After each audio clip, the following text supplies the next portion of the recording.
giving us that apology up front. Then can we give Honorable Abrams? Yes, good morning, Chairperson. Good morning, everybody. Chairperson, my question is just a procedural one. Morning. So some of us received our document packs yesterday, and it's the document pack we received is 415 pages, but I know the committee secretary sent out another report that's 530 pages. This was sent before yesterday, right?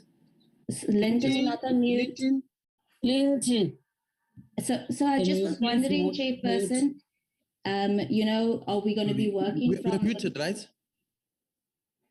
You're not muted now. Oh, my apologies. I was talking internally. I'm sorry. Okay. So Chairperson, I just would like to find out, I'm assuming we're going to work then from the electronic copy, the 530-page version, and not the printed copy we have. But then my query goes then one step further to maybe find out from the department if they don't perhaps then have a copy where they've highlighted the additional 115 pages, because now I've started working through the 415-page document. Now we've got a 530-page document. And I just would like to hear from the department if they then do have an electronic copy with those added clauses or the added information so that we can see the differences, so I can, you know which set to work from. Because otherwise then this printed 415-page binded book we got yesterday will then just have to go in the bin, the recycling bin. So if we can just get clarity on that, Chairperson. It's not even a matter of clarity, because definitely they have to give us whatever that they have or whatever that they have added. So the only thing that I think it's necessary for us as members is to request them to please forward that. If they can forward it right now, I know for a fact that they can do it. So I think we are in order. It's fine. Let's request them to do that. The additions needs to be added and be given to us. Thank you very much, Alex.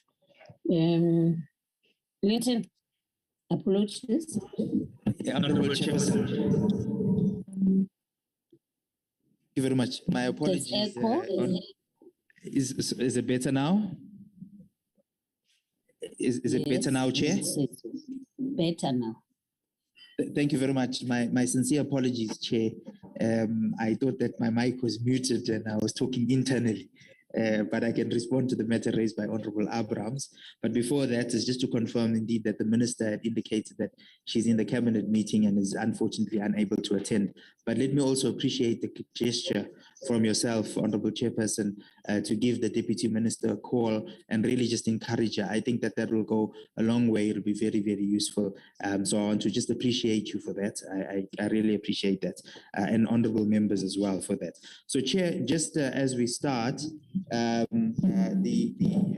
just to respond to Honorable Abrams' question, the longer document, which we had sent some time ago, the latter part of the document deals with the ECD aspect, and the shorter document removes the ECD aspects. So it's the same document, it suffices, but because we have agreed that we are not going to deal with the ECD aspect, we've then removed it out of the shorter, so out of the longer sort of document. So it's the same document, just that the latter 115 pages we're dealing with the ECD aspect. So I hope that provides clarity and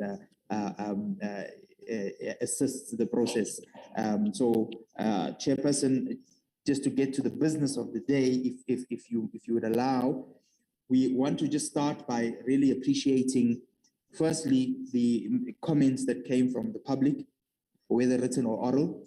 I think that it sharpens a lot of aspects for us, and we were able to really get a better grasp of the challenges pertaining to children on the whole, but also matters that cut across children's aspects. And we've had very comprehensive discussions with the provinces and various stakeholders in this regard. So the culmination is, of course, this matrix that we have, which we'll be taking you through today in great detail. And we think that on a number of areas, so the matrix is extremely comprehensive. And as you see, it's pretty long, and it touches on every aspect that was raised in the public comments, or rather from the comments received. So what we will do, Chair, with your guidance, is really run through everything, but spend more time on those matters that we think require a lot more clarity and discussion on. On matters where there's consensus, we will deal with them, but at a super high level, if that's accepted. And then, of course, work towards the tail end of the document. It is a pretty long document, but as indicated, we will try and run through it quite comprehensively. So without any further ado, with your guidance, Honorable Chair, we will then make the request that we start the presentation, and Luyanda will take us through that presentation accordingly. Thank you very much, Honorable Chair and honorable members. So, Luyanda, what you can do is... Okay, LinkedIn. What has happened now? LinkedIn. Yes, Honorable Chair. I have given you an opportunity to just forward the apologies. And also you were right by answering Alex, which will have assisted us as the meeting. We haven't even adopted the agenda. Then we have Sorry, I'm running ahead. The document is long, but even if there are additions, as I have said, you will forward the additions to us. If there are no additions, then it's the case where you will be giving that is the way on how you did it in taking out the ECD. It's fine. Thank you very much to explain it up front. Can we then request Lindy to put the agenda?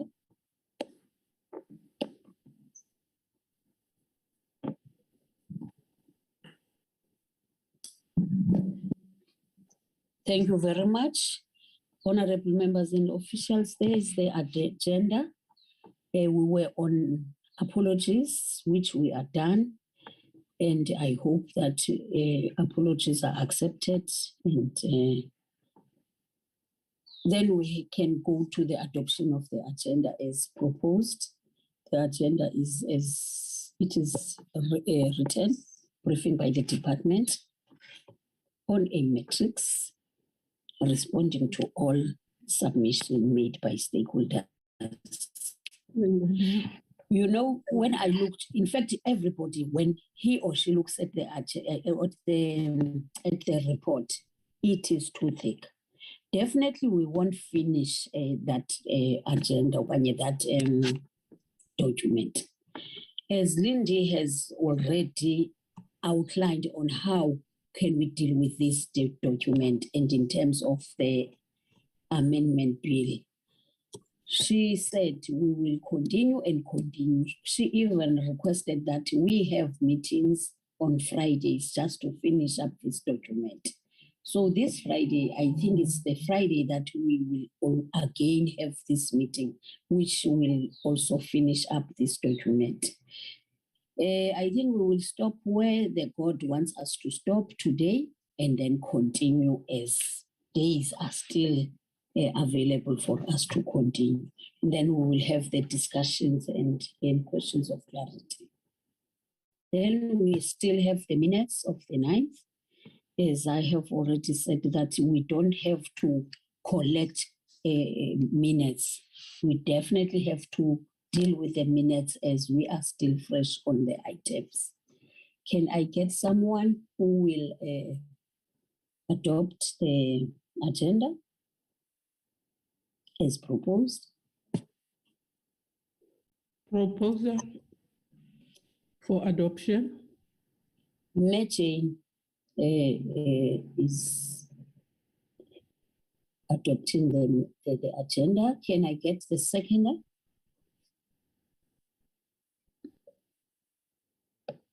I don't see hands. I'll second the adoption, Chairperson. Thank you very Alexandra. much. Alex has seconded the agenda. Then let's continue with that agenda that we have adopted in terms of giving over to the department to give us what is written on the agenda. Over to you, LinkedIn. Ndiyakubona uyatshisa, utshisa amalanga ke ncamile.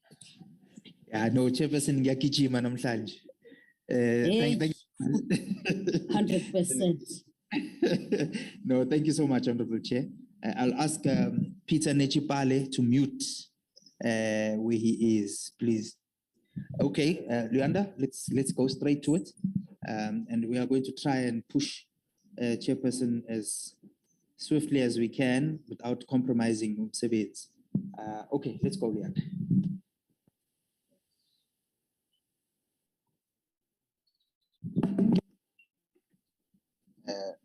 Good morning, Honorable Chair and Honorable members and colleagues.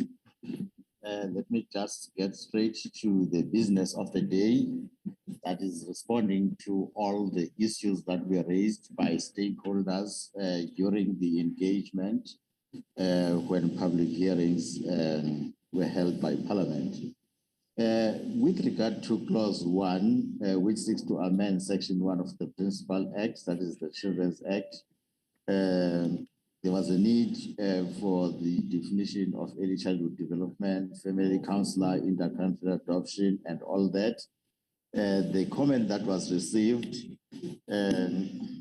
from COMSA, that the Act must be consistent in using the three parties, parent, caregiver, and legal guardian consent on the affairs for effective practical application of this Act. So the amendment of the definition of adoption service to include counseling of the parent, caregiver, or guardian, that is caregiver or guardian being the newly inserted or proposed amendment. The department does agree with this proposal because some children are cared for by a caregiver who might want to adopt a child. So the definition then is, gets to be reworked to include caregiver or guardian of a child, and where applicable, the child caregiver. Again, Mr. Van Niekerk submitted that the definition of caregiver ought to be redefined and a distinction be drawn between a caregiver who was legal or statutory, who has legal or statutory duties, that is foster parent, grandchild, and the one who has no legal or statutory duties towards a child. Then the definition of a caregiver had to be redefined to include a grandparent or an adult sibling or half sibling. The department does agree with the proposed amendment of the definition of caregiver, and the department proposes a definition of a caregiver as follows: a person assigned care of a child within a registered cluster foster care scheme. So the new definition in section 1, that is in clause 1, will then be the include caregiver, a person who provides care to a child informally. So if the committee agrees with this definition, this is what will be added.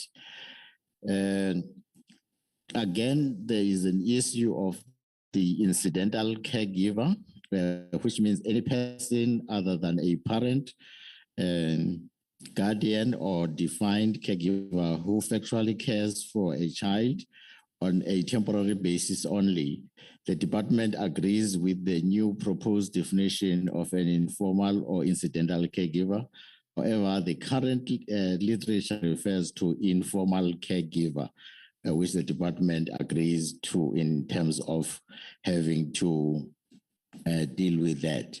So with all these other provisions, the definition, that is the term caregiver, should be replaced with a reference to the newly defined caregiver only in the following sections. That is 46.1D, 46.1E, 46.1F, and all up to section 176.2A and 226.2A. Meaning that there will be some consequential amendments in this regard with the agreement that we have. Again, the definition in terms of clause 1B to H, the organization, that is COMSA, submits that the department should include district offices as they are easily accessible. And the department disagrees with this approach, because the Act makes reference to a department or provincial department of social development. The provincial department of social development does or performs its duties through districts and local offices. So by virtue of having the provincial provincial department in the Act or in the bill, means that at the end of the day, the districts and the local offices are included. So there's no need to include that. So we retain the clause as it is in this regard.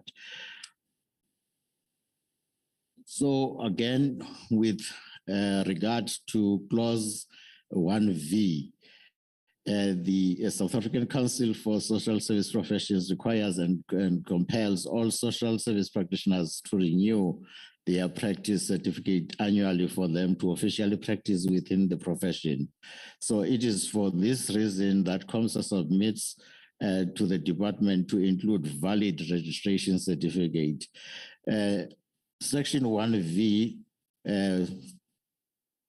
be reviewed to include valid registration certificate to read social service practitioner means any person registered and with valid registration certificate. Proposal not supported. The definition is aligned with the South African Council for Social Service Practitioners in the sense that the definition of a social service practitioner or a social worker in the Social Service Professions Act implies that a person must be registered. Otherwise, if the person is not registered, then the person is not a social service practitioner. So we retain the clause in this respect. Again, the organization COMSA submits that domestic partner be defined or explained and included in section 1. Because in the South African setup or social settings, domestic partner may mean or have different interpretation as guided by our cultural beliefs. The proposal is not supported. The definition is provided for in the Domestic Partnership Act, so it will be construed in that respect. So we retain the clause in this regard. With regard to the definition of an orphan as provided for by Care, Stellenbosch and District Family Services, children in distress as well, that is Bindi and Children's Institute. The submission is that the definition of orphan should be kept as it is in the Principal Act.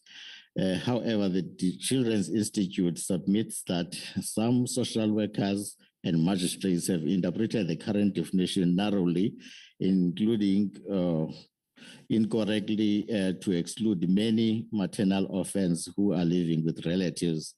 So we disagree as a department in this regard, because the definition in the Principal Act is amended to accommodate maternal and paternal orphans.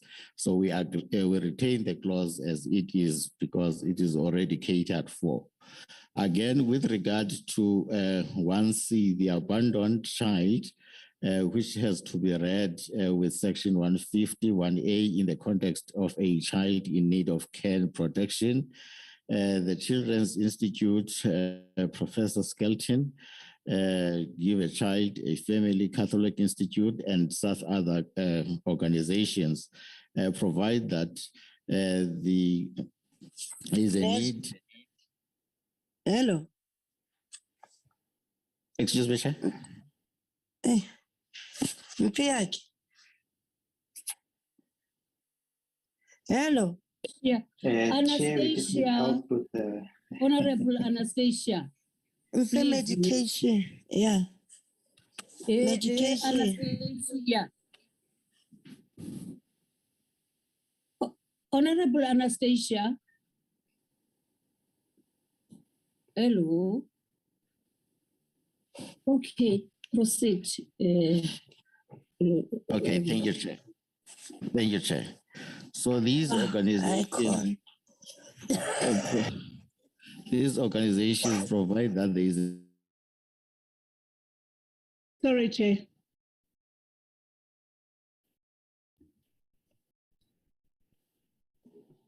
Honorable Masango. No, I think it's okay, Chair. I was just asking if the Secretariat has that facility where they can mute everybody, because this is. Oh, okay. Yeah, thanks. Sure. Thanks, Chair. Fine. Okay, of course. Carry on, Mr. Churches. Thank you, Chair. So there is a need for the insertion in this particular provision, that is 1C, to include that a child has no knowledge as to the whereabouts of the parent, guardian, or caregiver, and such information cannot be ascertained by the relevant authorities. So in this particular case, the stakeholders recommend clarification of the intent behind this amendment, and also to elaborate on who the relevant authorities are and how they will be resourced and capacitated to investigate and find missing parents.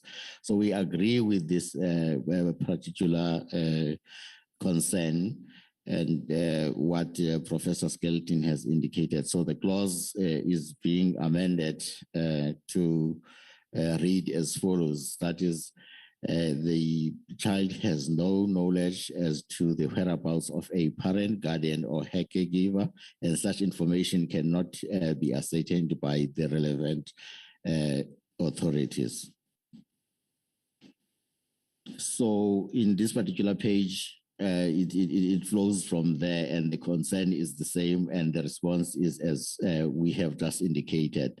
But again, the Center for Child Law argues that subsection 1C seems to place the onus of the child in the sentence who has no knowledge as to the whereabouts of the parents. So the onus is on the child, and we say yes as a department, and we have also taken care of that, where we say a child found in the following circumstances may be a child in need of care and protection, which we have removed that, and we say a child at risk and must, and we removed must to include may be referred to for investigation, which we have removed to say initial screening by a social worker or service provider in the prescribed manner. Again, Honorable Chair, in 1D, still on definitions, there is a concern from Professor Skelton, Children's Institute, Deliberations, Mr. Jakob van Niekerk, with regards to the current definition that is being too vague. There is a submission that the removal of a suitable of the word suitable from the paragraph of the definition would unnecessarily detract from the circumspect approach to be followed in putting the best interests of the child. And we, as a department, we say we disagree with this proposal to retain the wording suitable to a suitable place to live in the definition. So we disagree because the measurement of suitability is subjective and may result in different interpretation.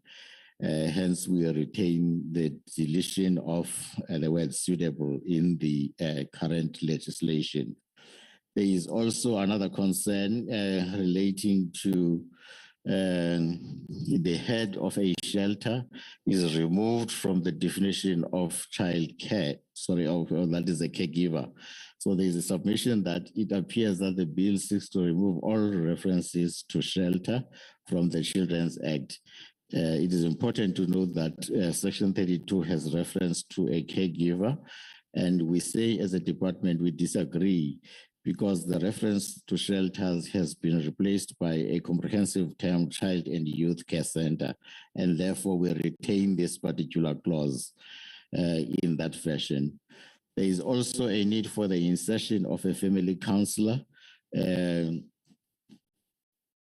Mr. Nickerk again submits that the only place where this definition is to be used is in Section 63 of the Principal Act.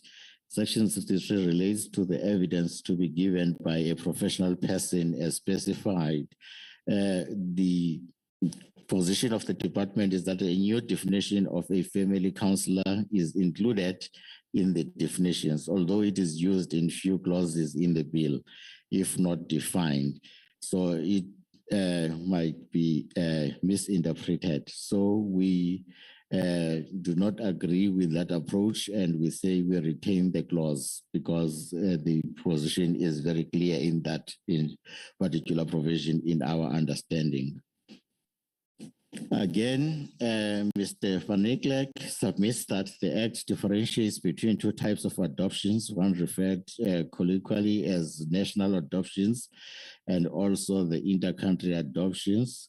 The intended definition is on the face of it without any difficulties as it appears aligned with the Hague Convention.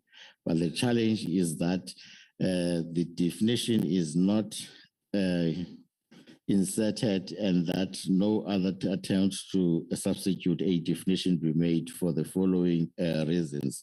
Adoption in its broad sense is defined in Section 228, which may by definition include inter-country adoptions.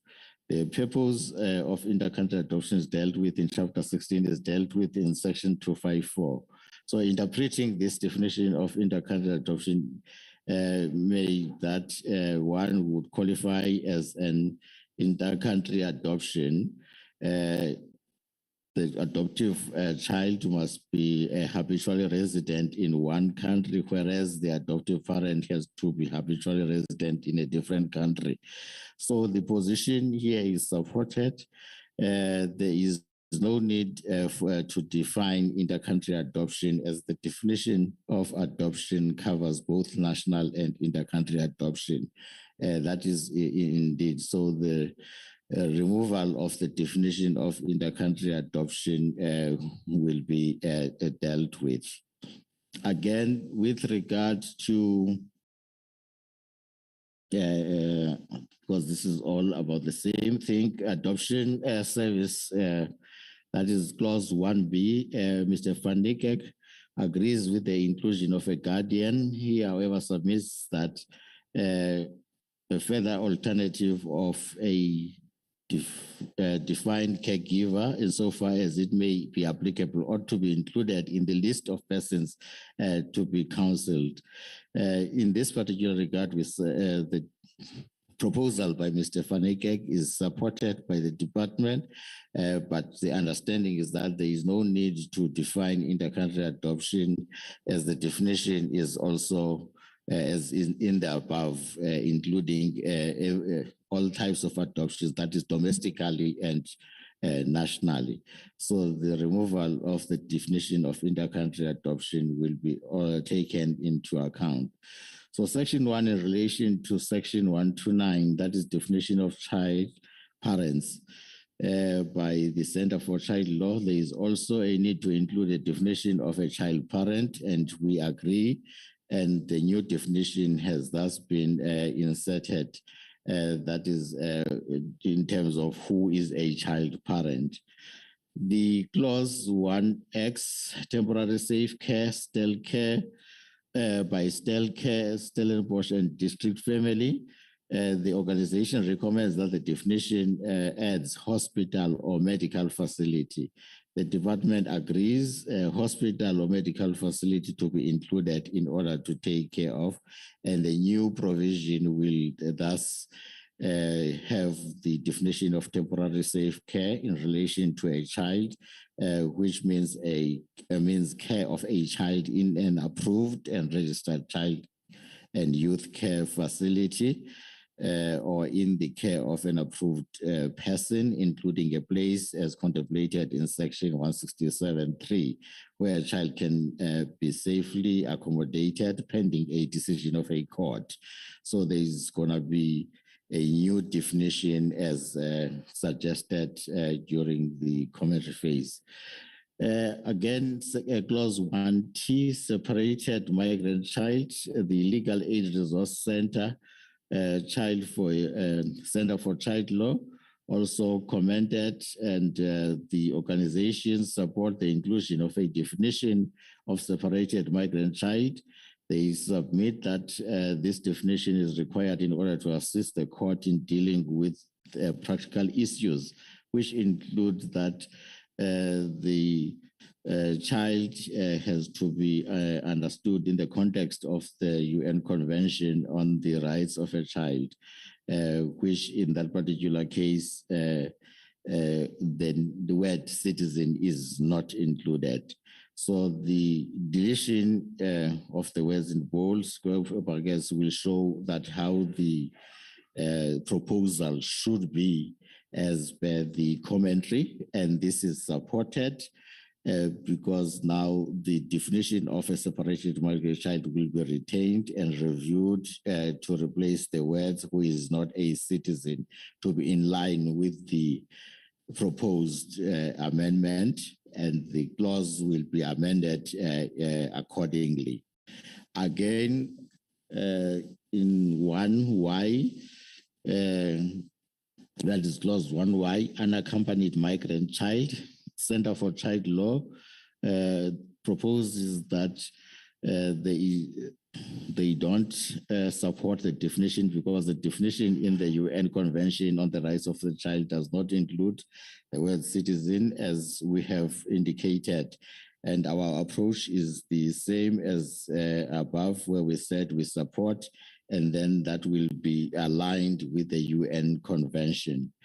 Again, the new proposal commissioning parents and surrogate motherhood parents by Professor Skelton and Center for Child Law, where the proposal is that the word commissioning be replaced with the word intending, which is used internationally. And the department agrees with this approach in this regard to align with the international terminology. Therefore, the wording will be dealt with in that fashion. Again, the definition of disability by Center for Child Law, the organization recommends that the term disability must be defined or explained using the accepted definitions in the white paper on the rights of persons with disabilities and in the UN Convention on the Rights of a Child. And we agree as a department that that will be effected in that respect. Again, the comment by Mamelani, definition of aftercare.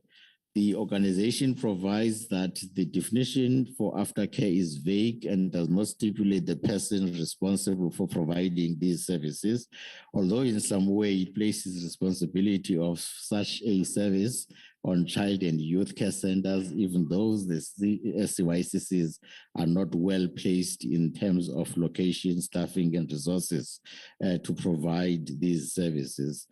The department then agrees that the definition is unclear. It is proposed that the department amends the definition, aligning it with the National Child Care and Protection Policy. So there is an agreement in the terms of this, which will be in line with the proposed amendment by the relevant person who made comment. And again, with regard to the issue of the addition of auxiliary social worker or an adoption social worker to monitor progress with regard to the child's development and adjustment, as in terms of family preservation or adoption placement, there is an agreement that the definition may pose implementation. So the definition is to be revised and deal with that. However, there is a disagreement with the view expressed about the implied role of CYCCs emanating from the proposed definition. The department notes the statement made about the location, staffing, and resources to provide aftercare services. The definition does not imply that child and youth care centers must undertake this responsibility, as CYCCs are not obligated to provide aftercare services. With regard to the interpretation clause, that is Section 1 in the Principal Act, the adoption social worker, the South African Association for Social Workers in Private Practice made a comment by providing recommendations of how adoption social worker should be defined. That is defined as a social worker in private practice, the one who has a specialty in adoption services and is registered as a social worker in terms of the Social Service Professions Act, and who is accredited to provide adoption services. In this particular regard, the proposed amendment is already covered in the Children's Second Amendment Act. That is, there is no need to go back and deal with that now in this particular legislation, because the act that has just been passed before this one dealt with that particular issue with regard to all the issues that have been raised. The issue about rehabilitation services, in terms of Section 194, Center for Child Law provided a comment with regard to the organization, the definition of rehabilitation services. That must be included in the definition section of the bill. Rehabilitation and rehabilitation must be defined to include a broad range of therapeutic services, and the department agrees with the inclusion of a new definition of rehabilitation and rehabilitation services.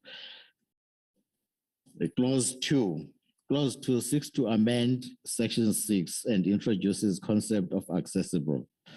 That is in terms of accessibility of the services. There is a need for inclusion and the word inclusion and inclusive programs. Center for Child Law and Equal Education Law Center have made comment to indicate that the bill must present an opportunity with regard to the application of the practices of inclusion and inclusive programs. The organization proposed that the definition of inclusion should be as follows. That is a process that assists in overcoming all barriers which limit the presence, participation, and achievement of all children, including but not limited to barriers experienced by children with disabilities, through which all children receive the necessary support to enable them to participate equally. So DSD supports this view, and there is an inclusion in the proposed bill that is to include the new definitions as proposed by the commentators. Clause 4 seeks to amend Section 7 by making reference to any special needs that a child may have. The intention is to create an additional set criteria whenever any provision in the Act requires the best interest of the child to be taken into account. So in terms of this, the organization Scalabrini presented that there should be an amendment in order to make reference to any special needs that a child may have, so as to create an additional set criteria whenever any provision in the Act requires the best interest of the child. So in this particular case, the department supports the recommendation, and there is a need for a thorough assessment to be conducted so as to understand the support needs of a child and therefore provide appropriate support appropriate for a child. So the department agrees with that approach. Again, the department also seeks to ensure that inclusivity of all children, irrespective of their nationality and needs, are taken into account. There is an agreement in that respect. Clause 6 seeks to amend Section 12, which is intended to align the prohibition of genital mutilation with the new definition. The clause further prohibits any marriage of a child as well. So this was submitted by Women's League with regard to child marriages and issues of genital mutilation. And the organization recommends that the bill should explicitly state that the minimum allowable age for a person to enter into a marriage is 18 years, regardless of sex of the person. And there is an agreement in this regard. The definition for the issue of the age of marriage will be taken into account, and the issue of genital mutilation, which has already been taken care of. Again, with regard to clause 10, which seeks to amend section 21 by providing clarification regarding a father who is not married to a mother and who was living with the mother at the time between the conception of the child or birth, will acquire automatic parental rights and responsibilities in respect of that child, and also the clarity around the circumstances under which the father may acquire full parental responsibilities and rights in respect of the child, and also the inclusion of subsection 1A in order to clarify that the family advocate may, in the prescribed manner, issue a certificate confirming that the biological father has automatically acquired full rights and responsibilities. So with regard to this one, the department is of the view that there is a need to include that, and clause 10 has already provided for that, and therefore there is an agreement with regard to that particular proposal.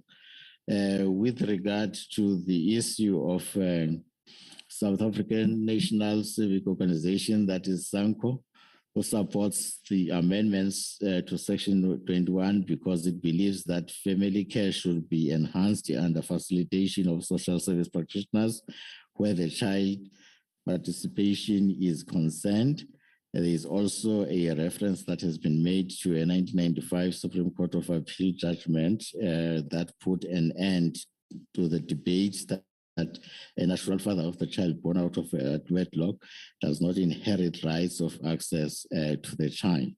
So in line with that, the department agrees that maternal and paternal family size of a child should be treated equally in line with that particular judgment and as proposed by the organization that provided a comment.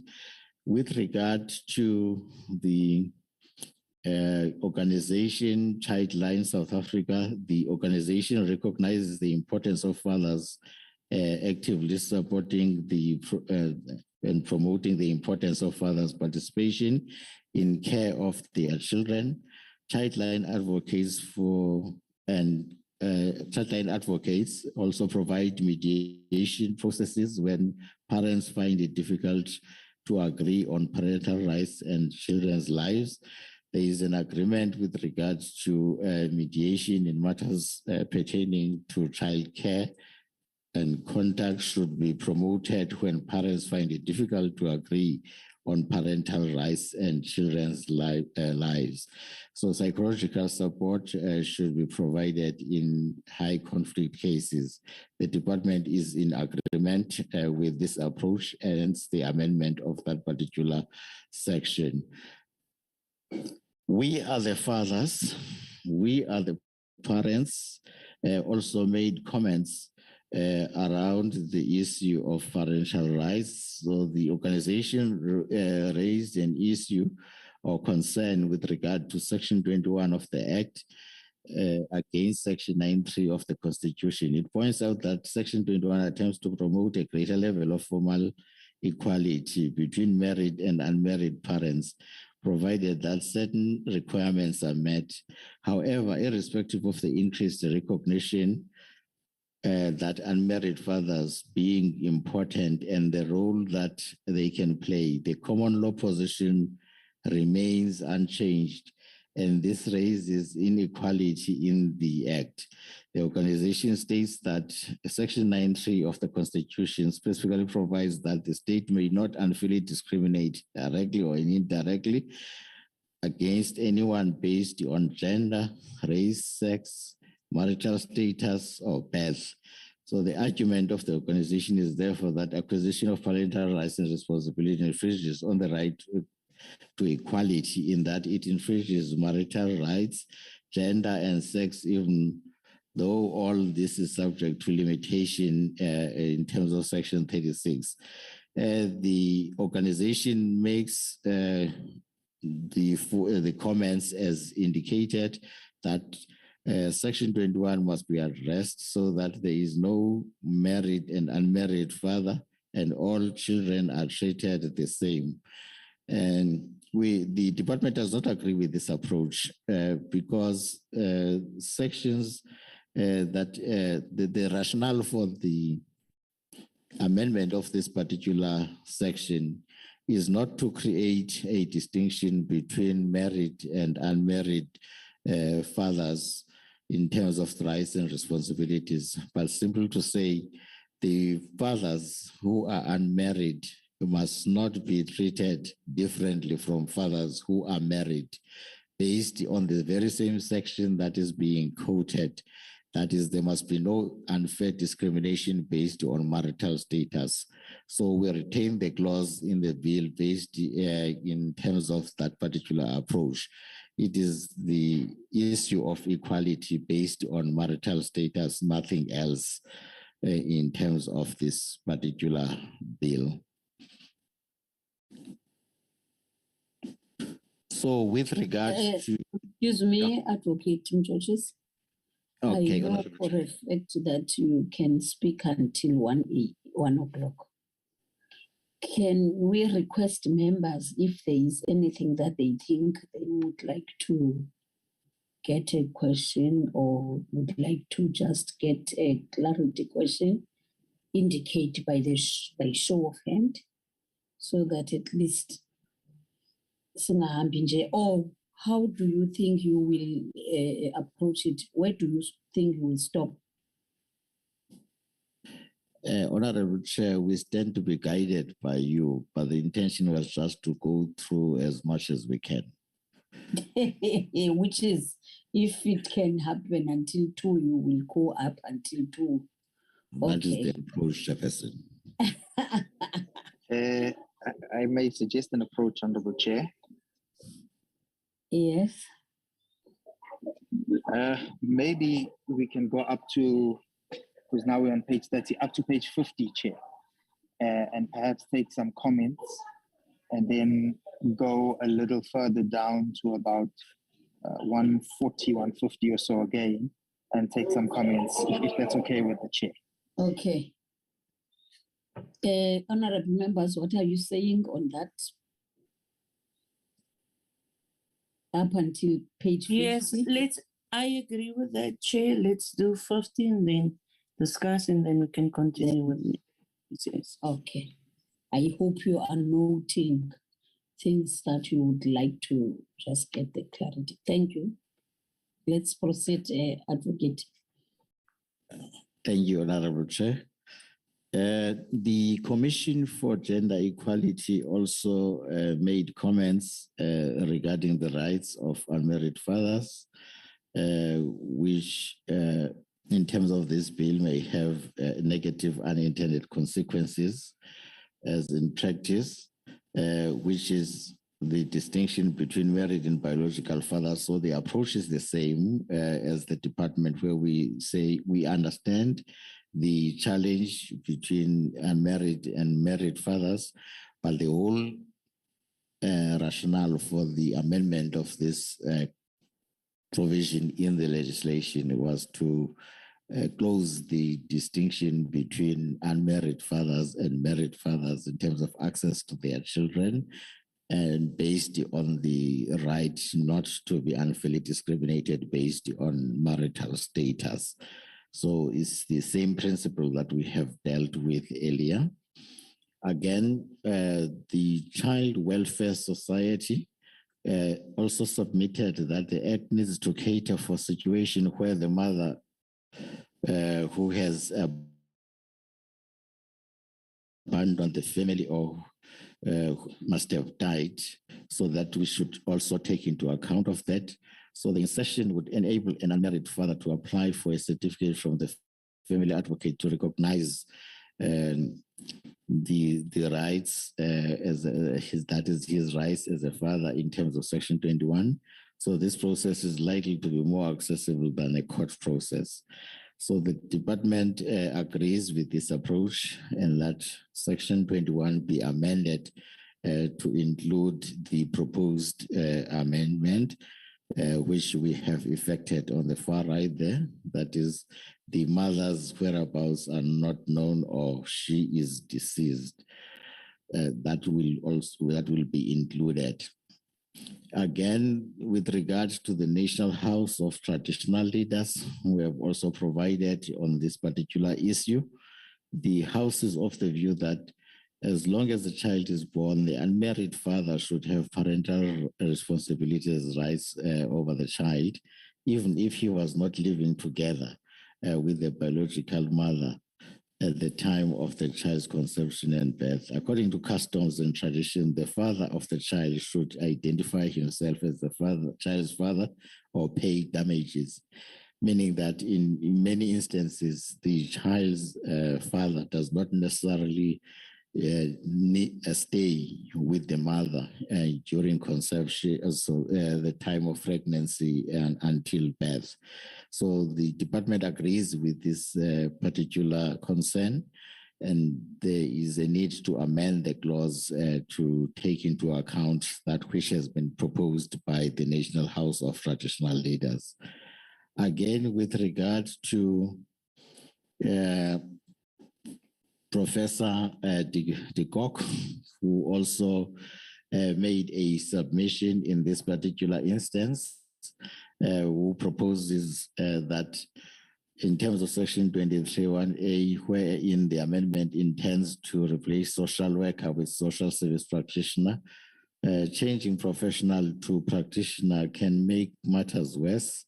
Social service practitioner means allowing any social auxiliary worker, a person in the child and youth care center field, to mediate. So Professor makes the following recommendation: that Section 21(3)(a) be amended by replacing social service practitioner with social service professional. So the proposal is not supported. However, the terminology is, it must be understood that the terminology that is proposed in this legislation may not have been enforced yet, because it is envisaged in the Social Service Practitioners Bill that is still to come before you, Chairperson and honorable members. So in that respect, the department is being ahead so that when that legislation is passed in the near future, we don't have to come back here and amend this legislation to be in line with that proposed terminology. So we retain the clause in this current form based on that explanation, Honorable Chair. There is also a comment from Dear South Africa. Dear South Africa conducted an online public participation project on the bill. So we received a total of 2,146 comments, but relating to the same thing. The recommendation in terms of that was that the bill should include all fathers, not only unmarried fathers. Instead of adding the father's rights outside marriage, the Common Law Act should be updated to include the new draft suggestions with regard to children being recognized in terms of common law as in the union of the biological parents. So DSD proposes amendment of Section 21 with regard to this clarification to indicate the rationale, as has been indicated earlier, that the whole rationale is to equate unmarried fathers with married fathers based on unfair discrimination as contemplated in Section 9 of the Constitution.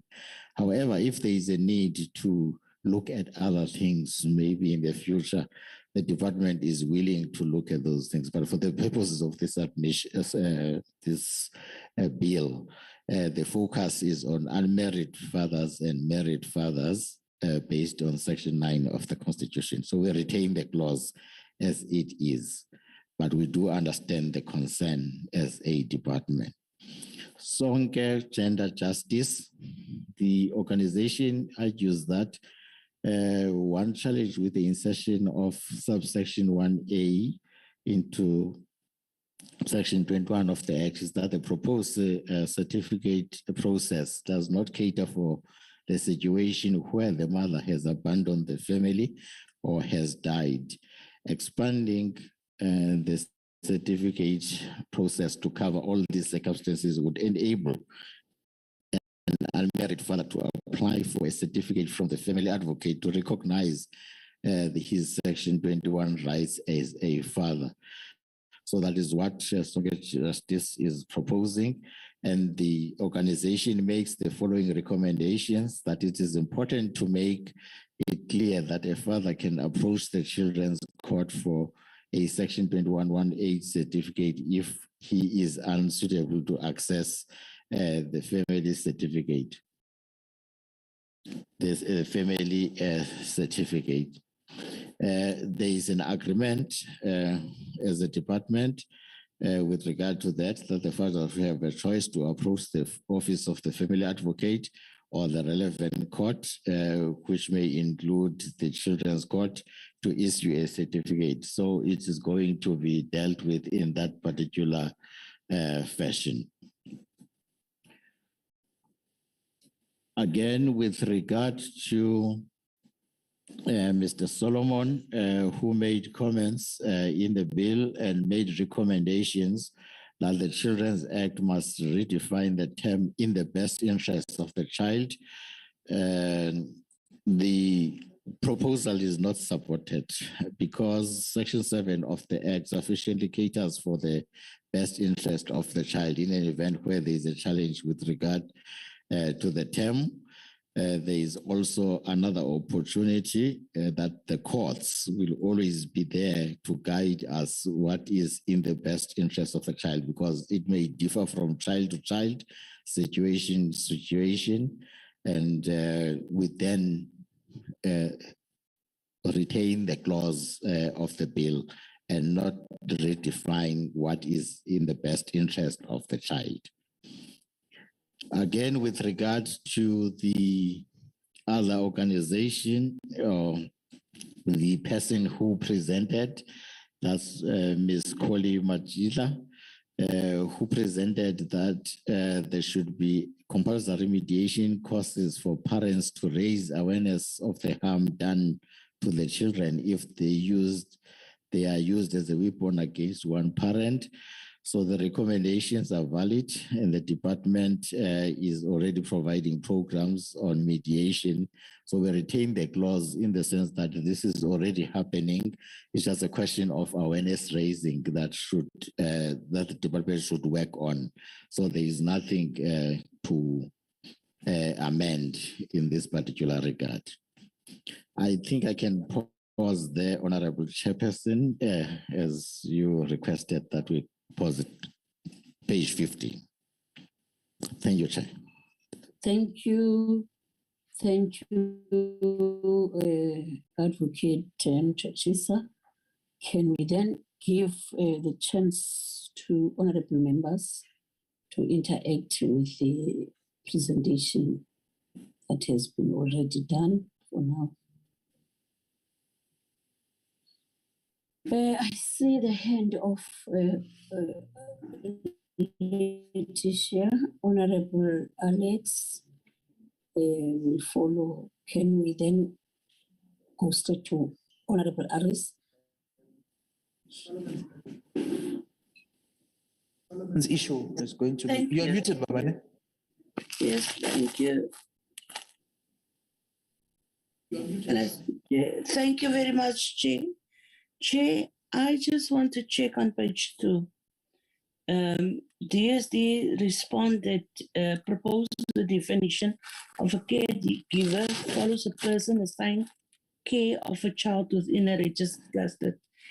I just want to check when we speak about care, does that mean that it is mental, physical, financial, and etc.? I just want to check that. And then I also want to check about that one on page 3 that said who factually cares for a child on a temporary basis only. I just want to find out when we speak about temporary, what about those that are part of the child life from day one, even though they are not, the parent or the guardian or defined as a caregiver? Why must it be temporary? Okay. Honorable Alex. Yes, that's it. Thanks, Honorable Harris. Honorable Alex. Thank you, Chairperson.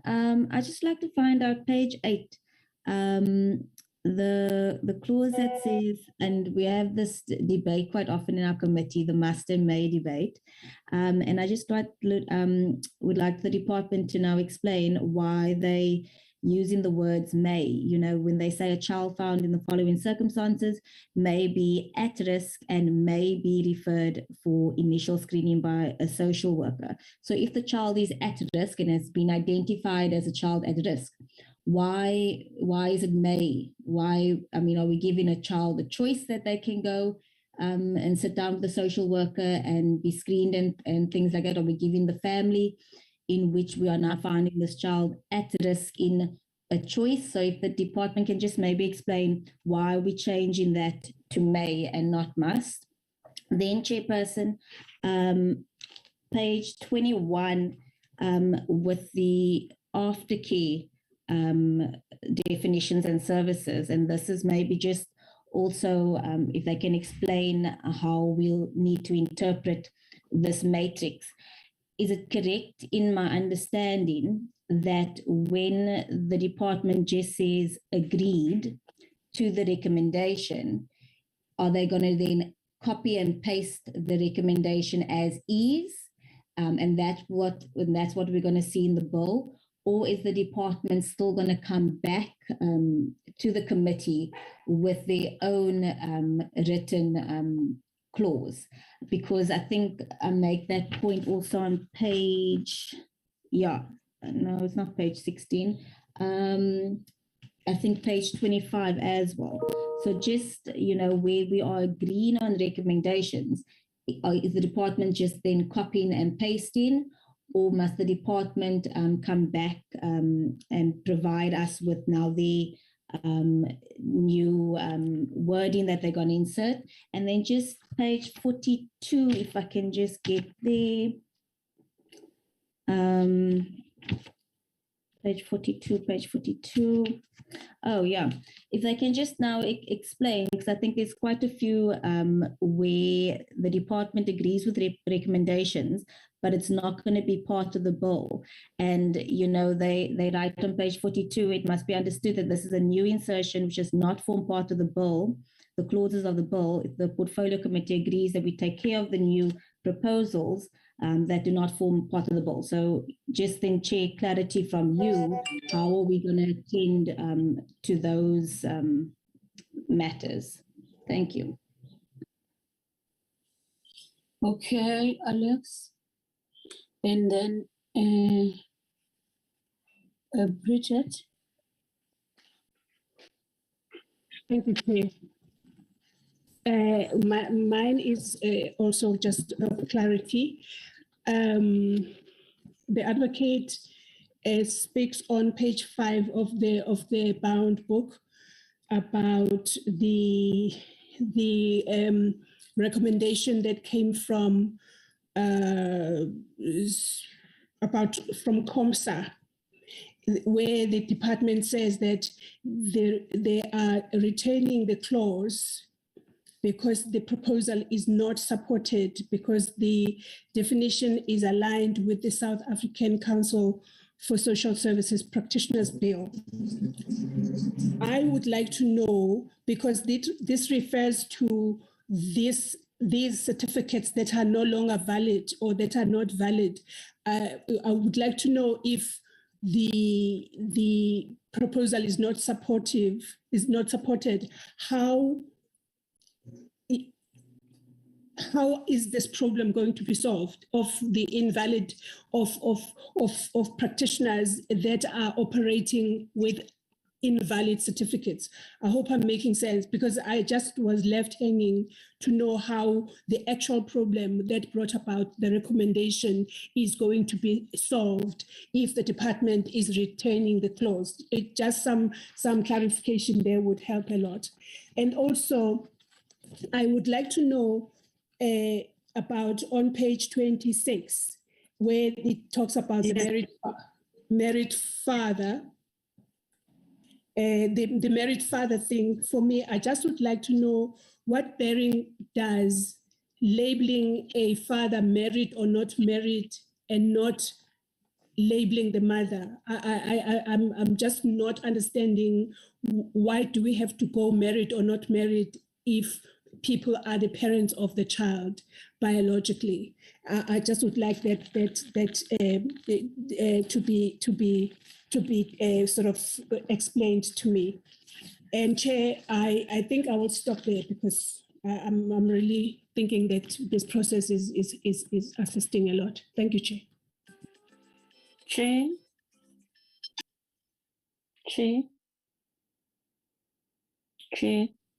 I'm just trying to allocate him. I'm phoning him. Thank you. Hello. Chair, there's just Can I just first look whose hand is following? Seemingly there are no other hands. sorry, Okay. Chair, it's honorable. Yes. I Okay. read just one thing, sorry, man, that I've All missed. right, carry on. It's 2026, which amend section 21 to provide clarity regarding the father who's not married with the mother at any time between the child's conception or birth. He will automatically occur parental responsibilities and rights in respect of that child. You get situations, and we have heard it in the public hearings, Chair, where unmarried fathers, they are in this relationship, and then at the time when that lady is pregnant, that person is no longer part of, but that person gets a new person in her life, which then automatically that one that is no longer with her automatically still remains the parental responsibilities and rights. I just need clarity on that one, because we've seen it daily that these boys left these young ladies that are pregnant, and then they get new people in their life. What will that person, will that remain that parental responsibility automatically? Because it was okay. Yes. Yes, Honorable Aris, continue, finish up.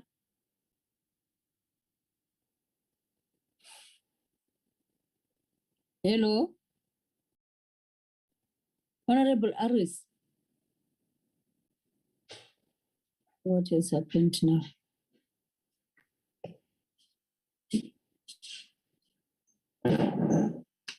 Honorable Aris. Lindy. Here. Chairperson? Hello.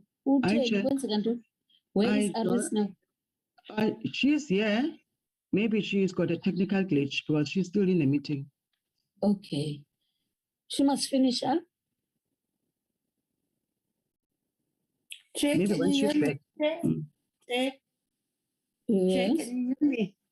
Yes, Chair, what Finish I was up. saying that, yes, they automatically occur parental responsibility, which means that even though that person are not part of that child's life whatsoever, you automatically have parental responsibility. I just need clarity on that. Okay. I can see Lindwe's hand is up before we give over to Advocate Mchochisa. Lindwe. Thank you very much, Chair.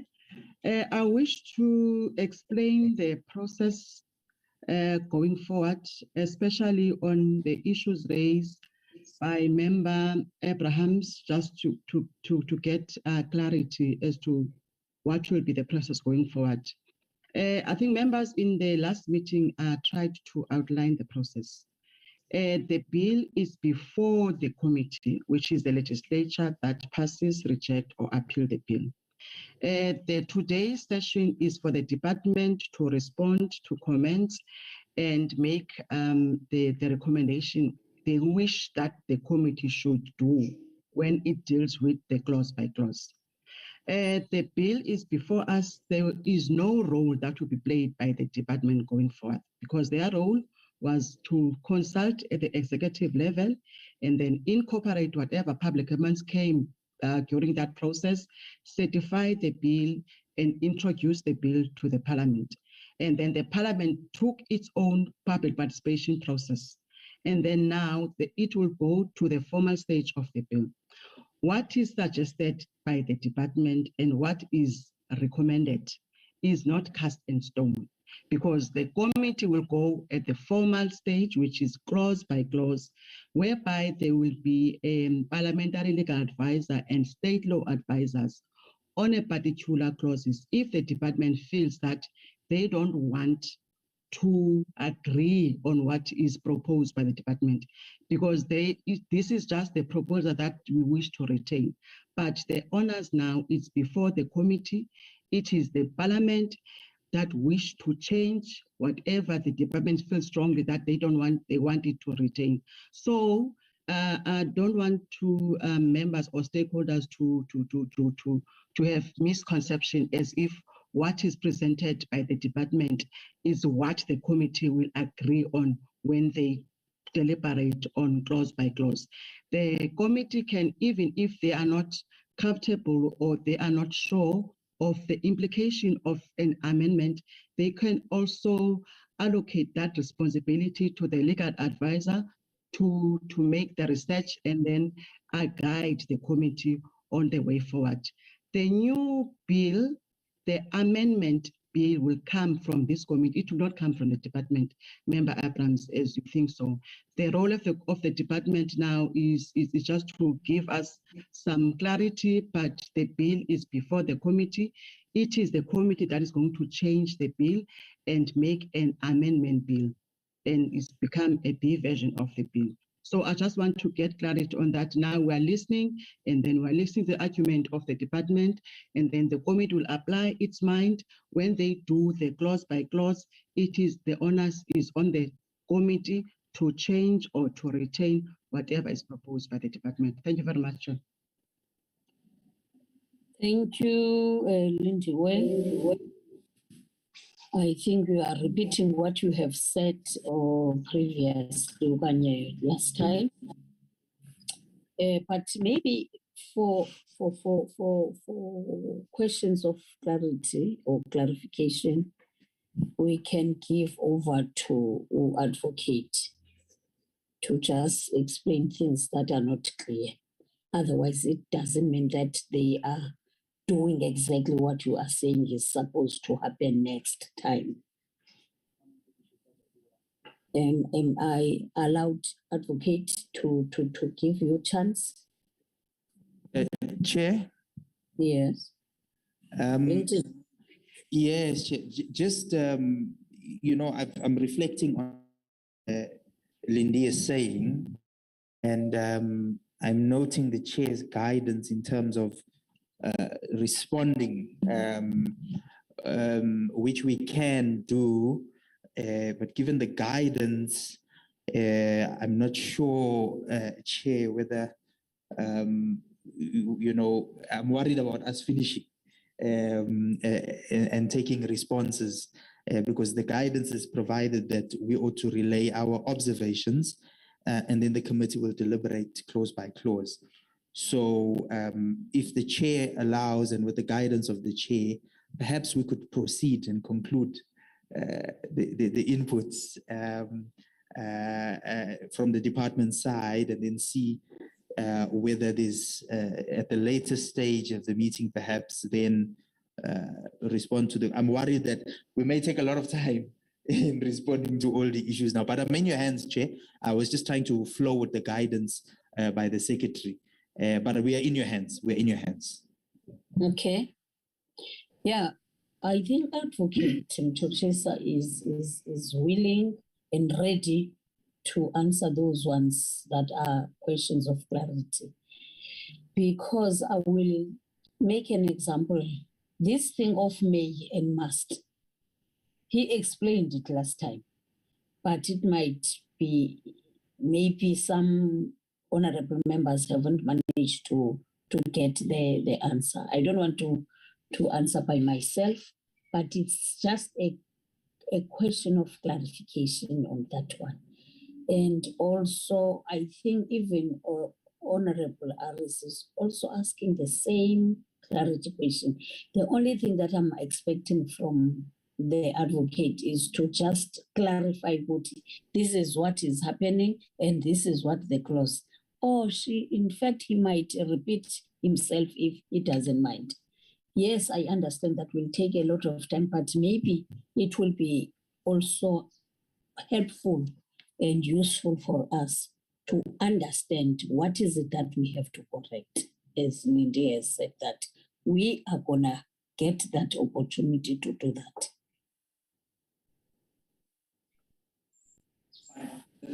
Advocate.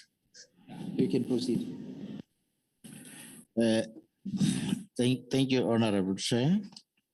I think I will take a few of these and colleagues will add some of the responses.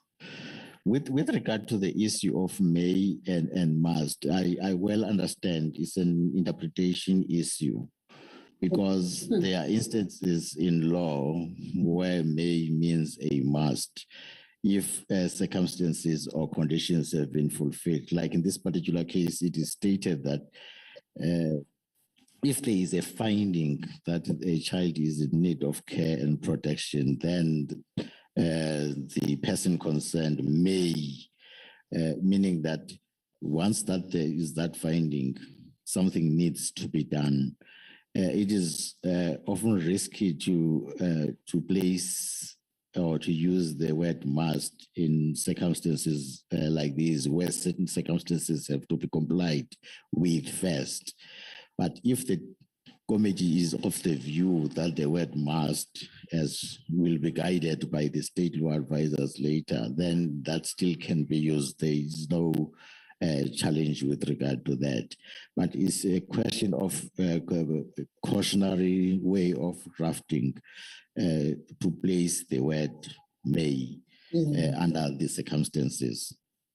With regard to the issue of copy and paste, that is in terms of the provisions or amendments that have been suggested by the organizations or persons who made comments, there are two approaches that the department is looking at. Where there is 100% agreement that indeed this clause needs to be amended, the department will copy what the suggestion is, if it is in agreement with that, and copy it in that fashion and use it as it is. But where there is a need for modification, the department will have to explain or to redraft on the extreme right of the document in a modified fashion. That is, although we do agree, but there is some way where we need to look at this. With regard to the issue of married fathers and unmarried fathers. Yes, a father is a father in all respects, but there is a distinction that needs to be drawn in order to clarify the issues that are a challenge under some certain circumstances, as we have provided in the matrix earlier, to indicate that there are instances where unmarried fathers are not automatically allowed to acquire the parental rights and responsibilities. For example, in an instance where fathers still need to pay for damages, or where fathers need, the circumstances for the pregnancy are a challenge in nature, and there is no need to, the circumstances are a challenge in terms of the pregnancy, and fathers cannot just acquire automatic rights. Yes, it is acceptable that a father is a father, but the nature of our society is so diverse and cosmopolitan, it does not allow for an automatic acquisition of rights and responsibilities. Well, under the circumstances, again, we had indicated that the distinction that is being drawn here is not between married and unmarried fathers per se, but it is to take into account that the married fathers automatically, they get those rights by virtue of them being married. But the unmarried fathers, there are some circumstances where they still need to say pay damages, as I indicated, or do something that is acceptable to a particular family in order to deal with such circumstances. So basically that is what I can provide for now, and I will hand over to colleagues to deal with others. Okay. Thanks, Honorable Chair. Yeah, Chair, that brings us to the end of the inputs, Chair. What I would suggest with your guidance is then we move to page 100, up to page 150 now. Thank you very much. Honorable members, are you fine with the responses? Thank you very much. Seemingly they are fine. Richard. No, I just wanted to say yes, Chair. Okay. Yes, okay. Alex is also fine. Thank you very much. Can we then proceed?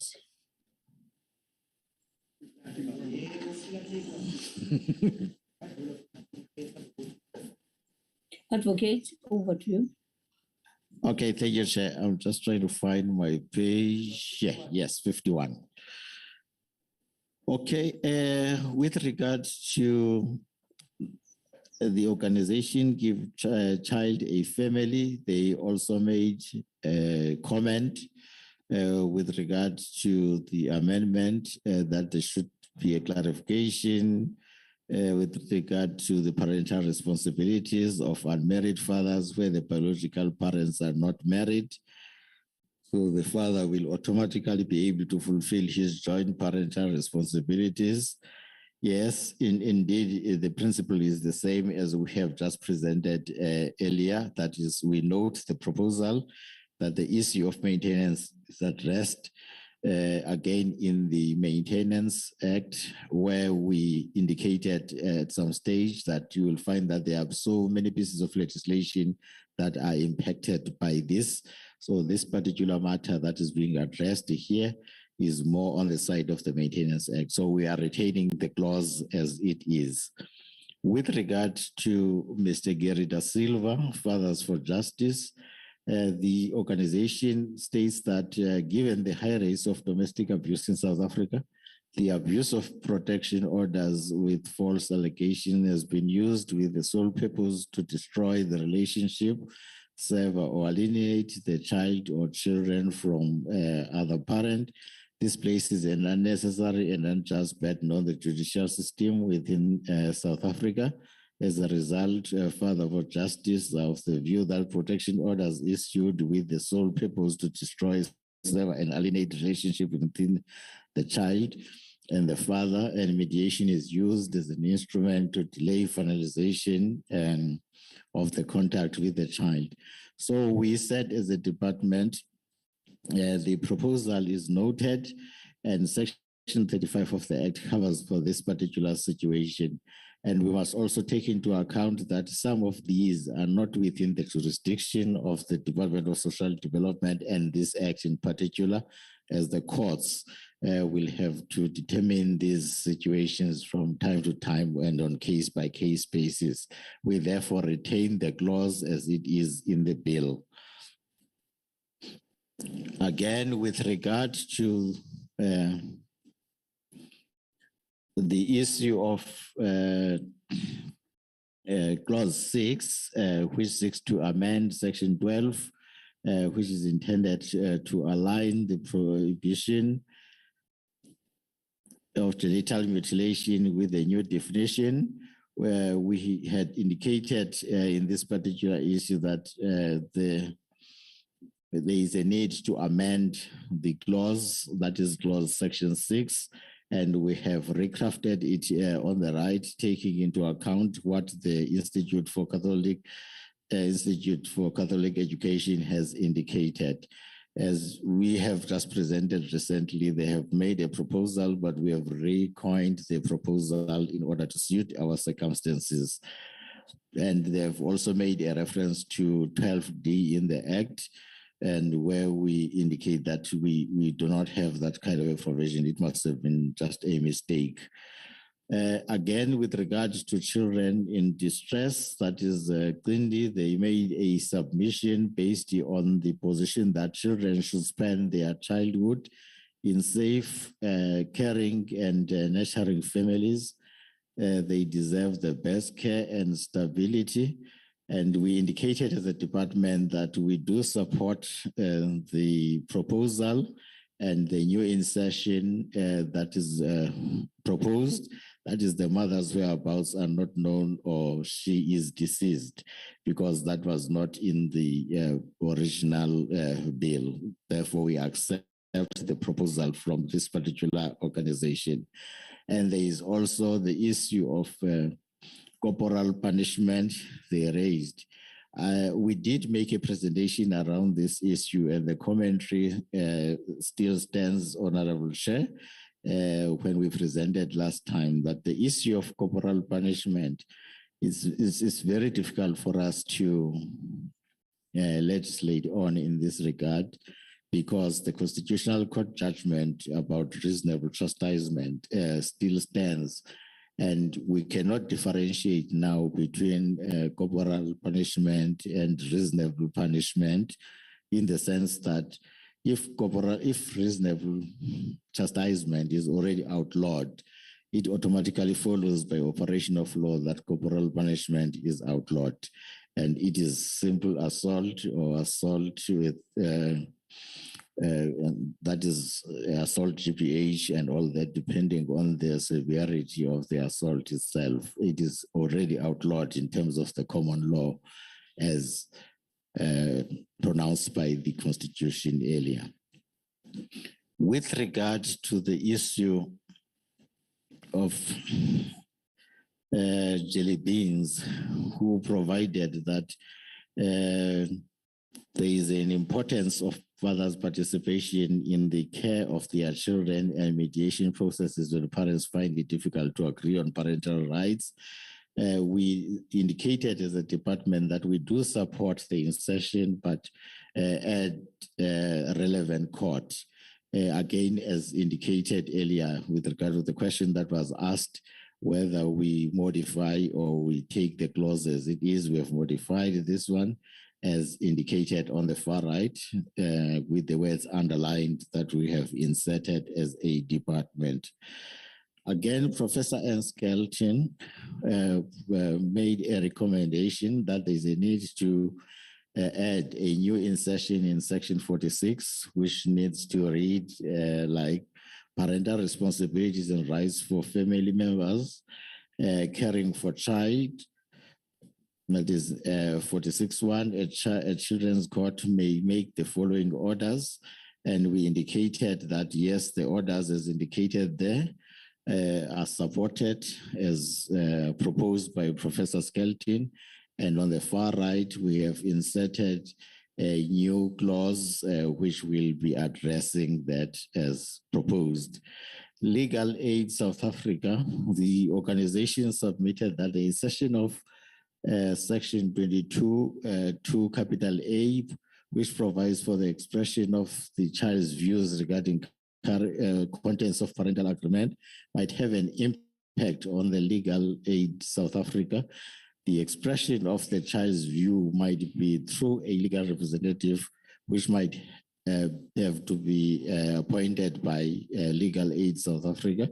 So the organization makes the following recommendation: that there should be proper engagement on the proposed amendment with Legal Aid South Africa, as it will have a significant impact on the budget and capacity that they have. And we say we noted this, but we retain the clause, because unfortunately the process they are suggesting is already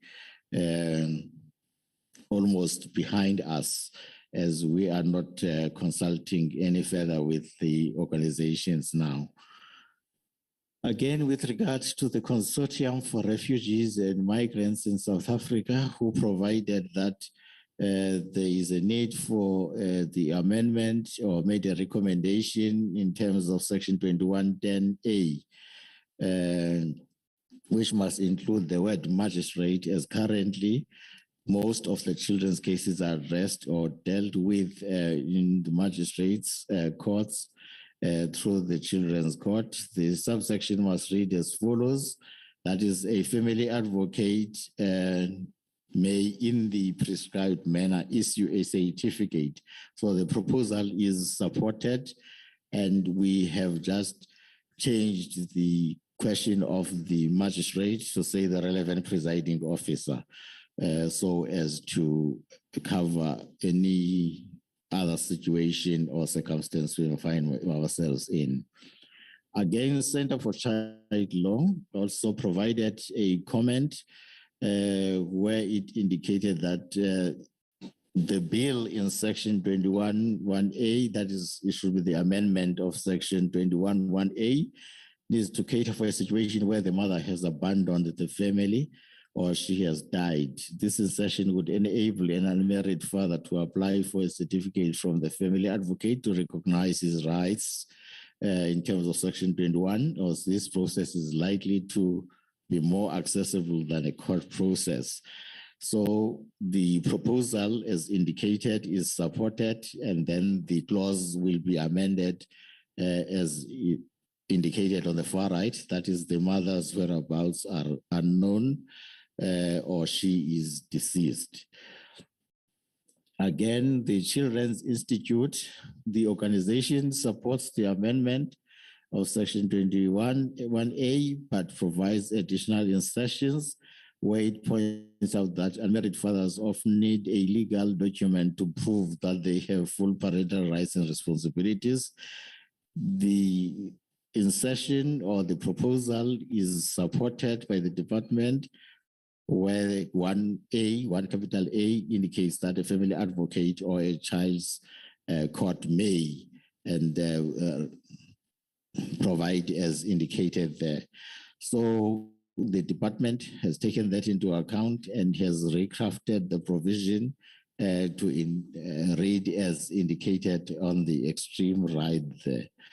So the other proposal is also the inclusion of the mother's whereabouts are not known or is deceased, which we have already taken care of as in bold letters on the extreme right, which so we have, as a department, recrafted the provisions to be in line with what has been suggested by the relevant persons who made comments. Again, COMSA made comments around the amendment of the bill, where it indicated that the bill seeks to amend Section 25 to ensure that the situation where a non-South African citizen applies for guardianship of a child, the application, if in the High Court, must be referred to the Children's Court having jurisdiction to be dealt with as an application for an inter-country adoption. We have noted the proposal with regard to this and correct it where we said it has to be in that fashion because we agree with the approach that is indicated. But we have also indicated that as a department, we have extended the jurisdiction of the Magistrates Court to deal with that particular issue. Again, Center for Child Law. The Center for Child Law also made comments around the Children's Court, where it indicated that they are more accessible and well-versed in family law and child care matters and issues of adoption, and it has got wide implications for guardianship applications. And we said we noted and supported the proposal as a department, as we have indicated earlier, that there is a need indeed for the extension of the jurisdiction of the Magistrates Court for the purposes of accessibility with regard to guardianship issues and all that. So we have agreed that we'll amend Section 24 to include the issues of sole guardianship in the event that the child already has guardianship. The applicant must submit reasons as to why the child's existing guardianship is not suitable and all that. So the new provision will be crafted in that fashion. So the other issue that was raised, it was raised by Scalabrini, the organization which recommended that the changes included in Clause 25 must be included in Clause 25, but strongly encourage the definition of exceptional circumstances as is used in the amended laws. With regard to Section 21, amending Section 40, the organization argues that while this clause provides for significant improvements in respect of giving effect to the Constitutional Court judgment in J&B versus DG of Home Affairs, we urge that the title of section should not be changed to remove the wording pertaining to the rights of a child. And we have indicated as a department that we have noted the proposal and however, the citation is incorrect. The correct citation should be in Clause 14. So it is not necessary to define exceptional circumstances as it is used in the ordinary meaning and will not cause any conflicting interpretation. So it will be more of a objective position that will be adopted by the presiding officers. So the issue is therefore not supported, as the registration of births is already contemplated in the Births and Death Registration Act of Home Affairs and is already dealt with thoroughly in that particular department in this regard. The Children's Institute also provided that Section 24(1) needs to be amended on the basis that it must be clear that the Children's Court also has jurisdiction to hear guardianship applications. So the Children's Court will be more accessible than the High Court for unmarried fathers and also practiced in ensuring child participation in decision-making process. Yes, we supported this particular proposal because the intention of the amendment of this particular provision, as we indicated, is that the jurisdiction of the Magistrates Court must be extended in order to hear guardianship applications for accessibility issues, as we have indicated earlier. So that is the same position that Jelly Beans advanced earlier.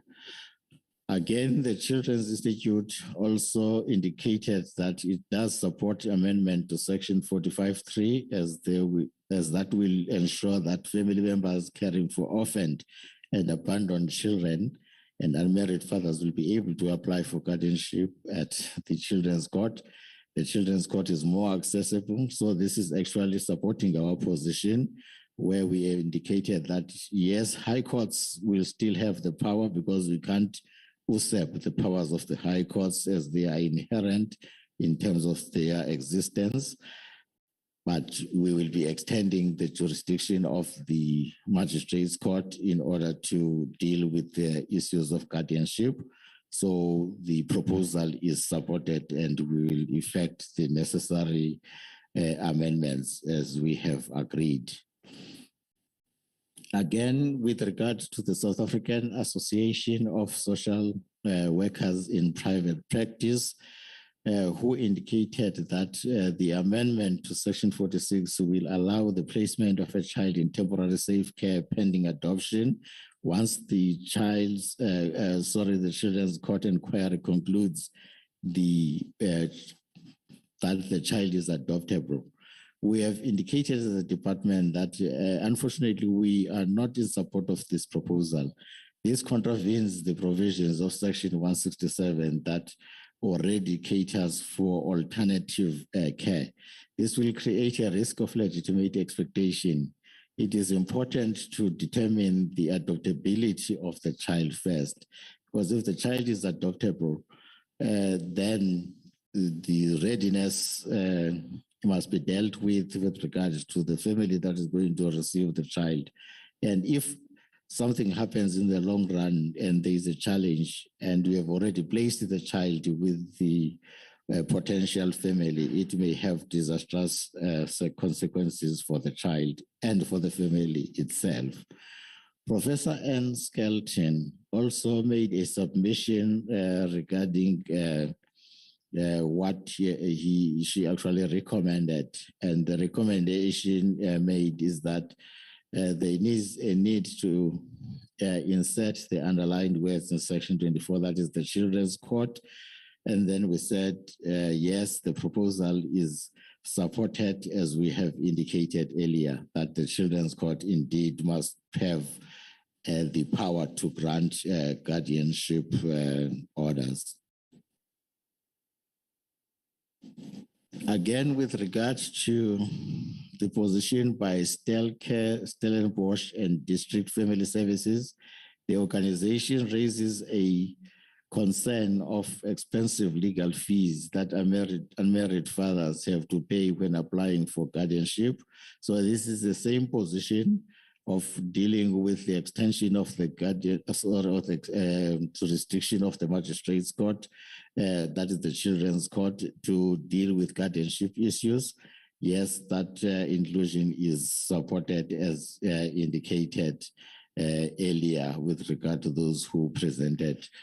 And again, there is also an issue about solidarity, who support amendments to Section 45(1)(a)(b) capital A, which expands the jurisdiction of the Children's Court to include guardianship, and the proposal is accepted as indicated. So Give a Child a Family is also dealing with the same issue, and we have also agreed that, as indicated earlier, that we agree with the proposal that the jurisdiction be extended to include issues of guardianship. That is the jurisdiction of the Children's Court. Ms. Elmarie de Klerk, Chief Magistrate in Palm Ridge. Magistrate de Klerk's submission on amendments to Section 45 of the Act as follows. The proposed amendment is unprecedented, as it instructs the court to act in a certain manner and impose a duty upon judicial officer to report an offense in terms of Section 305 or the failure to comply with a court order to a criminal court having jurisdiction. The recommendation that has been made is that Section 45(2)(a) must be amended to clarify the position of the Children's Court to conduct civil attempt hearings in the same manner as provided for in the high courts, not to differentiate this when it comes to the magistrates court.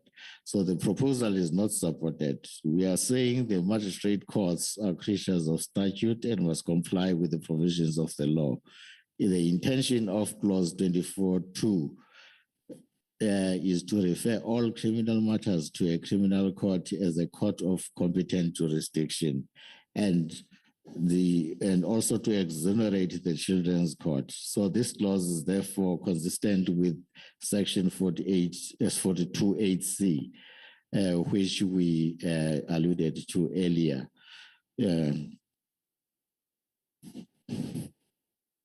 Again, with regards to children in distress, the organization that provides that it does support the amendment to section 45(3), as these will ensure that family members caring for orphaned and abandoned children and unmarried fathers will be able to apply for guardianship at the children's court.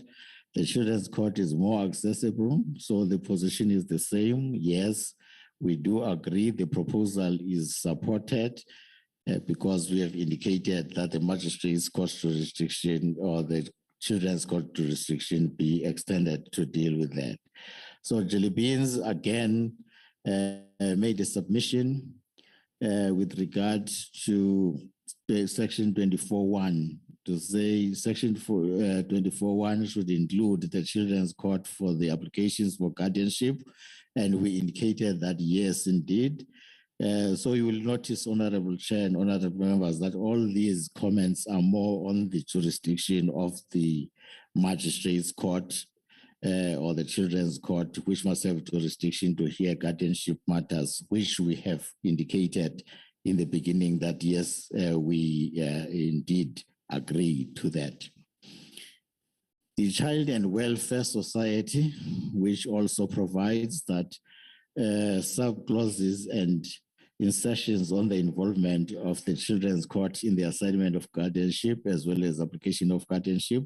So the principle is the same. It's all about the children's court jurisdiction to be extended. Clause 21, amending section 40, COMSA made a comment that the issue of rights of children conceived through artificial insemination should be taken into account.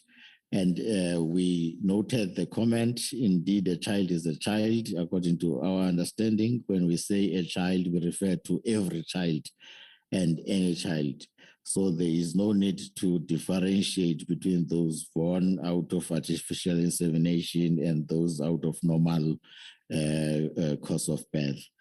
With regards to section 213, there is also by COMSA an indication that there should be an inclusion of the word religious in order to include and cover all beliefs and not to discriminate against children. We supported the proposal as given, and that will be amended to include the word religion so that everyone is catered for. Again, COMSA in section 292 of 2005, that is Act 38 of 2005, the Children's Act, there's a need to define or explain the word ordinarily resident for effective application of this amendment. And we are saying the proposal is not supported because it is not necessary to define this term as it is used in its ordinary meaning. Only words that we are trying to delimit or to extend their meaning, we can define. But if they carry their ordinary meaning, there's no point to do so.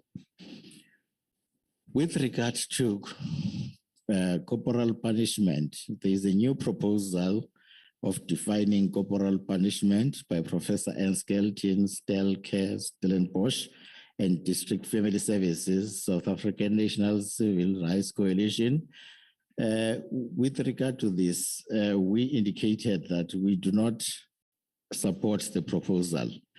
The reason why we are not supporting the proposal of a definition of corporal punishment, we have already advanced earlier that the term corporal punishment carries its ordinary meaning. And because it carries its ordinary meaning, there is no point of, because it carries its ordinary meaning, there is no point of defining it. Only if we were trying to delimit or extend its meaning, as in the principles for drafting of legislation, then we would do so. And again, because corporal punishment has been outlawed in the Republic of South Africa, there is no point of dealing with that. And even if we were to define it, it would mean that we are creating a distinction between corporal and non-corporal, of which all forms of punishment, physical punishment, are outlawed in the Republic in terms of the case that we referred to earlier. So we are not supporting the view in terms of amending that particular provision.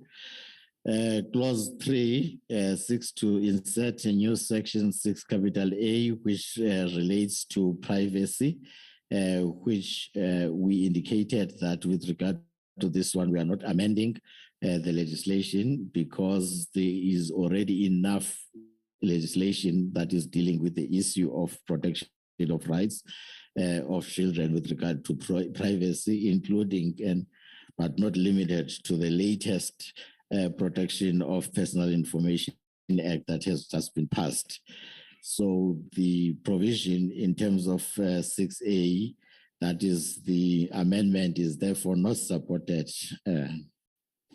as required by the people who made comments. Again, clause dealing with the that is cause for justice and media monitoring. They are also making reference to that there is a need to deal with the amendment of 6A and delete section 74 of the Principal Act. And the understanding is that the proposed section 6 capital A on its own does not provide for the protection of privacy of children in children's court proceedings.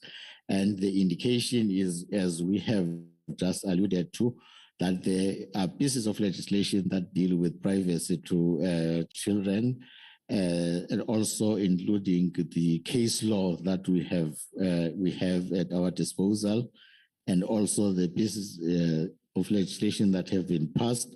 They are enough to deal with the issue of protection of children, and above all, the magistrates themselves or the presiding officers of the children's court also have their powers that are vested in them to deal with the issues on case-by-case basis, and we can therefore not usurp those powers.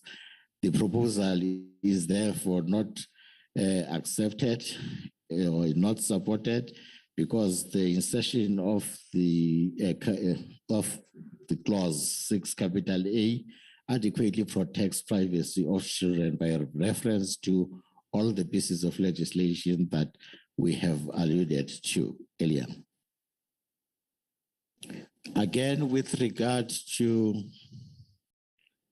the issue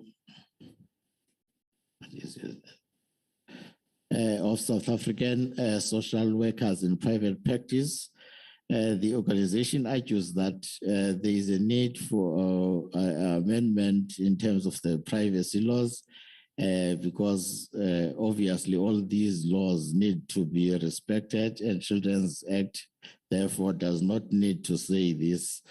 Furthermore, the list of laws is incomplete as it omits the Divorce Act. When we disagree with this particular concern, because the way that clause reads, it says including the following laws.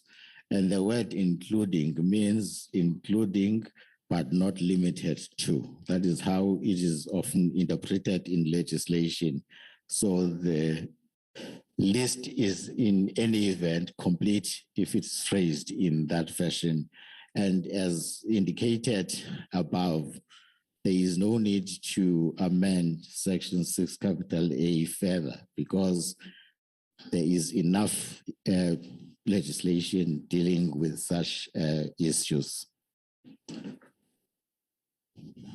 Again, Scalabrini also supports the changes included in subsection 6 capital A, and note that this must also include protection from discrimination on the basis of social origin, and the proposal is not supported, as we have indicated above, that the legislation already covers that. And again, the Constitution is already clear that no one may be unfairly discriminated because of social status and all that. So it will just be the repeat of existing legislation, of which Parliament is expected to be aware of existing legislation and not rewrite the existing law unless it is amending it also. The Center for Child Law, the organization, is extremely concerned that Section 74 is deleted in its entirety, that the new clause in Section 6A does not provide for the protection of privacy of children in children's court proceedings. It assumes that this is simply an oversight, and we indicated that the proposal is not supported because the new insertion of Section capital A adequately protects privacy of children by making reference to various pieces of legislation, as we have indicated. And also, again, the magistrates do have the powers to deal with issues of concern, which can be made in terms of an application or interlocutory application during the proceedings themselves. So it is important for us to also give the magistrates or the presiding officers a chance to exercise their discretion when it comes to such issues. The National House of Traditional Leaders provides that the provisions for child rights to privacy is subject to Films and Publications Act, the protection, that is all these pieces of legislation, and it's also a view, having a view that children's privacy should be protected not by publishing information relating to proceedings in the traditional courts. It is also of the view that there are rituals and practices taking place, such as initiation and customs and all that, which also need to be protected. And we are of the view that, yes, this is correct. The proposal is supported, but the clause has to be extended to include prohibition on taking off videos, as we have seen such happening regarding the rituals people perform and all that. Again, the organization, we are the fathers, we are the parents. They pointed out that Section 74 of the Act protects privacy of children involved in children's court cases such as abuse, custody, adoption, and all that, and provided that if the bill is passed in its current form, the implications is that media would be allowed to identify and publish photos of children. And we are of the view as the department that, yes, the proposal is supported, the concern is, but however, the court may vary from time to time as contemplated in Section 48(1)(c), and then this will be amended as indicated. With regard to jelly beans, the organization welcomes the intention of the amendments. It points out that many children fear exposure of the personal details in the press, and in many communities, there is still a stigma attached to particularly the rape of girls. It, however, submits that this section on its own is not adequate. And we indicated that, yes, the proposal is supported, but Section 6A will be kept, as Section 6A is covering all the pieces of legislation that need to be adhered to when such things need to happen. So we do accept the concern, but of the view that Section 6 capital A provides, that is clause 6 capital A does provide for that.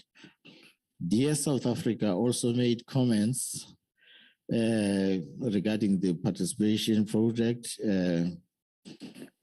where there is a need to take care of the following, that is child protection to include children with special needs, and the definition of our evaluation system to establish when a child is capable of making decisions and all that. We had indicated that in this regard, the first proposal is covered in Section 11 of the Act. So it is already catered for. There is no need to worry about that. And the comment is also attended to by the Children's Court, because the issue of 90 days to deal with such cases is afforded in terms of the rules and all that. So there is no need to worry about such issues. It's one of those issues, Honorable Chair, we said there is a need for further awareness raising in terms of these issues, because they are there, they are in existence. It's just that members of the community may not be aware of their existence. Again, there is something around clause 6, which seeks to amend clause 12, looking at the prohibition of genital mutilation. And it's one of the issues that we raised earlier around the definition of genital mutilation, where we said we are not amending clause 12 again, because clause 12 is relating, clause 6 is relating to section 12, and it prohibits all forms of genital mutilation, and that we are keeping as a department. The Women's Legal Center also made comments around the issue of 6A of the bill, that is clause 6A of the bill amending section 12 of the Act, and also looked at the memorandum on the objects where there is a prohibition on child marriages in South Africa. However, it submits that replacing the word may with must in section 12 of the Act falls short, as if it entails that there will be clarity that the child marriages are prohibited in South Africa. So we are of the view as a department that clause 6 be amended in order to take into consideration the recommendations that indeed we are saying as a department, no person under the age of 18 can be made available for marriage. And then that also entails the amendment of all existing pieces of legislation which will be impacted by this particular clause, more especially the Home Affairs Marriages Act, which agrees or provides that the commissioner may approve that or may give consent for the marriage for a person under the age of 18. So that will not be possible anymore. So in terms of this legislation, only a child at the age of 18 and above will only be available for marriage purposes. So the age of marriage in South Africa, as we indicated, is only for those who are above the age of 18. So this provision is all about that.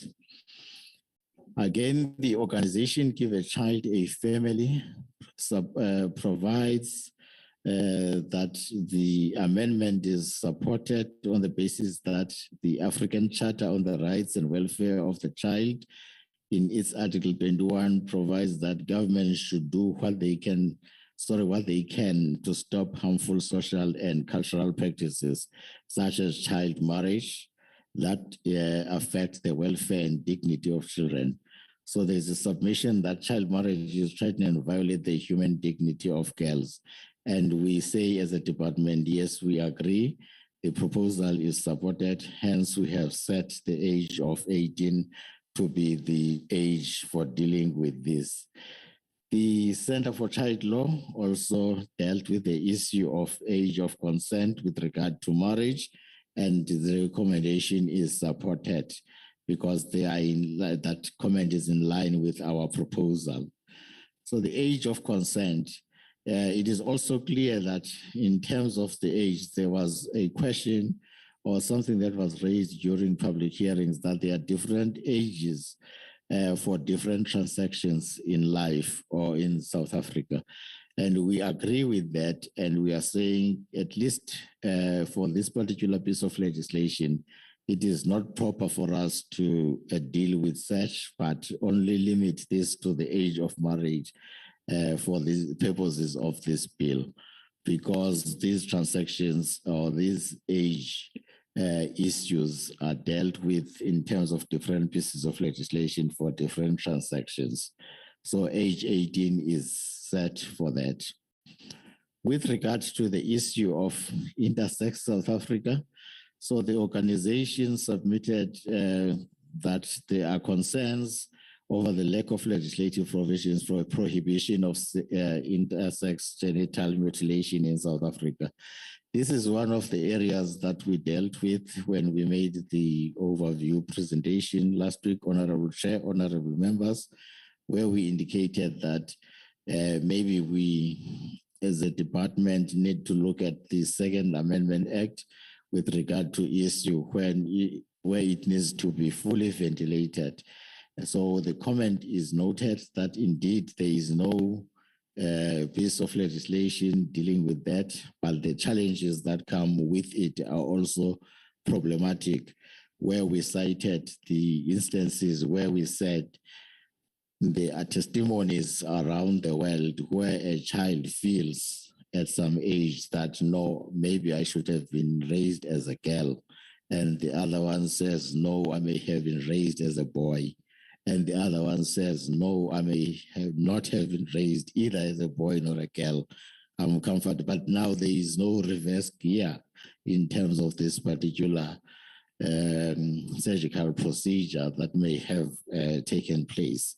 So this is one of the touchy areas that we need to tread with circumspect when dealing with as to what exactly needs to happen at the end of the day. Again, Honorable Chair, with regards to the issue of virginity testing, Clause 6 of the bill speaks to the amendment as indicated above, that it seeks to amend Section 12 by prohibiting child marriages and genital mutilation. So Section 12, 4 and 8 prohibit virginity testing on children under the age of 16, as well as male circumcision on children under the age of 16, with certain exceptions contemplated in sections 12B and 8A. What we are providing here, Honorable Chair, is that this is already in existence in the legislation, and there is no need to take it any further. It's just a question of awareness raising, because the Act already provides for it. It's just that people are not aware. The National House of Traditional Leaders also provided that it does not support the prohibition of children under the age of 16 years going for virginity inspection. It points out that the reality is that, especially in KZN, Mpumalanga, and Eastern Cape, girls below the age of 16 willingly consent to virginity inspection. There is no age limit in terms of culture and tradition. It is done as a guide by the stage of maturity. So at the age of 12, a girl does give consent to virginity inspection. So the department responds that the virginity testing and circumcision are provided for in Section 12 of the Children's Act. However, the department did not propose amendments in this regard. that is relating to these aspects, and there has been no public consultation on the issues, as these issues were not gazetted. So it's just some issues that came as the matter of public consultation at the time. Okay, Honorable Chair, I think I can stop here for now as guided earlier. That is page 150 before I proceed. Thanks, Chair. Maybe, Chair. Yes. I want to check whether you'd be comfortable that we proceed to 200. It'll take another 10 minutes or so, or whether you would want us to pause here at 150, as already indicated. Milton, where are you rushing to? We are going to finish this. We first agreed on stopping on page 150. So we are at 150 right now. Then we'll take another 100 out of this, so 150 again. Can we then check the honorable member's hand? Then we'll proceed if there are no other hands.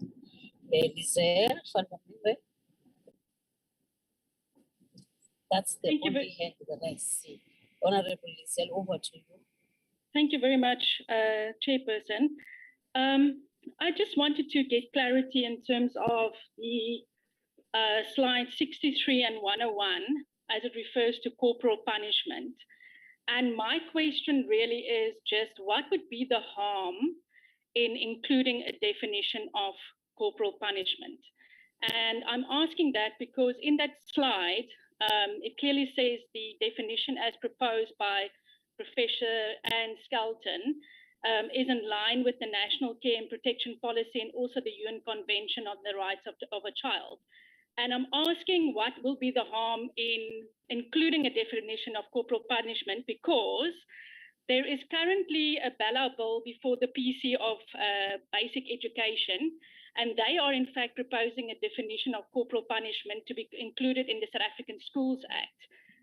And they're doing so because the education sector has learned that the Concord judgment does actually not result in change on the ground in terms of behavior. And so what it means is basically the teachers have not read the Concord judgment, so they might not be au fait with what exactly corporal punishment means, but they are guided by the rules and regulation of their sector.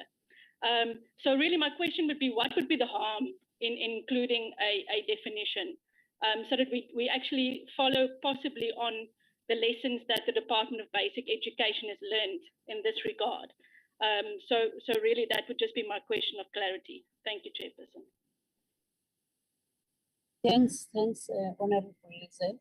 Can we give over to Paulinette, Honorable Paulinette? Thank you, Chair. I just have one concern about the child marriages. You know what? When we have a bill, these things don't cipher through to the ground. And when we look at the rural areas where the majority of these things are happening, of child marriages, how are we going to ensure that this bill is going to be implemented even in the smallest towns and in the rural areas?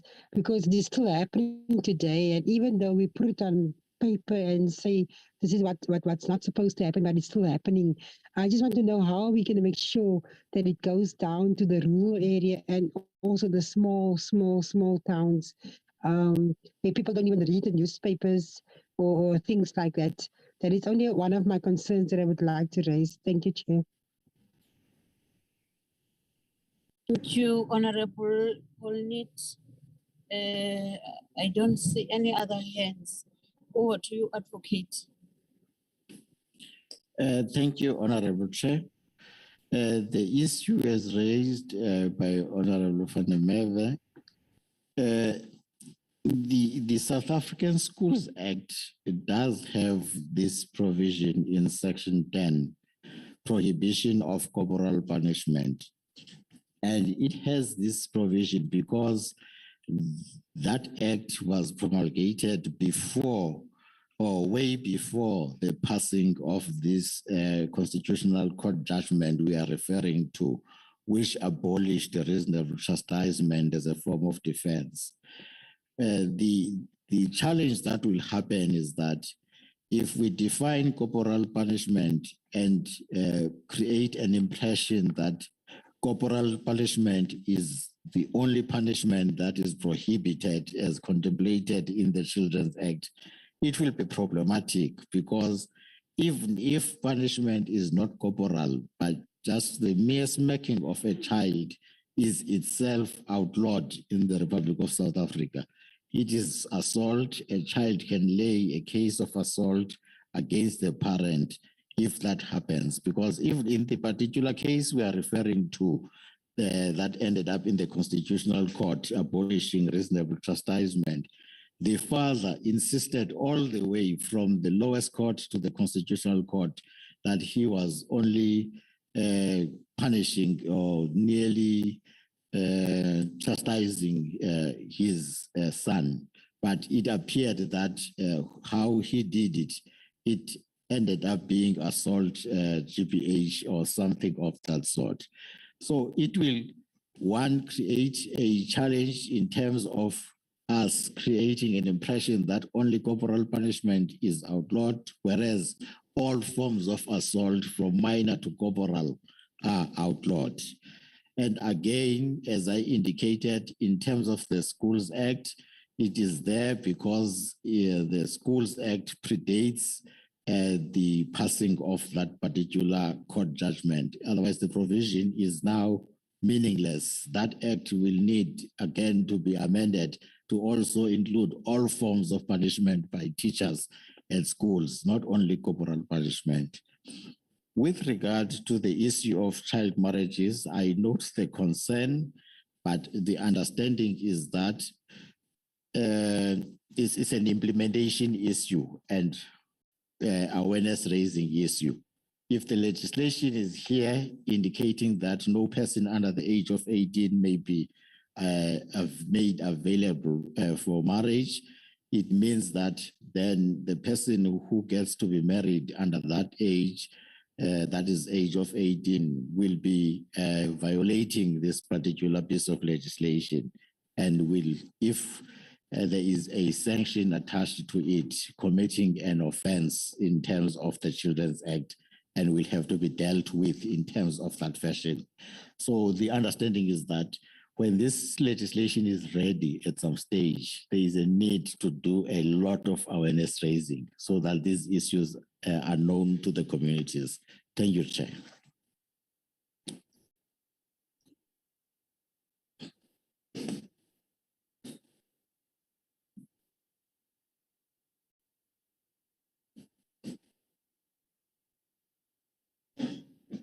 Okay, you can carry on by presenting from page 150. Okay, thank you, Honorable Chair. Thanks. Corporal punishment is still the same principle that we have just alluded to. The proposal is not supported because the Constitutional Court has dealt with the matter. And as we indicated, it dealt with the matter of reasonable chastisement. So there is no need to put corporal punishment. All forms of punishment are prohibited in the Republic of South Africa, and is a new common law, as in that judgment that was passed by the Constitutional Court. The Center for Child Law provided that the South African Child's Care and Protection Policy, as approved by Cabinet, states that the Children's Act will have to be revised to prohibit corporal punishment and any other form of cruel, inhuman, or degrading treatment or punishment.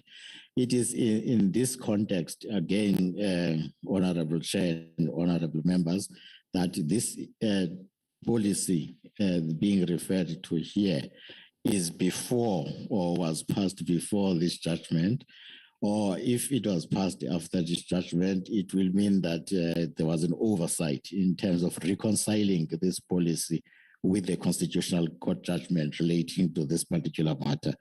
And therefore, this bill is not fit to provide for corporal punishment. The Constitutional Court has spoken, and that is the new law. The Children's Institute also provided an issue around that it is important for this bill to be explicit when it refers to corporal punishment. Again, the response is the same, it's still about corporal punishment. But we do say as a department, there is no harm in having the positive parenting guidelines in terms of this legislation, as opposed to defining, corporal punishment or dealing with issues of corporal punishment. Stelcare, Stellenbosch and District Family Court Family Services also provided an issue around corporal punishment with regard to the 2019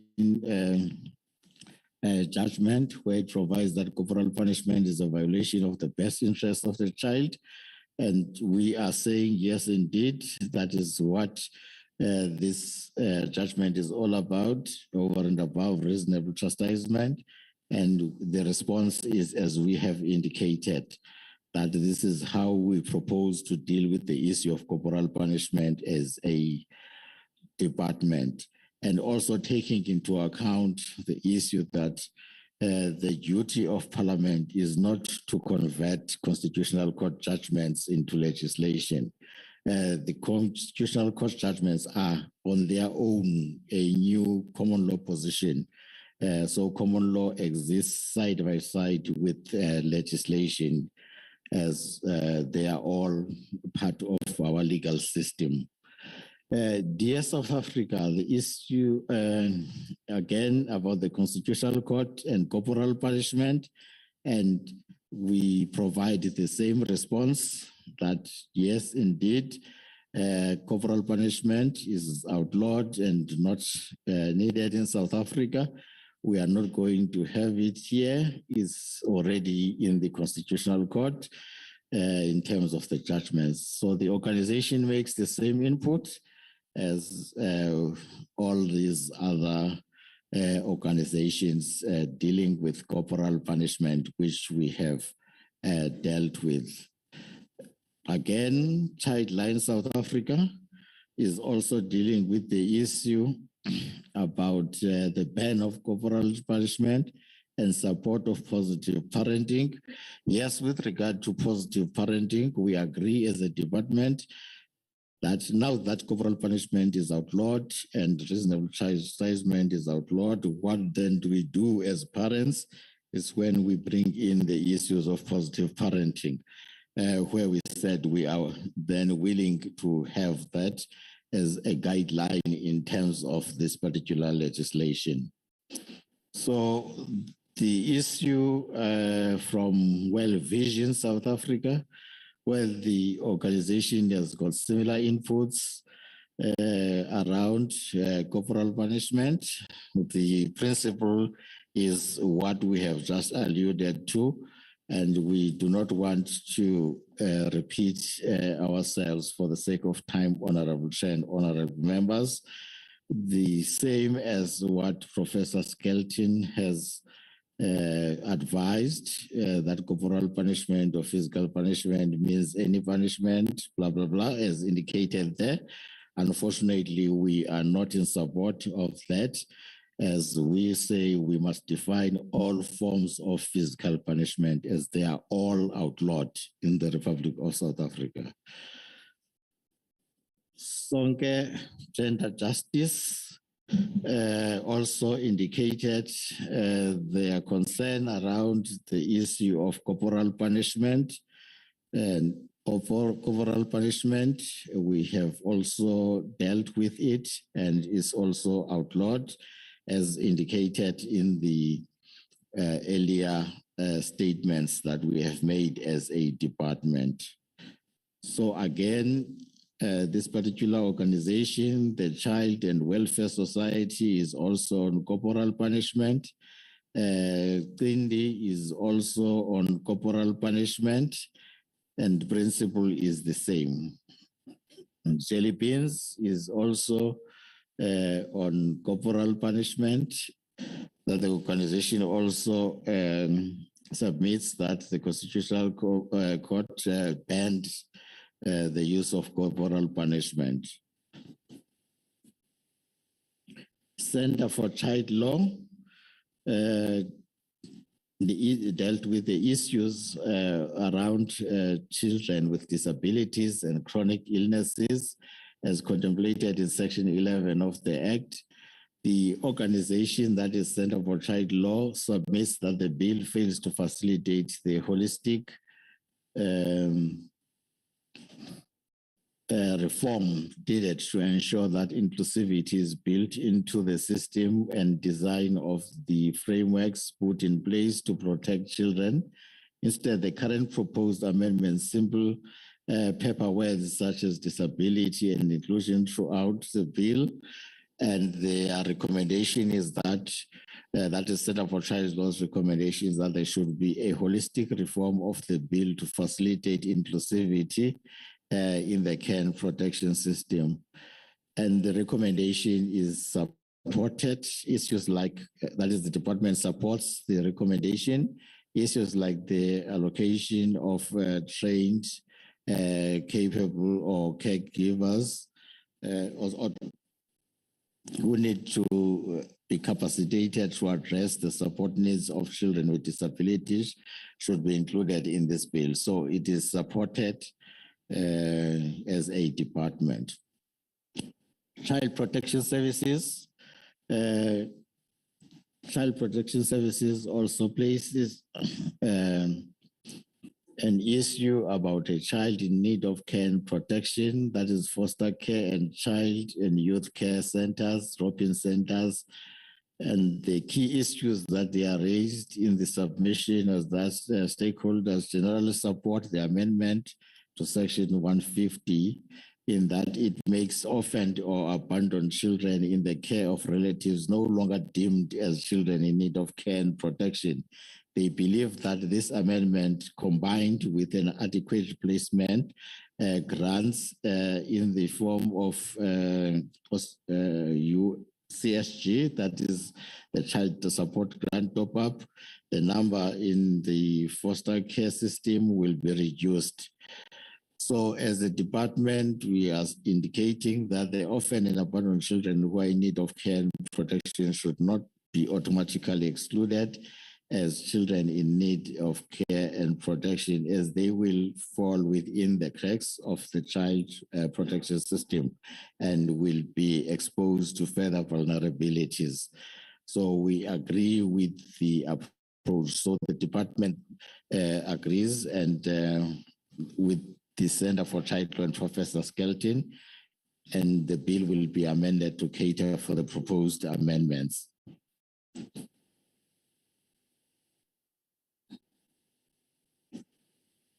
Again, with regards to the National House of Traditional Leaders, the House supports the view that, amongst others, traditional leaders should report an abused or neglected child and child in need of care and protection in the traditional communities, the provision which the department supports.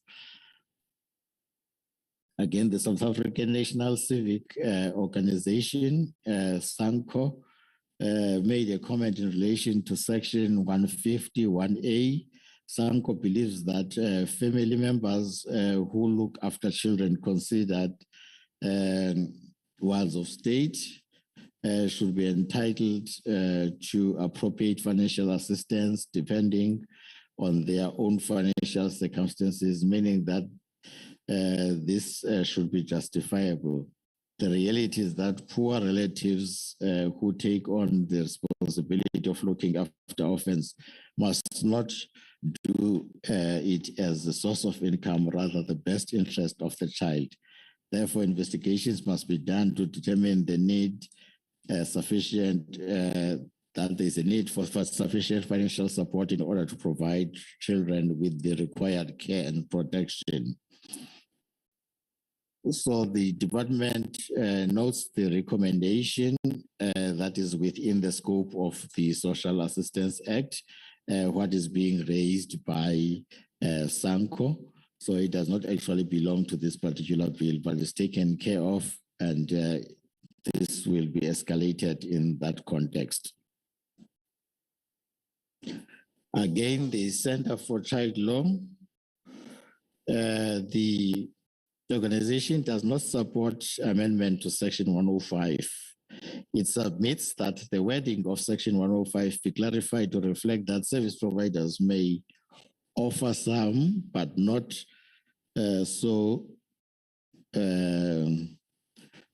not offer to all of these services, and that organizations offering prevention and early childhood services are not necessarily required to register as child protection organizations. DSD contends that this is not always possible and cannot be made a matter of law as in the bill. This is based on the fact that some parents may not be fit and proper parents, as indicated in this under these circumstances. So the issue of parenting agreements and parenting plans may be drafted to address the issues raised, which will be the outcome of what is being suggested here. So, but with regards to the issue of the amendment of Section 1573 to read a very young person or something like that, a child, instead of using the word very young, that will be amended to refer to a child who is 3 years or younger under the circumstances. So the proposal is supported. And also the issue of a child who is not in the care of a family member as defined in Section 1, as indicated in that bullet, that was also supported and will be amended accordingly. So Section 144 2B should be amended by adding the words "and their children" after "for themselves." Then the proposal is also supported. There is also a need to include a definition of child parent that will be done, and amendment of Section 1054 to read designated child protection services, social workers, that is social work practitioners instead of social work practitioners, then that will also be taken into account. And the amendment of Section 105 to read designated social workers in the employ of child and youth care centers or a municipality should be empowered to intervene. That will also be taken into account. And also, again, Section 1056 to be amended to read the department must develop and conduct a quality assurance process for the evaluation of child protection services as prescribed. So that will also be, that is also accepted and will be amended accordingly. The amendment of Section 107(1) capital A, where it must read as follows: the provincial head of department may, on receipt of a written application, designate any organization that complies with the prescribed criteria. That is also accepted. And also the insertion of the following words in clause Section 109. The Director General or MEC for Social Development must conduct quality assurance in a prescribed manner. And it reads as that. That is also accepted. Again, Regulation 33(2), which provides for separate Form 23 for the purposes of reporting child abuse and neglect to the Director General for recording in Part A of the register, as opposed to Form 22, which is the recording of the report of abuse. So the department does not support the recommendation to merge Form 22 and Form 23, because Form 22 serves as a tool to collect data. It is used by different officials mentioned in Section 1110, and Form 23 is a tool utilized by investigating social workers to follow up on cases reported through Form 22. So these two forms, they serve two different purposes and cannot be merged, Honorable Chair and Honorable Members. So in issues around Section 155, where there is a suggestion that Section 155, subsection 1, must be amended by the deletion of the words "a child or a children's court must decide the question of whether blah blah blah," and then upon notification be inserted and all that. So the Department of Justice is responsible for court administration and case management, and it cannot be correct for us to deal with this in this particular legislation. However, with regards to Section 1552, the department supports the recommendation of the removal of the words "before the child" is brought before the children's court, because that is within our jurisdiction. So the department will therefore have to revise Section 84 to foster care with a registered cluster foster care scheme in this regard. Again, there is a need for the amendment of Section 159 to capital A to read for 3 years from the date of commencement of this act in relation to orphaned or abandoned children. So the period of foster care extension is an overstretch of the law. There must be a transitional period of 3 to 5 years. And the understanding is that the department does not support the proposal based on the fact that a period of 6 months that is suggested in the bill is reasonable to allow the magistrates to process the extension of the foster care orders.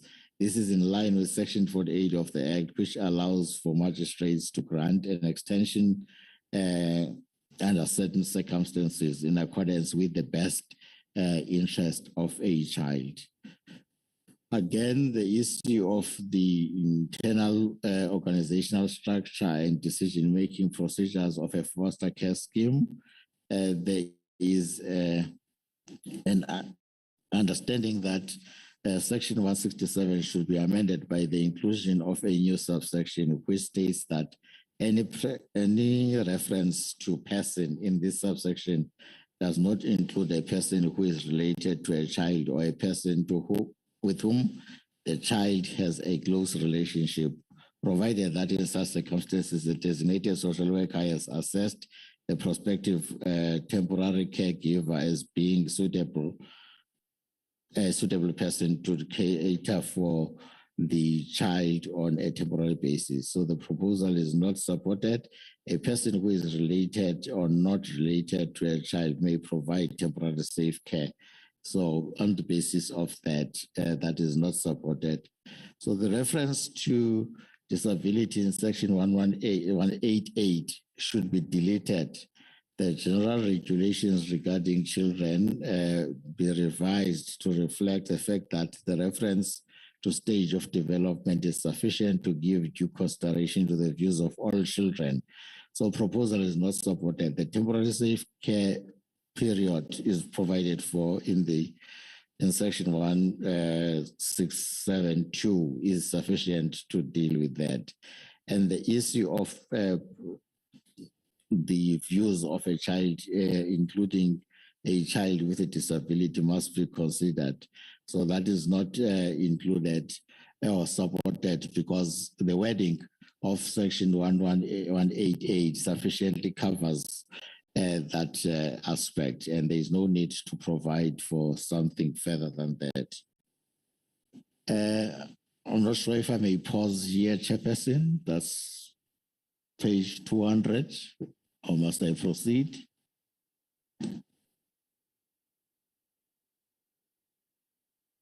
Okay, Advocate. Let me look at the hands. Seemingly there are no hands for now. Then can we request you to continue?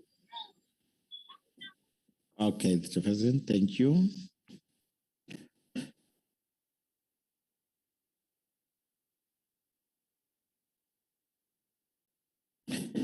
The next comment is from the Children's Institute, which relates to the amendment of Section 110, subsection 2, where it is stated that in general,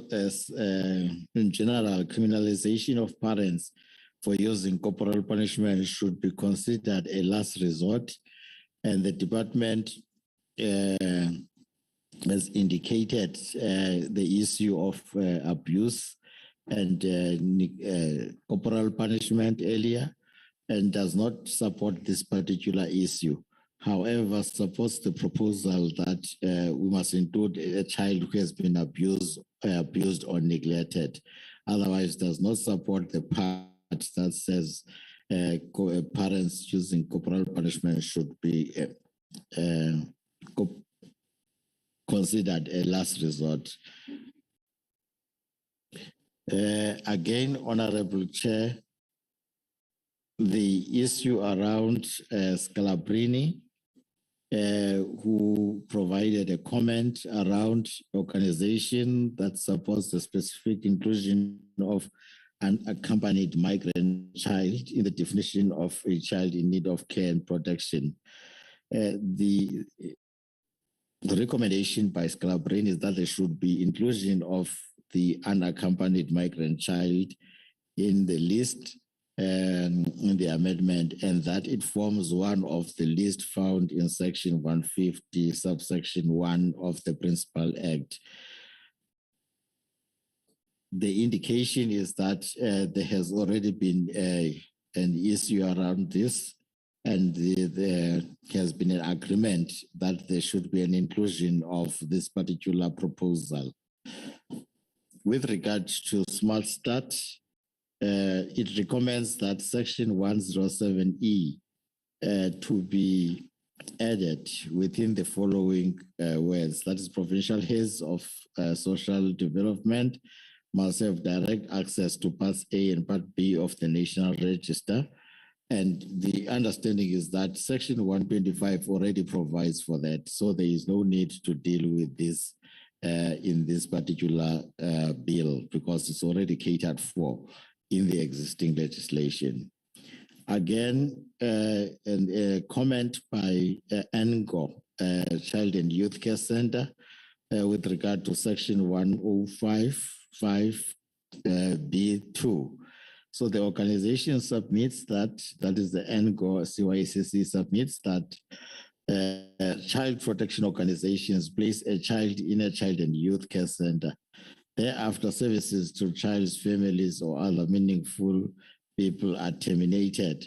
The child and youth care centers experiences in some cases that active reunification services are not rendered to children's families.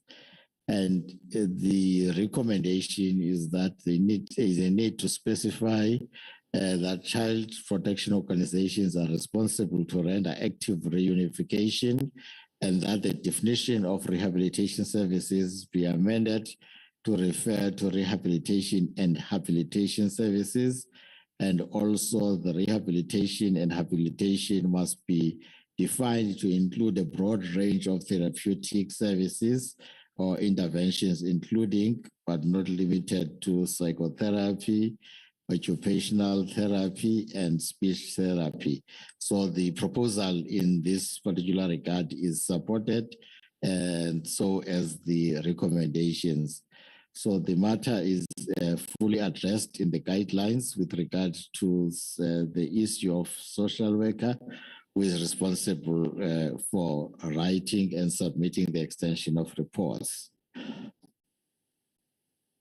Again, Honorable Chair and Honorable Members, it must be noted that in terms of ENGO therapeutic services, service centers, there is also a submission that over the past few years, there is a need for, there has been a need for therapeutic centers in the country, and children are struggling with severe behavioral challenges, and the resources to assist these children are almost depleted. So the children are no longer only in need of care and protection, but in need of serious and intensive multi-therapeutic services in order to overcome their developmental trauma that they have endured. So the recommendation is that the current definition of a therapeutic center is unreachable. The whole concept of a therapeutic center should be redefined, and the recommendation is supported under these circumstances. Again, the issue around Scalabrini, who also recommended that the documentation of children needs to take into account of the needs of a child and must be dealt with as in the list in subsection 106B, and the department supports this particular view and will deal with that accordingly. Give a child a family, which also provided comments in this regard, where it says it will provide the option for the court to place the child in the care of family only if the court has found that a child to be in need of care and family and protection, in fact, is a child that is in need of care and protection. And the recommendation is made that Section 46(1) must be amended to read that an order confirming or granting parental responsibilities and rights in terms of Section 23 and 24 to a family member caring for a child, and all these other amendments, that is an order confirming that a granting of parental responsibilities and rights in terms of Section 23 to 24, and also the amendment of Section 1592A to include the period of 3 years from the date of commencement of this act. So the department does not support the proposal based on the fact that a period of 6 months that is suggested in the bill is reasonable to allow for the magistrates to process the extension of the foster care orders. This is in line with Section 48 of the Act, which allows the magistrates to grant an extension in accordance with the best interest of a child. Again, with regards to We Are the Fathers, a comment that is brought by this organization called We Are the Fathers. The organization knows that Section 151A of the Act states that orphan children in family care are no longer deemed in need of state care and protection. If properly implemented, the organization submits that the amendment will free up children in kinship care from being included in foster care and its accompanying court orders, social supervision, and massive delays in accessing social grants. So the organization therefore makes the following recommendation: that Section 150 be retained and changes to the definition of an orphan and abandoned children in need of care and protection to exclude those in family care. So the proposal actually seeks to amend Section 150 to clarify that a child who is abandoned or orphaned and has no parent or guardian, family member or caregiver, and who is able to and suitable to take care of the child is a child in need of care and protection. So that is the position, and therefore the proposal is supported. However, it should be a new insertion under Section 150, subsection 2, and paragraph C. Not all separated, because not all separated and migrant children are in need of care and protection. That is the position also addressing the concern of Consortium for Refugees and Migrant Children in South Africa, because they are alluding to the same fact, and the response is as we give. Again, Professor Skelton,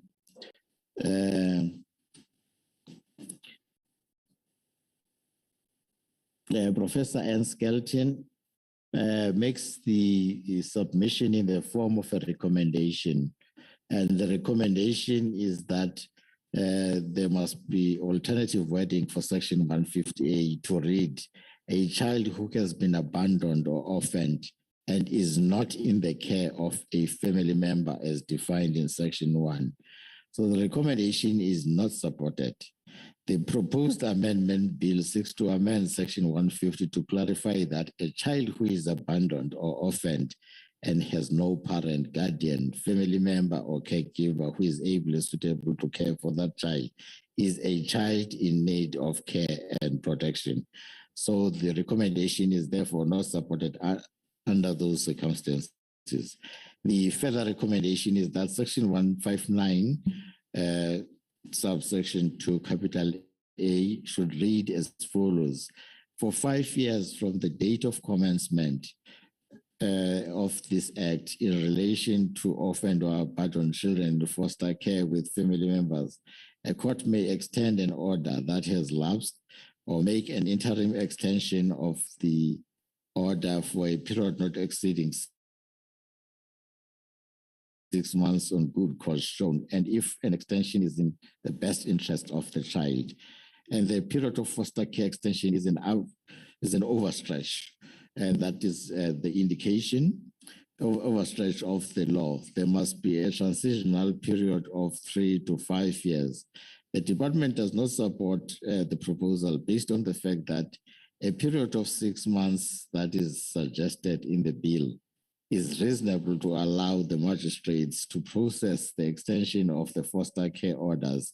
This is in line with section 48 of the Act, which allows the magistrates to grant an extension under certain circumstances in accordance with the best interest of the child. The other question comes from the Catholic Institute of South Africa, in fact, comment rather than question, which provides that there is a recommendation that there must be an extension in section, that is the extension period in section 86 be no longer that 2 years as per the existing practice. Section 96J, the clause should be deleted or should not be deleted by amendment to say correctional facility instead of prison. Okay. So the department disagrees with the recommendation in clause with regard to clause 86, because clause 86 makes reference to 6 months interim extensions. Again, with regard to Ms. Vicky Wanlis, who also made a comment around section 150, that is 150 may be open to abuse. A migrant child can be rendered unaccompanied by the removal of their parents. This is unfair and unjust, pertaining to amendment to section 170. And then there's a question that is being asked, why is it treated like a criminal matter if a child absconds? And when say the comment is not clear, that is not the position. Otherwise, it is not clear what exactly that is being asked by or that is being commented on. Children in distress, the organization supports the intent of amendment to section 150 because it is aimed at making it clear that relatives caring for orphaned or abandoned children will no longer have to get a foster court order before they can access an adequate social grant. This is necessary because it has been proven that the foster care system is not effective in reaching the majority of orphans in need. And the attempts at doing so have consumed social worker time, reducing their time to respond to cases of serious abuse. So the organization makes the following recommendations. The words suitable and able in section 150, subsection 1, paragraph A be removed because they are unnecessary. The Act already covers situations where a child's caregiver is suitable or able to care for the child in the other subsections in section 150, subsection 1. The section to read, a child who has been abandoned or orphaned and is not in the care of a family member as defined in section 1. And the response is, as we have given above, that it is not clear what is being indicated, but the understanding is that section 150 provides sufficiently what needs to happen. However, with regard to section 46, that it be amended to read that the Children's Court may make the following orders, that recommendation is supported and will be dealt with accordingly. And the amendment of section 159, subsection 2, capital A, to read for 3 years from the date of commencement. The department does not support the recommendation since a period of 6 months that is suggested in the bill is reasonable to allow the magistrates to process the extension of foster care orders.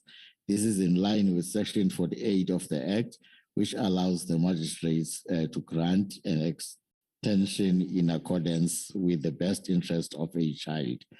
And with regard to the issue of amendment of section 159 to capital B, notwithstanding the amendment to section 150 subsection A, an order placing an orphaned or abandoned child in foster care with a family member in terms of section 156 before or on the date of this amendment may be extended by the court in terms of section 159 subsection 2 or section 186 subsection 2.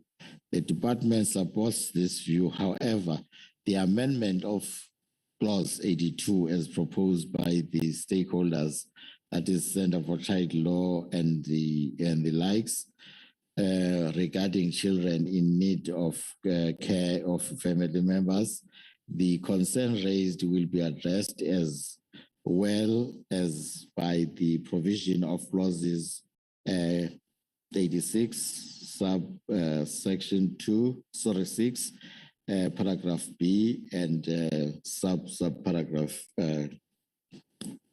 Roman letter 4, as well as section 84, subsection A and paragraph C, capital A.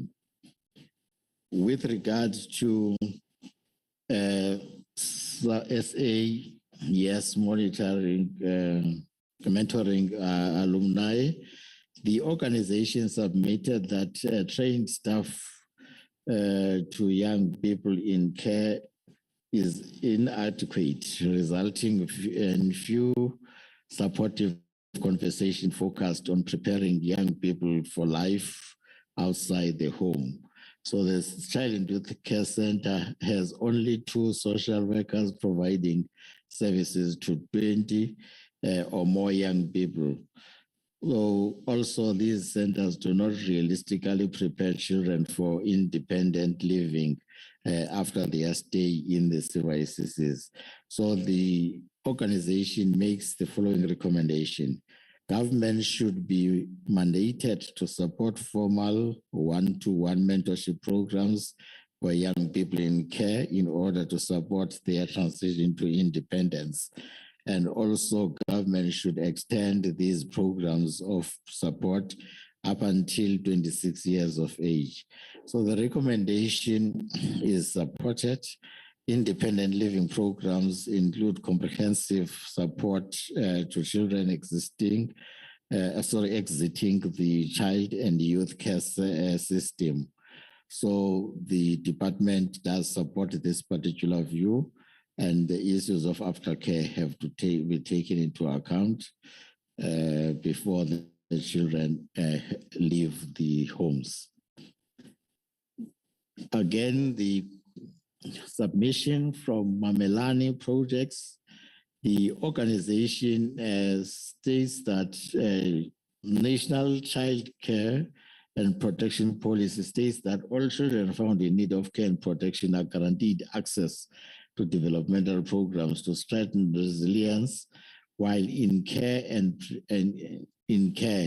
prepare children and youth for the transition from the care when they return to family or community. It recognizes that support for transition is an essential service and that young people will continue to require support for an extended period after leaving. The recommendation, therefore, that is made is that there must be an amendment of section 191, subsection 2 to read, a registered child and youth care center must offer therapeutic programs and developmental programs that is designed for the residential care of children outside the family environment and for the transition from care when they return to family or community. And the position is that this recommendation is supported and there should be an amendment in the manner in which has been recommended by this particular organization. Again, with regards to the Cow Youth Forum and Gauteng Region Alternative Care, the forum states that Section 191 of the Act provides for a registered CYCC and that it must provide therapeutic and developmental programs designed for the residential care of children outside the family environment, which may include a program designated in subsection, that is the assistance of a person prior to leaving a child and youth care facility. So the proposal or recommendation that is made is that the proposed amendments must make preparations and for aftercare and must ensure that there is monitoring the child when the child exists, the group that is the child and youth care center or such other home. So the recommendation is supported by the department, and also that the Act must give clarity about the definition of aftercare and must also indicate objectives for aftercare. It should state which programs are to be rendered during this aftercare period. So the proposed insertion of aftercare addressing services that need to be provided when a child is discharged from alternative care. So that is already taken into account. So again, the Children's Act should give clarity around the supportive services that are to be rendered to children leaving the CYCCs and should provide clarity on who will be responsible for this process. So independent living programs include comprehensive support to children. So it's programs that the department has. It's just that, again, Honorable Chair and Honorable Members, is those issues that we had indicated that they need some more awareness raising by the department so that the affected persons get to know about them. There was also a comment from Mr. Ayanda Godongwane. Mr. Godongwane stated that Section 191 states that a registered child and youth care facility must provide therapeutic and developmental programs of children outside the family environment, which may include the assistance of a person prior to leaving the center itself for a period not exceeding 12 months. And it's part of what we have just alluded to, and the department supports the recommendation and also takes into account that the guidelines already provide for that. And it's just a question of implementation that needs to be dealt with exhaustively by the department. Center for Child Law made a comment around prevention and early intervention, where it provides that new proposal to Section 144.2 should be in the sense that it is exhaustive, because at present, Section 144.2 is not exhaustive, or is not an exhaustive list of prevention and early intervention programs, and then needs to be scoped for other programs, which will emphasize the fact that the services are delivered to families for the benefit of children. So the recommendations that have been made or proposals that have been made by Center for Child Law in terms of Section 144, subsection 2B, in such that Section 144B should be amended by adding the words "and their children" after "for themselves," and also the addition of the following sub-clause or subsection 144.4. The department, in partnership with relevant stakeholders, must take all reasonable steps to ensure that education and awareness programs concerning positive parenting are implemented across the country. Programs promoting positive discipline at home and in alternative care are available across the country. So in other words, this is the proposal, and the proposal is supported with regard to Section 144.2B. However, with regard to 144.4, the proposal is not supported because Section 145 addresses the provisions relating to a national comprehensive prevention and early intervention strategy. Awareness programs and part of prevention and early intervention programs, and that they are also taken care of in terms of Section 144 of the Children's Act. So on the basis, the proposal is not accepted.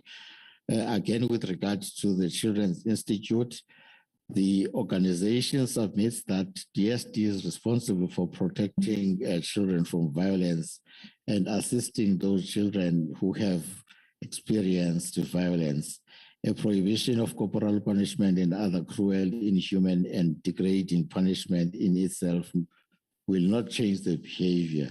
Therefore, it needs to be accompanied by adequate programs to change behavior. The proposal is not supported because Section 145 addresses the provisions relating to a national comprehensive prevention and early intervention strategy. So all these issues are ventilated in this particular comprehensive strategy. Therefore, there is no need to deal with them in this particular document. They are already dealt with in that fashion. Again, the comment from Baya Kanya Foundation, who are of the view that the bill is unconstitutional, and it is of the firm view that it must be withdrawn and reworked on constitutional principles. It bases this view on the argument that both the policy and the proposed bill have failed to place the best interest of the child. The bill has elevated the rights of others and rights of children subjugated. It opines that the principle of subsidiarity, which should be secondary or subsidiarity to the best interest of the child, has been incorrectly applied in the determination of all placement options for children. The bill has relegated the child's rights to second place behind the rights of others. It further submits that the word subsidiarity is not defined, but is used throughout the place, family, or local first, irrespective of suitability or capacity of that option to meet the needs of the particular child. The foundation is of the opinion that this is contrary to the constitutional court judgments that have already interpreted how subsidiarity has to be applied. So furthermore, the foundation proposed a procedure to be followed if any adult wish to assume full or parental responsibilities and or rights of or care of the child. among providing verifiable proof of identity and relationship to the child. It also has that the principle of reunification drives the narrative, but proper safeguards for children are not included. The recommendation that is made is that the policy and proposed bill be withdrawn. Substantial reworking is necessary to incorporate children protection, should be child protection entitled to, what the children are entitled to, suggest the appointment of an intersectoral panel of experts, including legal and social work professionals who have practical experience and know how to translate the rights that children have. So the Children's Act and the National Child Care Act and Protection Policy include services that children are entitled to. We already have these pieces of instruments that includes these. So Section 4 of the Act provides for such. That is Section 4 and 5 of the Children's Act makes provision for the intersectoral implementation. The section that is Section 4 and Section 5 in particular has empowered the establishment of the relevant intersectoral forums in terms of the Children's Act. It is therefore not correct that this bill does not take care of that and or the constitutionality of the bill. It must also be understood that the bill, before it was submitted to the Portfolio Committee, it was certified as constitutional by the, so the statement by Akanya Foundation has no basis as we understand it. The comment again by ABA Specialist Adoption and Social Services and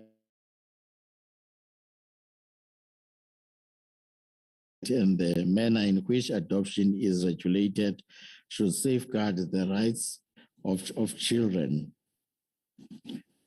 without being too restrictive, and as such creating barriers for children to be placed in an expedient manner with forever loving and stable families. The Children's Amendment Bill proposes significant changes to some of the key sections dealing with adoptions. It argues that not only do these proposed amendments raise concerns, but they also fail to address some key problems with the adoption process in South Africa that is resulting in small numbers in adoptions. It states that procedural delays have been the major factor impacting the low number of adoptions that are being recorded annually, with efficient implementation of prescribed processes in accordance with minimum norms and standards.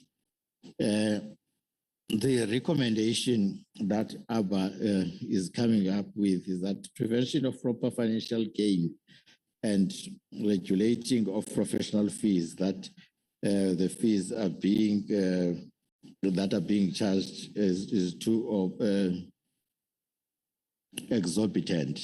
So prevention of procedural delays and ensuring that adoptable children placement into family care is done in an expedient manner, very stringent legal requirements and procedures for the adoptions and the service.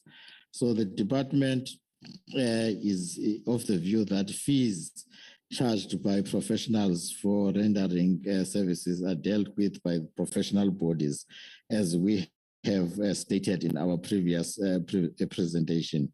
We are not saying the professional bodies must be established in order to charge fees. We are saying that professional bodies are already in existence. So if a social worker is charging fees in terms of the legislation that exists, which governs social workers, same as medical practitioners, psychologists, lawyers, and the likes. So this act is not the right instrument to regulate this matter, as we have all already indicated. So the recommendation is noted, however, it is unreasonable as time that lapses during the adoption process is due to compliance with the various provisions of the Children's Act, which are meant to serve. So fees charged by professionals for rendering services are dealt with by other bodies, not actually by this particular instrument. And we have already made the comments on this when we presented last time. Honorable Chair, we are at page 253 now, just past 250. I'm not sure if we can proceed or we can just take a pause here and take questions. Hello. Let us pause and check if there are honorable members who wanted to ask a question for clarity. Honorable members, is there anyone who wants to ask a question, because I don't see any hands? Are you fine, honorable members? May we proceed? Yes, we're fine, Honorable Mangani. We can proceed, I think. Thank you. We may proceed. Thank you, Honorable Mangani. Honorable members, Honorable Chair, the other comment came from Childline South Africa. Childline South Africa supports the recommendation of the South African Adoptive Alliance and also expresses great concern about children who languish in child and youth care centers when adoptive parents are available, simply because of the unnecessary limitations on adoption practice. And the comment is noted, however, it should be noted that we should at all times act in the best interest of the child. And this requires that we follow all due process. It's not a question of just getting a child today and placing him or her on adoption tomorrow. We need to follow all what is needed. And this is an intersectoral issue, as we indicated. The Door of Hope, the organization states that the key issues requiring legislative reform are the following: prevention of improper financial gain and regulating of professional fees. So it's also addressing the issue of who may provide adoption services and consistent reference in this regard.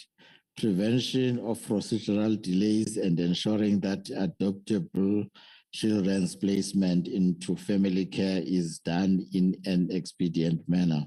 So the recommendation that they make, that is the Door of Hope, is that the proposed amendment to section 2391B, which proposes that the section replaces reference to an adoption social worker with a social worker responsible for adoption, and propose amendment to section 250, which deals with persons allowed to render adoption services, 6 to an adoption, the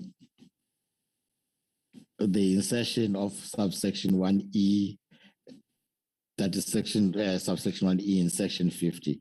A social worker employed by the department or a provincial Department of Social Development who provides adoption services.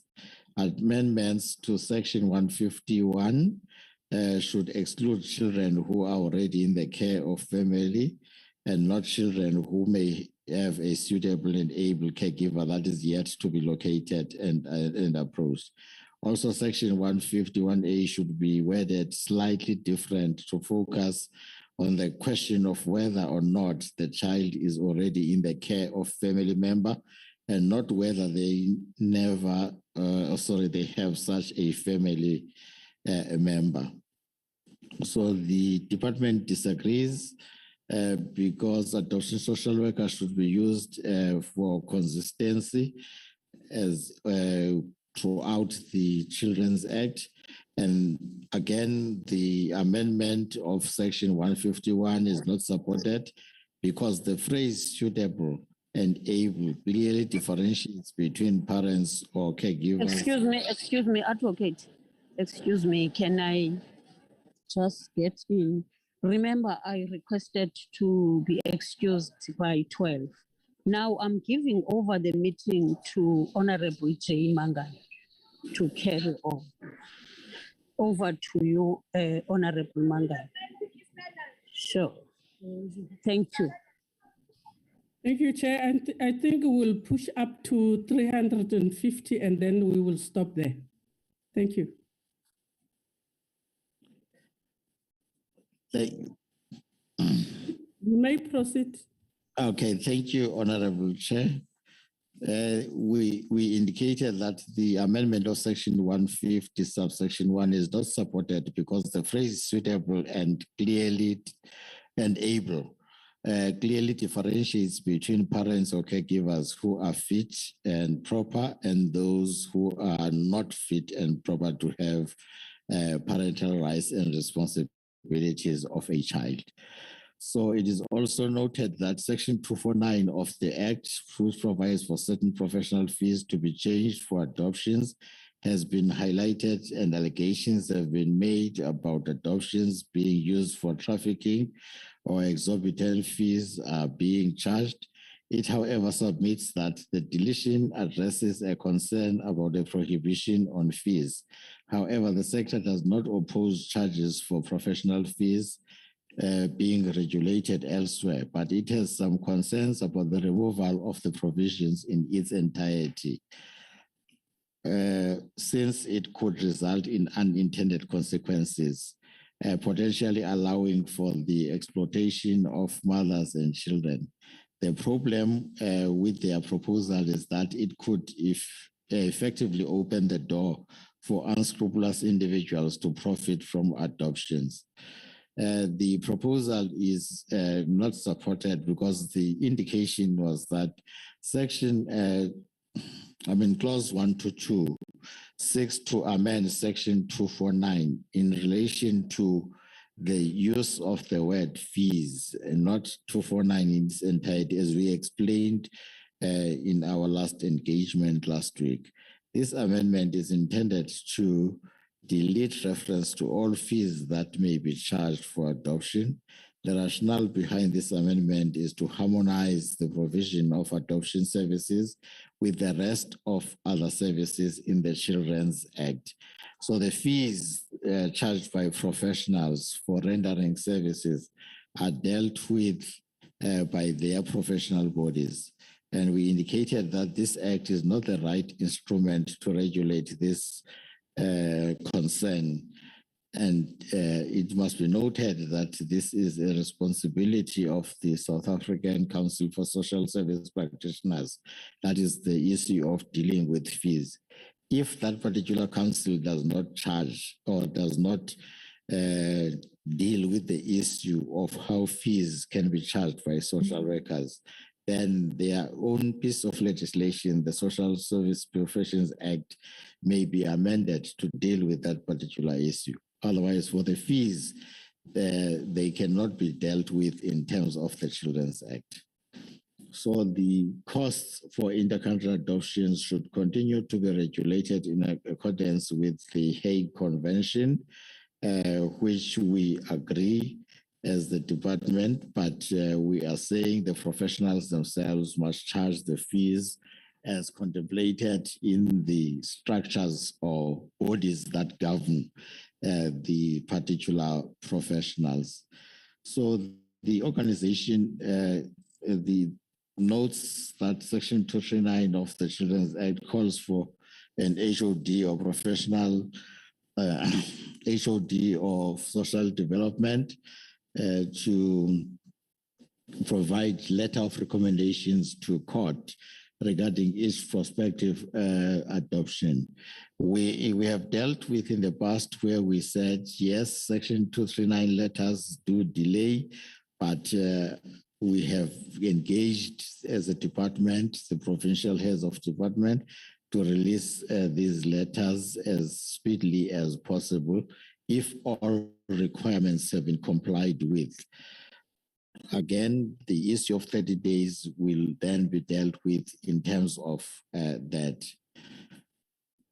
With regard to another comment from Tandi Refile Rose, who provides that those who provide adoption services and who perform psychological assessments do deserve a fee for their services. Section 234, which makes provision for post-adoption agreements, should be even more strongly worded. Instead of saying may direct or may confirm that a post-adoption is in existence. The recommendation that is made is that Section 239 letter from the provincial head of social development must be able to insert time frame to the amendment, after which the adoption can go ahead. If the letter stating that all requirements have been met, then that should be dealt with in that fashion. So the understanding is that 30-day period is reasonable time frame for the issuing of Section 239 letters. And the department has already been in engagement with the heads of department to assist the department or the heads of department to deal with this particular matter. Again, with regard to what Ms. Matilda Chiwa indicated, her main concern is that the deletion of Section 249 and the omission of the social workers in private practice from Section 250 is a challenge. So she submits that the definition of an adoption social worker should be the same, irrespective of the setting where the social worker is working. That is in government or in NGOs or NPOs and the likes. And the recommendation that is made is that Section 250, more especially 1E, in the definitions, that is of a definition of a social worker, must also consider either the removal of the definition of the Act or the amendment to read a social worker responsible for adoption, and also amend Section 1A to read a social worker employed by Child Protection Accredited in terms of Section 251 to provide adoption services. The department agrees with this concern as the adoption social worker should be used, the word social worker should be used consistently throughout the document, and disagree with the proposal of the insertion of the word social worker employed by Child Protection Organization in subsection 1A. But it does understand that social workers are also supposed to be registered as adoption social workers.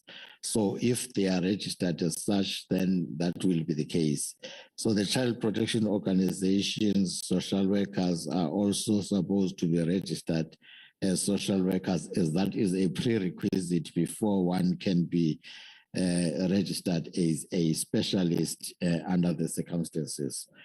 The Ratepayers Association, okay, it's actually the Fish Hook Valley Ratepayers and Residents Association, who made the comments and the recommendations. The association contends that the change from adoption social worker to a social worker responsible for adoption in Section 239 is worrisome. The wording may allow for more capacity, but it belittles the thought that adopted children matter and deserve a knowledgeable, experienced specialist in adoptions to deal with the ethical complexes and legal implications. So that is what the Ratepayers and Residents Association are submitting. So the association makes the following recommendations. Adoption social worker wording must remain as it is in in section 239. And the department agrees with the wording. The adoption social worker should be used consistently. And clause 122 seeks to delete section 249 in as far as it relates to fees. This amendment is intended to delete all reference to fees, and the rationale behind this amendment is to harmonize the provisions of the adoption services with the rest of the other services in the Children's Act. Again, the comment from Give a Child a Family, the issue was raised about the inconsistency in that a 12-year-old can decide termination of pregnancy, but cannot decide about adoption. It argues that adoption is about the young mother and father. DSD has forced the children into kinship when adoption is suitable. Any child must have support. Adoption must have a support, and adoption is a specialized facility. Family involvement prior to court must be taken into account, and DSD disagrees with this approach and with this statement that it has forced children into kinship. The best interest of a child is always of paramount importance, and therefore there is also a disagreement with regard to whether a family member has to be used or not. So that is the position that is being adopted in this particular regard. Again, AF welfare, that is AF welfare, Ms. Denise Douglas Harry, also on adoption, where the indication is that there is a concern about the changes in adoptions. The view is that currently there are 59 adoption social workers in private practice and 93 designated and accredited child protection organizations mandated to render professional adoption services nationally. There is a process between the South African Council for Social Service Practitioners and the National DSD to register DSD social workers as specialists in adoption. But this may take time. At present, the bulk of adoption expertise lies within the adoption accredited child protection, designated child protection organizations and private adoption social workers. Some of these designated child protection organizations receive partial financial subsidies that often only cover approximately 50% of the social work posts and programs. So the concern is about that. And also the recommendation is that adoption workforce has been increased by registered DSD social workers as adoption social workers, as we have indicated in our previous engagement, Honorable Chair, that the department has already trained some social workers in this area in order to alleviate the burden in the system and also to provide access so that there can be speedy processes of these cases. Again, there is an indication that the bill repeals Section 249, and many of the adoption accredited organizations and private adoption social workers will no longer be able to cover the inherent costs of the program. Ms. Henry's view is that this could lead to a further decline in adoption targets, thereby seriously impacting on the future of orphaned and vulnerable children currently benefiting from permanent family care through adoption. Should the bill be tabled and it repeals Section 249, it will take some years for a professional body to finalize a new code or regulation. So basically, this is one of the same issues that has been raised around adoption, where we indicated as a department that the bill is not prohibiting adoption fees. The bill is simply deleting the reference to adoption fees. And if there is a deletion does not mean a prohibition, but we are saying let the professional bodies be responsible for charging these fees. And we are not saying the professional bodies must be established.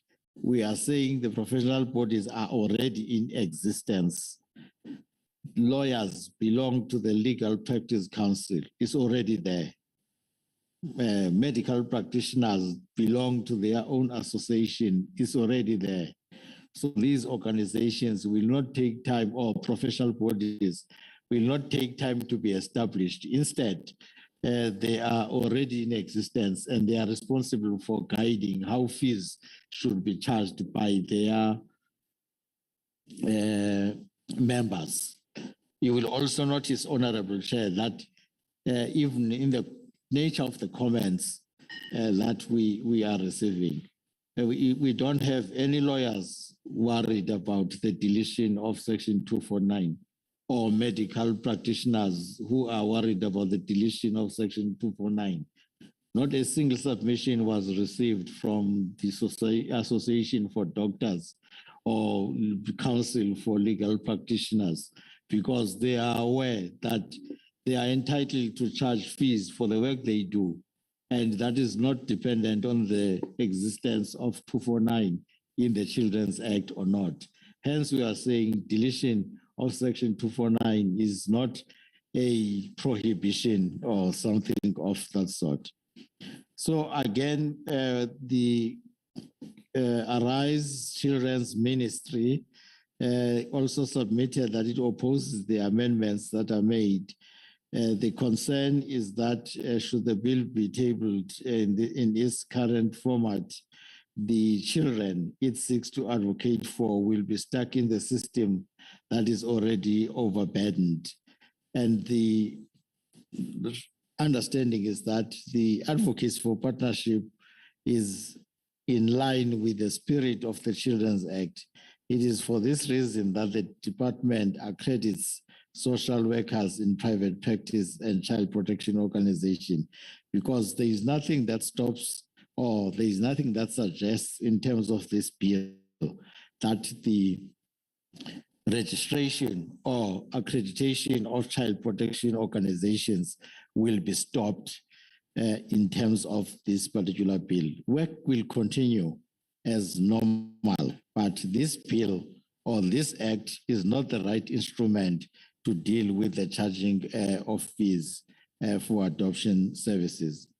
Ango Adoptions also argues that the wishes of the biological mother must be respected.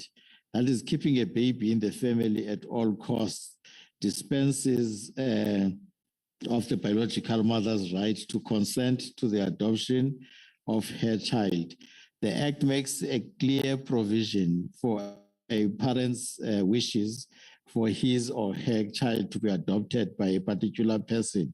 Section 233, hence providing that the mother with the opportunity to nominate her family to care for the child when she decided to have her child adopted. So the organization is recommending that Section 249 of the Act should not be deleted.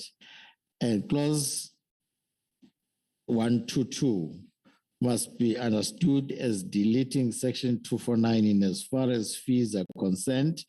That is, this amendment is intended to delete reference to fees and not to stop the process of adoption at all. The issue that the family or the mother concerned will be frustrated by the deletion of Section 249 is neither here nor there, Chairperson, because we must understand that the Children's Act is very clear that the Hague Convention is law in the Republic. We have permanently domesticated the Hague Convention. It is there in the Children's Act, and the Hague Convention is very clear in terms of the principle of subsidiarity. When we say the family must be considered first, it is not the department that is saying that, it is the Hague Convention. So the comment from Anglo Adoptions is not being realistic in that regard. The Women's Legal Resources Center also made comments regarding the declining rate of adoptions. It submits that the adoption rate has been steadily declining over the past few years. While a much larger proportion of children remain in foster care, it points out that there are fundamental issues plaguing the adoption process in South Africa, also making it an inaccessible option for women. And they highlight these as the distinction between open adoption cases, that is where the identity and details of the birth mother or parents or biological parents and the adoptive parents are known to one another, and also the other issues that they raise. But it is also the same case that we presented last time, Honorable Chair and Honorable Members, that the decline of adoption cases may be caused by various issues which we have alluded to, which may also be about the changes in the social security system, which now makes people to be more pro foster care or such other grants rather than to go for adoption of children, and many other issues that we have raised. So we do not agree with the issue raised by Women's Legal Center. However, we agree with the fact that parents have the right to lawfully give consent to the adoption of their children. And the purpose of this legislation or of this bill is not to prevent that by deleting clause or section 249 of the bill. So the whole issue that is covered in terms of this is all about the delays in adoptions and the issues and the reasons that we have advanced, and the reasons which are more intersectoral in nature over and above the deletion of section 249, which has been misquoted from time to time. There was also a comment from Ms. Vicky Wanless, again around the issue of the Hague Convention, where the indication is that the Hague Convention with regards to Section 130, which intends to distinguish between South African Central Authority and one of the foreign country, there must be maintenance of consistency in terminology and allow the minister to make regulations regarding adoption of a child by a family member or person adopting the child together with the child's parent who resides in a convention country. And we said as a department, yes, we agree with that approach.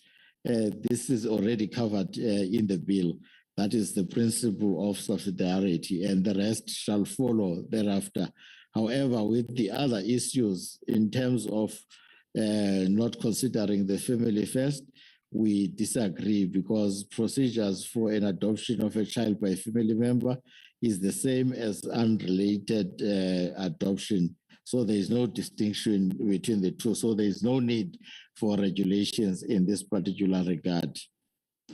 Again, Mr. Douglas Green, who also made comments in terms of the bill, Section 122, where the indication in terms of the organizations he represents, that The organization supports submissions made by NACSA and Center for Child Law.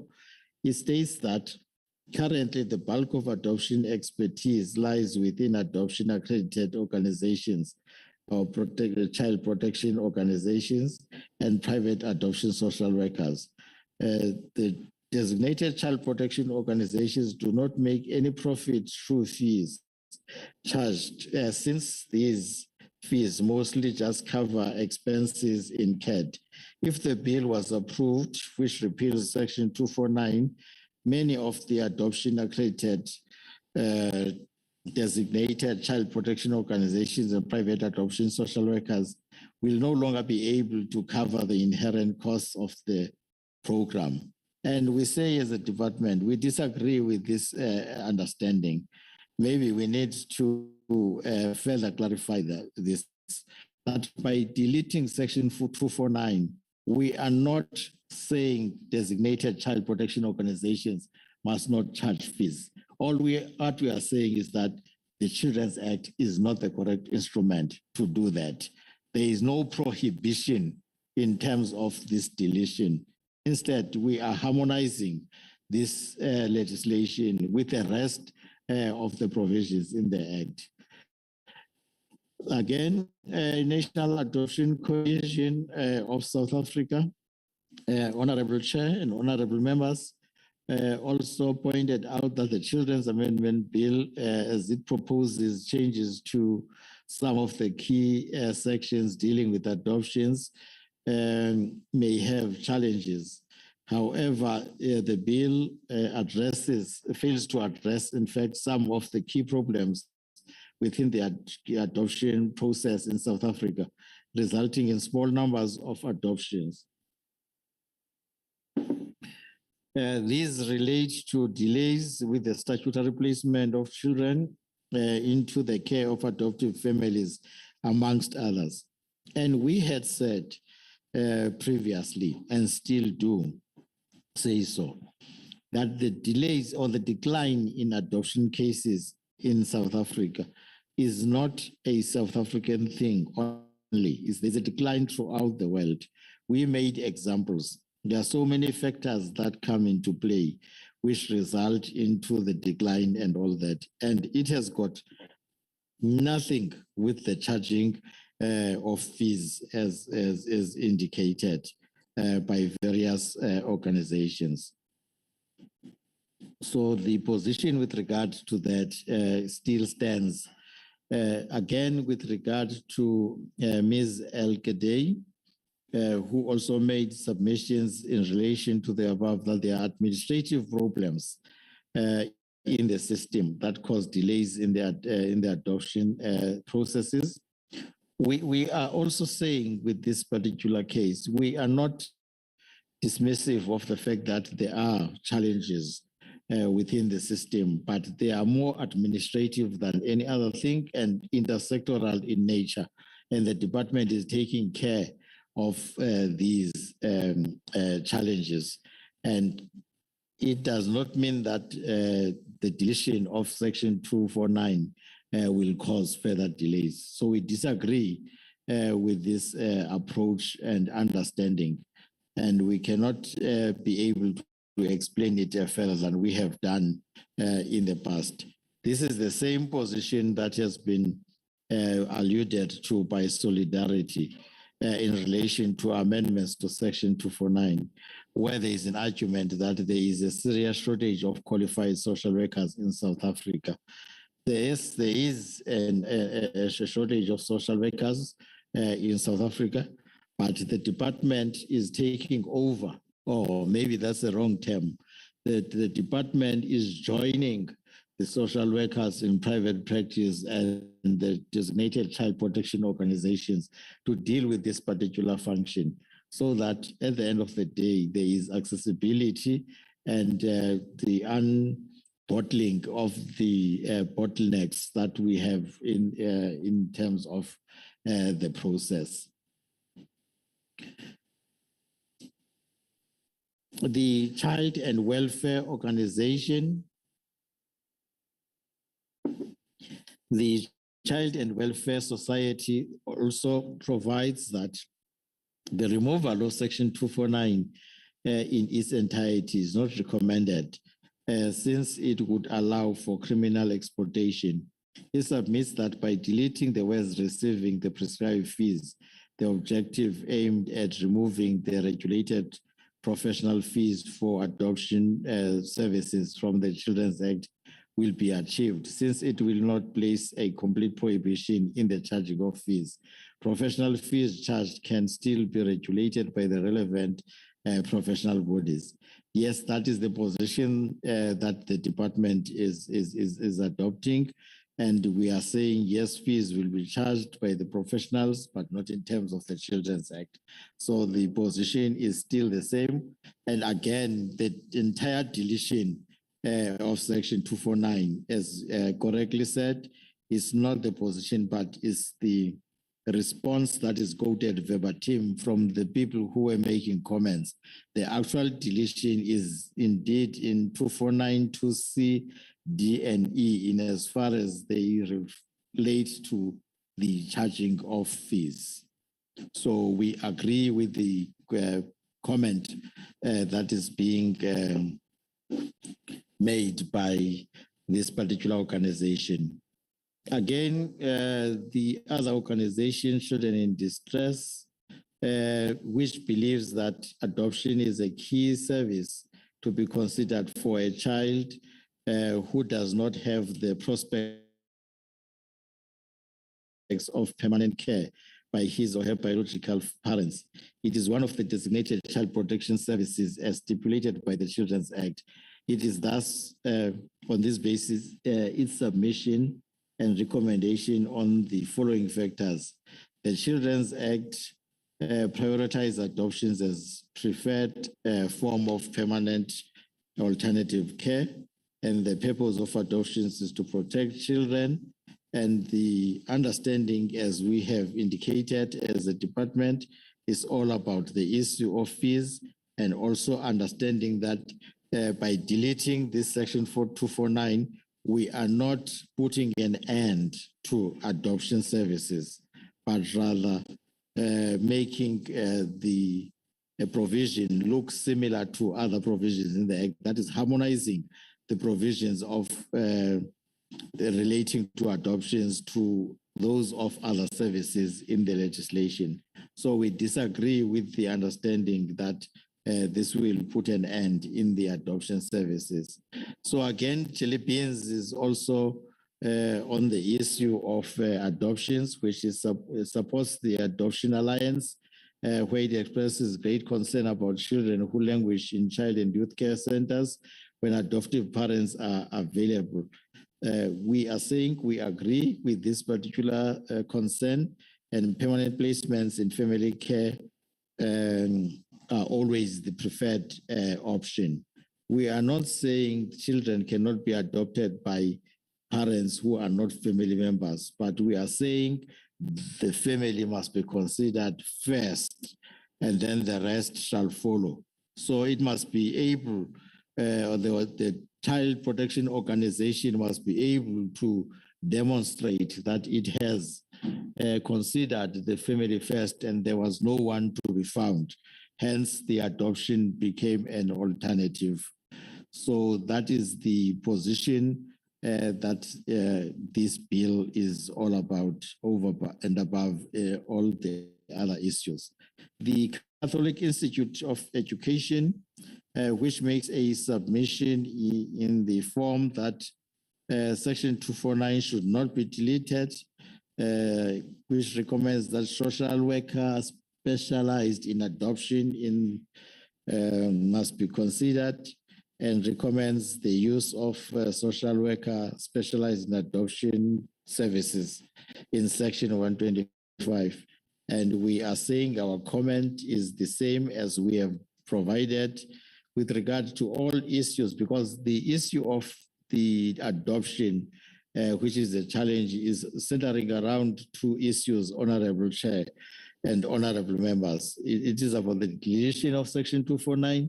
It is about speciality in social work, in adoption services, and it is about the department also joining the social workers in private practice and designated child protection organizations in dealing with the issue of adoptions.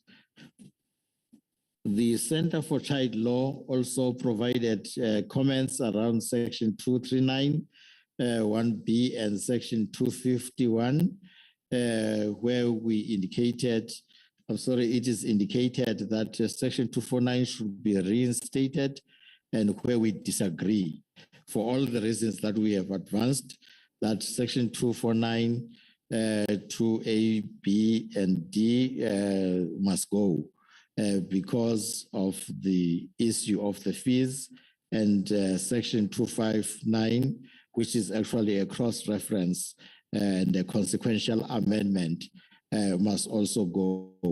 The rationale is what has already been indicated throughout the issues that deal with adoption. So the principle and the position is the same with regard to adoption. This is the same position that is presented by South African Association of Social Workers in Private Practice, where we indicate that this is what needs to happen. So the myth, as indicated, that's a myth that private adoption is a money-making industry, is unfounded, a belief that materialized because the fees charged seem higher than those of the child protection organizations. Unlike child protection organizations and DSD, the private adoption social worker receives no subsidy, salary, support, funding, or facilities needed to provide adoption services. Yes, the understanding is the same. We are providing this, or this is being indicated in terms of Section 239 and 249. So this is the same position that we have alluded to with regard to issues of adoption. We do understand, and we also presented last time that in terms of the guidelines for adoption services, Honorable Chair and Honorable Members, child protection organizations are expected to submit their financial statements to the department, and we have not seen that happening in terms of submission over the past years. And we are of the view that it is not clear why that is happening in that fashion. And in that way, there is nothing much that can be said or done unless they can prove to the department that there is no money that is being, or too much money that is being made. There will always be this belief that this is what is happening in this space. Okay, Honorable Chair, can I stop briefly on this one, and then we can take questions before we move to the last remaining slides to 350 as advised. Thank you. Honorable member, is there anyone who want to ask a question? Honorable members? Yes, Chair, there's Member van der Merwe's hand is up. Okay, I don't see. Honorable van der Merwe, you may proceed with your question. Thank you very much, Acting Chairperson, for the opportunity. I'm seeking clarity now in terms of, I think in this matrix, of course, there's a lot of reference being made to Section 249 or Clause 122, which seeks to delete or repeal 249. And I think it's very good that the department is making it clear that adoptions or private adoptions will go ahead as currently the case, and that these agencies can still charge their adoption fees as they normally do. And I think it's a very important point to make going forward to allay fears. But now I heard the presenter, when he was referring to Section 249, he was saying in one of the slides, he was saying that he agrees So when we say we want to delete prescribed fees, of course, that is in section 2C, D, and E, and he then says he agrees that those must be deleted. So are we then saying that we are in that section 249, are we still deleting the entire section? So in other words, are we still repealing the entire 249, or are we only deleting the reference to prescribed fees? Because I think it's something that I also asked last week for clarity, because the introduction to that section, where it says no person may give or receive or agree to give or receive any consideration in cash or kind for the adoption of a child in terms of chapter 15 or 16. I think those are the sections that we really want to keep.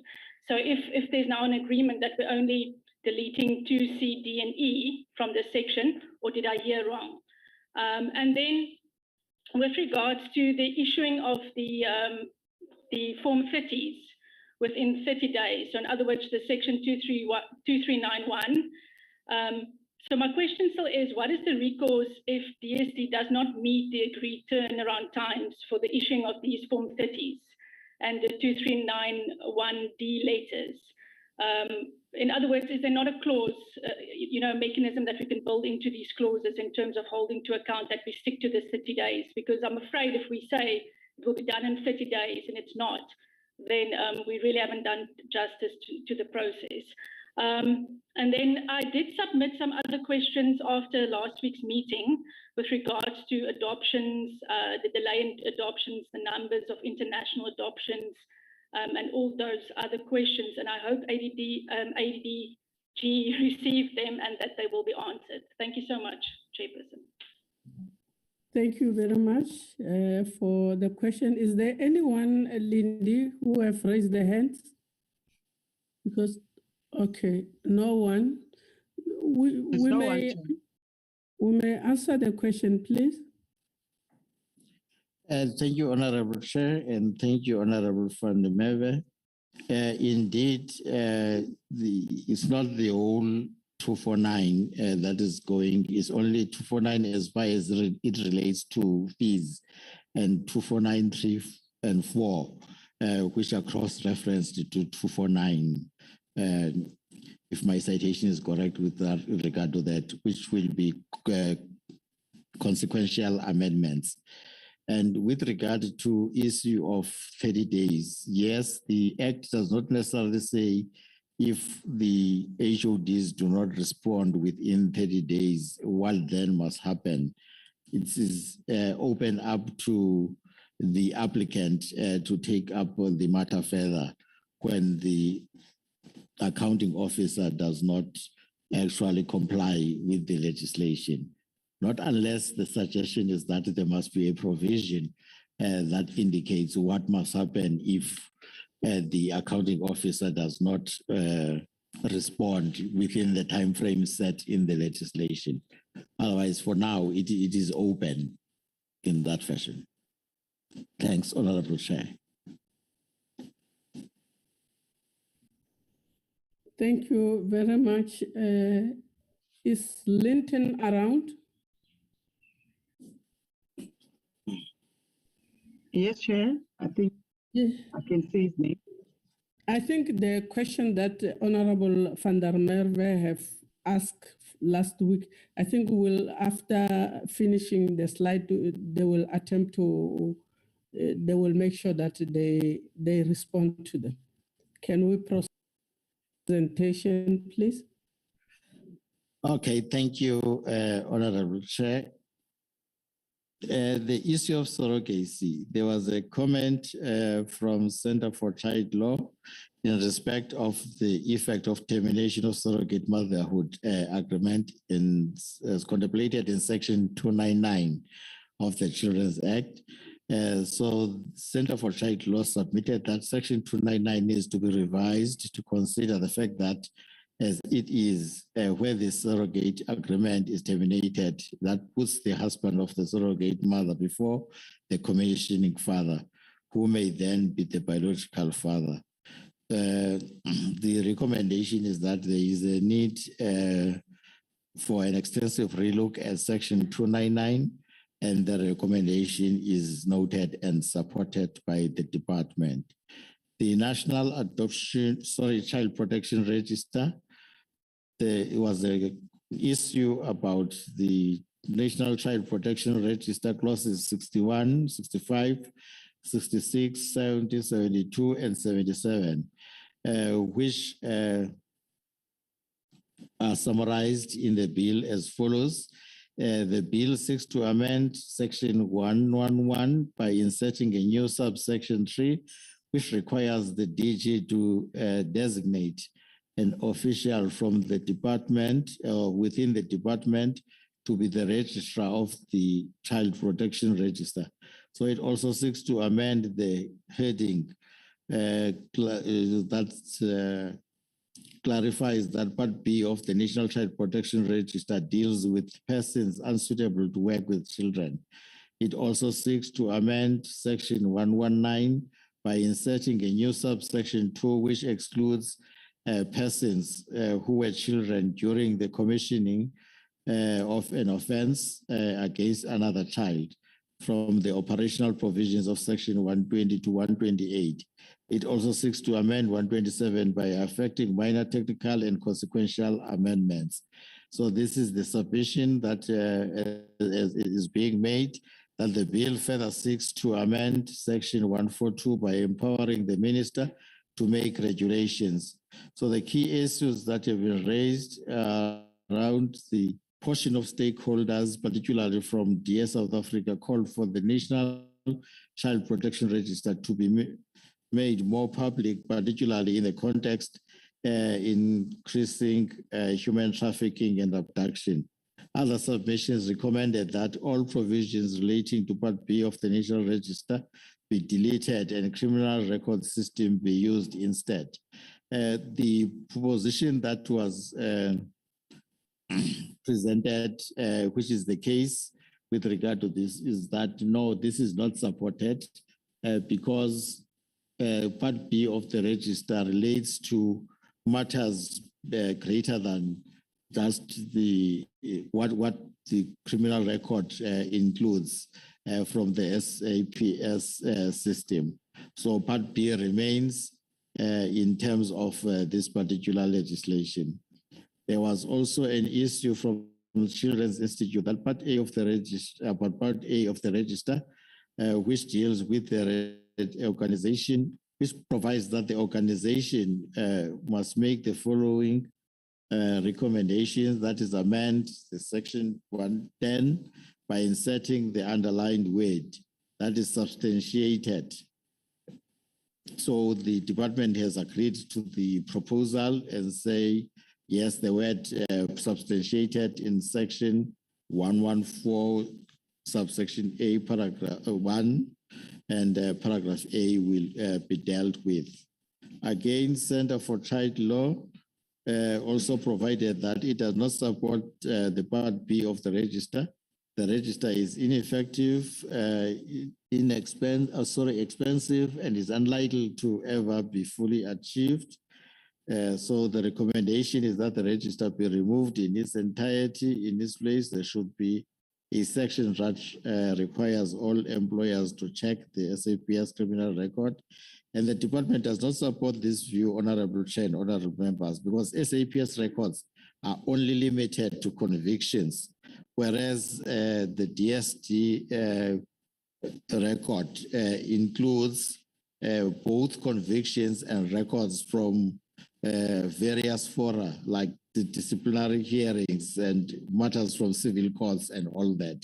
So that is why Part B of the register cannot be deleted. It is along those lines. Again, Honorable Chair, DS South Africa provided comments around public participation and included that the majority called for the register to be made more public, and there should be an electronic database that would contain data for all children.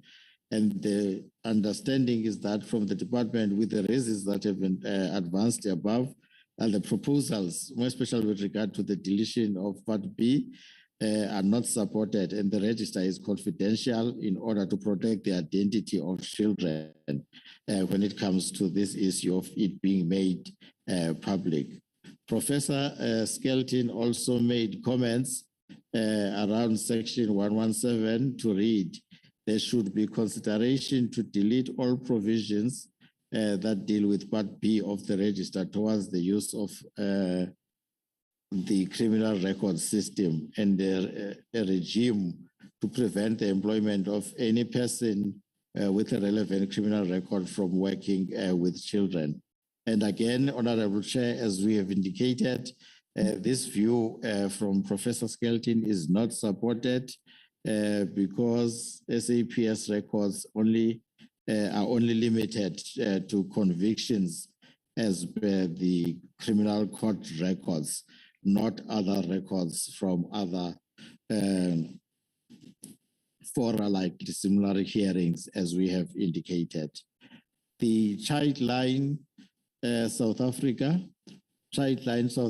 also made the same comments, as well as Solidarity and the Child Welfare, where there was an indication about this Part B of the register. So all these organizations, they made the same, more or less the same comments.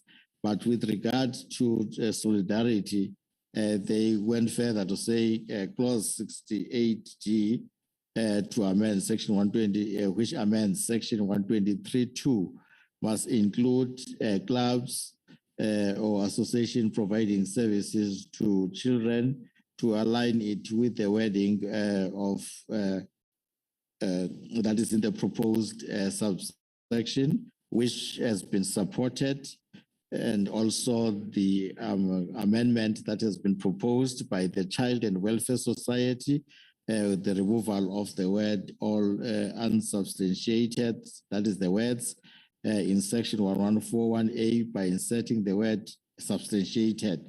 Then the proposal has also been accepted. So Chili Beans also made a recommendation that Part B of the register be discontinued, and then instead those who work with children be screened against Criminal Records Center, and this view is not supported with the reasons that we have advanced, that SAPS records are not broader than our own records as a department. There is also a comment from intersectoral implementation of the bill. No, it's from Philippines about the intersectoral implementation of the bill, where the indication that stakeholders have been left out in terms of the implementation of the Act, and the department does not support this proposal, as the Act commits all organs of state at various levels to cooperate in the implementation of this Act, and also including the wording in Section 5 of the Children's Act, which talks to the intersectoral and intergovernmental relations in terms of the implementation of the Children's Act. And therefore, we retain Section 5 as it is, because it is inclusive of the intersectoral approach and implementation that Jelly Beans is referring to. Children with disabilities, the Western Cape Forum for Intellectual Disability also submitted that the bill is silent with regard to special care centers that are not necessarily registered as partial care facilities, and also special care centers that accommodate learners with disabilities. And the recommendation they made is that there must be an acknowledgement and recognition of special care centers, the inclusion of the provisions for the registration of special care centers, and acknowledgement that learners of compulsory school going age of special care are the responsibility of primarily the Department of Basic Education, with support from organization departments. So the recommendation is supported. Special care centers for children with disabilities will be addressed in the regulations, where different types of partial care are provided for these facilities. And so these facilities will be included as one of the types of partial care facilities. meaning that the comment itself is acceptable from the concerned organization. Again, the Equal Education Law Center provided that it does endorse the submission made by the Western Cape Forum for Intellectual Disability above, and with all the issues that have already been raised by the center, that is the Western Cape Forum for Intellectual Disability, and the proposals for the inclusion of a process that assists in overcoming all barriers which limit the presence, participation, and achievement of all children, including but not limited to the barriers experienced by children with disabilities.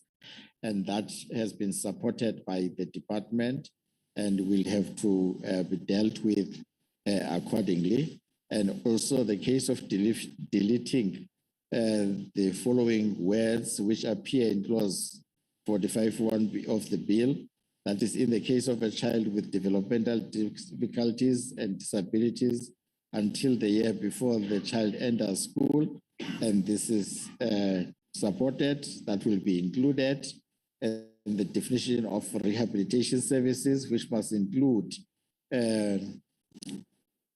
which must also be amended to refer to rehabilitation and habilitation services. That will also be dealt with, and also rehabilitation that is being supported. So there is a need for adjustments in the definitions to take care of those. With regard to Justice Desk, also speaking on the best interest of the child, who made comments that the amendments as proposed by the Children's Amendment Bill. However, the organization is all of the view that while in most part the bill seeks to provide clarity, some provisions create possible loopholes through which children will continue to be harmed. The Children's Act is meant to give impetus to the constitutionality created in terms of Section 28. 2, which gives expression to the best interest of the child. So the comment is noted, and where there are loopholes, the department will be ensuring that the Act does not have loopholes altogether. Scalabrini also made comments regarding the inclusion of unaccompanied and separated foreign children in these amendments. It is, however, concerned about the implementation and wishes to highlight to the department that where dependents are equally responsible for implementation, or where the actions of another department impact on the implementation of the provisions included in the Children's Amendment Act, regulations must be published so as to ensure that the best interests of the child are taken into account. And we say the proposal is noted. However, it is already provided for in Section 5 of the Principal Act. Again, with regard to baby savers, by how submitted by commentators in Gauteng, the speaker noted that abandoning a child in South Africa is unlawful in terms of Section 11 of the Constitution, because Section 11 of the Constitution states that everyone has the right to life, and Section 28(2) states that the interests of the child are of paramount importance. So in that context, yes, indeed, that is the case. And there was also a need that baby savers aim to save the lives of infants and are in the best interests of children. Legalizing baby savers and implementing safe haven will reduce the numbers of babies being abandoned and all that. So the department indicates that it agrees with the legalizing of baby savers entirely, and implementing safe baby savers laws, because Section 105 and 107 of the Act make provision for designation of organizations to render child care and protection services. That includes abandonment. So the department disagrees because the safe relinquishment in a baby safer environment would be part of a service provided under the provision of Section 107 of the Act, as well as 167, making provision for placement of children in alternative care. So basically, that is the response the department would give under the circumstances, and also provide that it does disagree with the proposal to retain the wording suitable as recommended in the definition of care, because measurement of suitability is subjective and may result in different interpretations, as well as in clause 1, where there is a need for that. And the indication is that Act 24 of 1987 has already defined that, as the new definition clause refers to Act 24 of 1987. Again, with regard to the consideration or reconsideration of clause 1M, also K, the proposal is not supported because it does talk to the reconsideration of the phrase and has, with the words, and has no health benefit. So the proposal is not supported. The inclusion of the phrase and has no health benefit is to avoid arguments that genital mutilation is performed for health benefits. The definition of genital mutilation will cover both boys and girls, with female genital mutilation included. There is also a need for clause 1N, which must be referenced with regard to the Hague Convention on Intercountry Adoption only. And this has been noted. However, there is no need to define intercountry adoption in the bill because it is as it is. Again, clause 1G, which provides clear guidance on the evidence required in instances where only one parent is deceased, and the proposal is not supported because the definition caters for both maternal and parental offense, is already catering for that. Again, the definition in clause 1T, which speaks to customary caregiver, and the addition of South Africa after Republic, proposal not supported. The Children's Act is the law of the Republic of South Africa. It will therefore be tautologous to refer to the Republic of South Africa every time we refer to South Africa in the bill. This is consistent with the Constitution and how it has been crafted. Again, with regard to clause 1X, the addition of reference to facility and the addition of a reference to specialized care such as hospitals, the proposal is not supported because the definition cross refers to section 167, which clearly provides for that. And hospitals cannot be defined as temporary safe care facilities. They are only responsible for medical care. So it will be contrary to what they exist for if we were to provide for a definition here.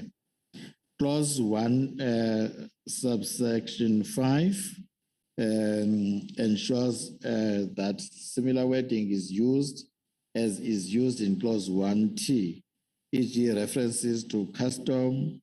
Also consider adding previous legal or customary caregiver, and that proposal is supported, same as the one in clause 3, the insertion of 6 capital A, where we have to reword the section to ensure that all applicable legislation and case law are taken into account when amending the proposed section. So that one is accepted, as well as clause 6, which amends section 12, where there is a need to replace children with a child. This is not supported because the proposal will not add any material value to the section. And the meaning, the way the provision is phrased is a reference to a particular child in that context, not children in entirety.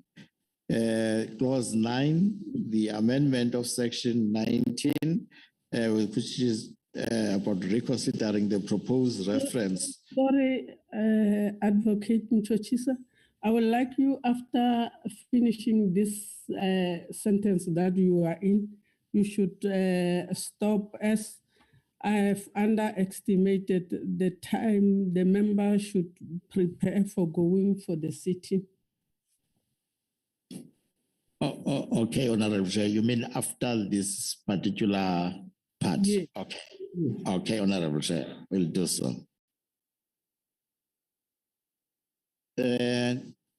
Amendment of section 19, that is reconsideration of the proposed reference to section 20. DST does not support the proposal. Cross references to section 20 clarifies guardianship in respect of married fathers. Clause 10, which is the amendment of section 21, that is to retain the references to good faith and reasonable period. Regulations should guide role players on the factors to be taken into account when determining the meaning of reasonable period.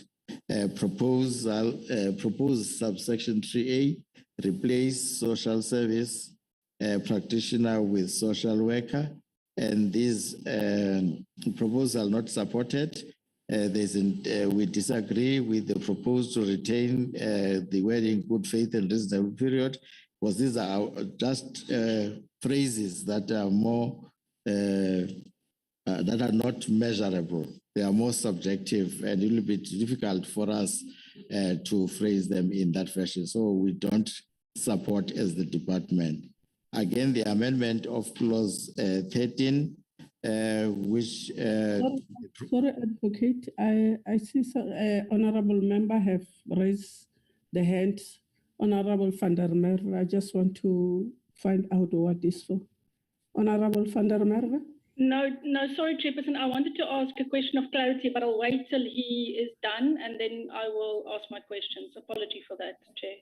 Okay, I will ask when he's done with this slide. Thank you. Okay. You may proceed, Advocate. Okay, thank you, Honorable Chair. Amendment of section 23, which proposal is that there must be an addition of subsection 1 in the bill after the word "and" in C, and issues of guardianship of the child if it is in the best interest of the child, and DSD agrees with that proposal.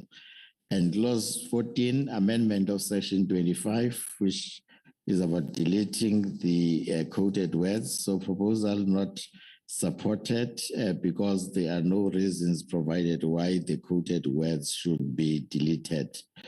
Clause 16, which speaks to the amendment of section 29, where there is a need to consider adding a reference to section 24 in the proposed subsection. DSD does agree with the proposal as reference to section 24 is already included. And clause 20, the amendment of section 35 and the addition of a cross-reference to section 34, and the department does agree with the proposal to add a cross-reference to section 34. And again, with regard to clause 21, the amendment of section 40, which speaks to a domestic partner, consider amending subsection 1A as follows. Whenever the gamete or gametes of any person other than the birth mother or her partner have been used with the consent of both such partners for the artificial insemination of the birth mother, any child born of that birth mother because of such artificial insemination must for all purposes be regarded to be the child of those partners, and they automatically have full parental rights and responsibilities. The proposal is not supported. The definition is provided for in the Domestic Partners Act, so we'll be duplicating the laws if we do that. The clause, we can just cross-reference rather than to redefine it. The amendment in clause 22, again, amendment about adding parental before responsibilities, and we agree with the proposal, and we'll work it in that fashion. Clause 24, amendment of section 45, which also needs to include migrant child after unaccompanied, and the proposal not supported. The joining word or is used to avoid repetition of phrases in this regard. Clause 25, the amendment of section 46, the option is to place the child in temporary safe care with their prospective adoptive parents. And we have indicated earlier that this one is not supported because it contravenes the provisions of section 167 that already caters for alternative care. So this will create a risk of legitimate expectation and all that.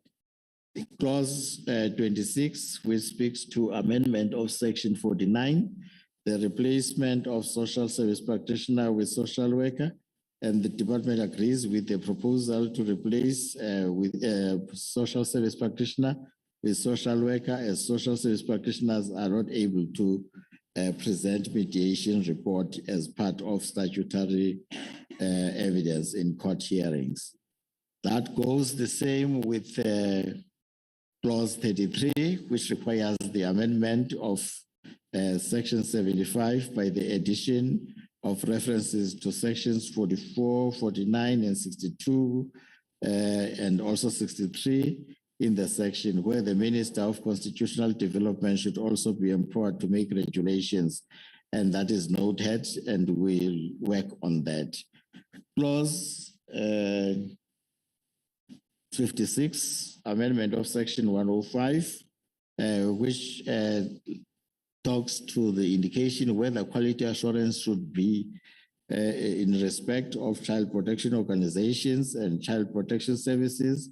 The proposal is supported. This will clarify that quality assurance should be in respect of both child protection organizations and child protection services. Clause 58, which seeks to also add subsection 1 to be rephrased to state that the DG on receipt of written application must consult with the relevant professional heads of departments, and the addition of the wording similar to that used in the proposed section 105. And then the proposal is not supported in this regard because the DG does not have power to consult HOD when designating National Child Protection Organization.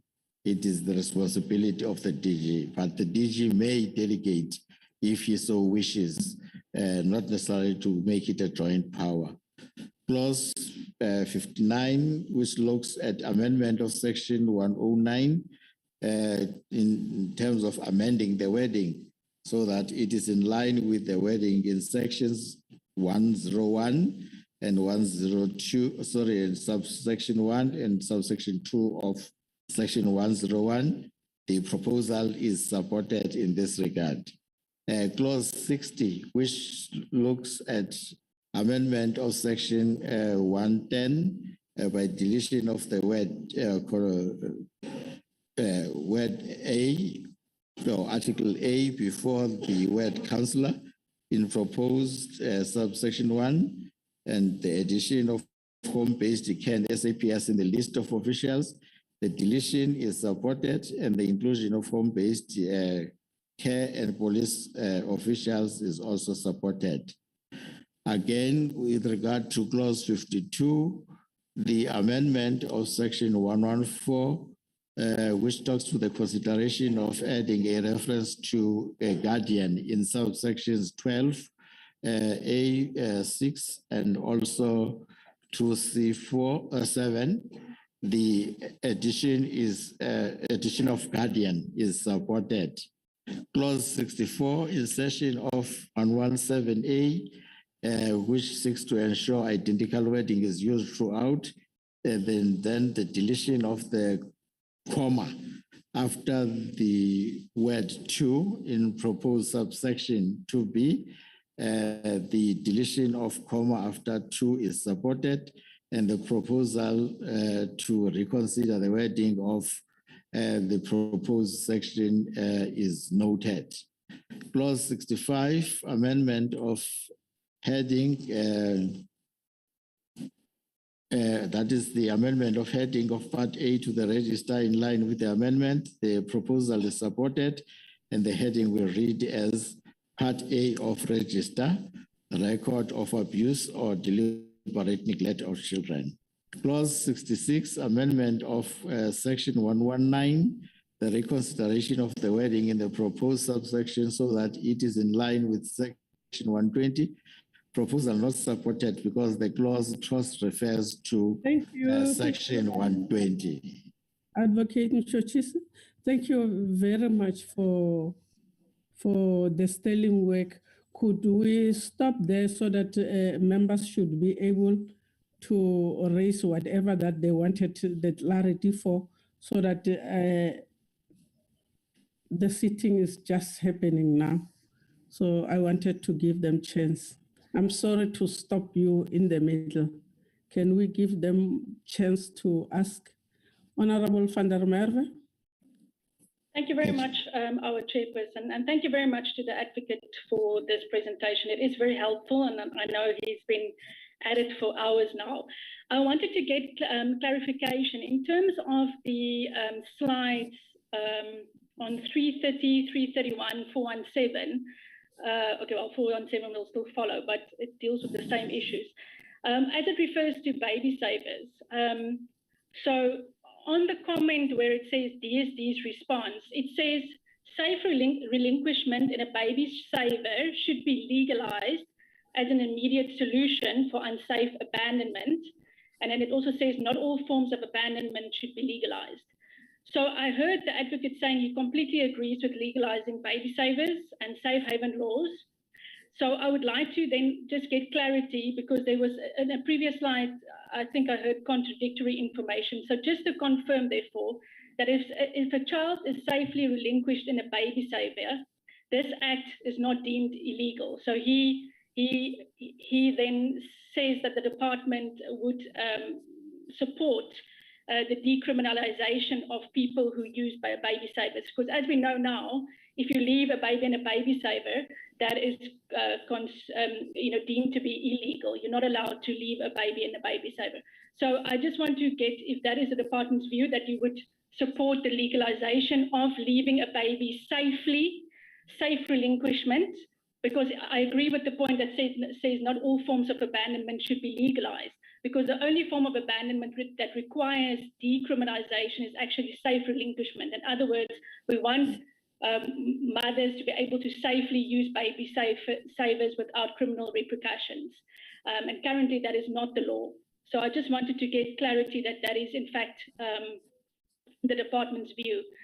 Also, I needed clarity because there's another section that says clause 27, all safety protocols in terms of savers are adhered to, and that organizations that do not follow the intake protocols are not allowed to establish these savers. But which clause 27? Because if you look at the amendment bill, it says clause 27, which deals with section 52 of the Principal Act, is hereby amended, and it doesn't make any reference there to safety protocols, nor does the original act in terms of clause 27. So I wanted to get clarity in this regard. Thank you very much, Chairperson. Thank you, Lizette. Advocate Nchochise, answers for the questions or clarity? Thank you, Chairperson. It is Neliswa Kwekiso speaking from Child Protection. I just want to clarify, I hope I'm audible, Chairperson? Yes, you are. Thank you, Chairperson.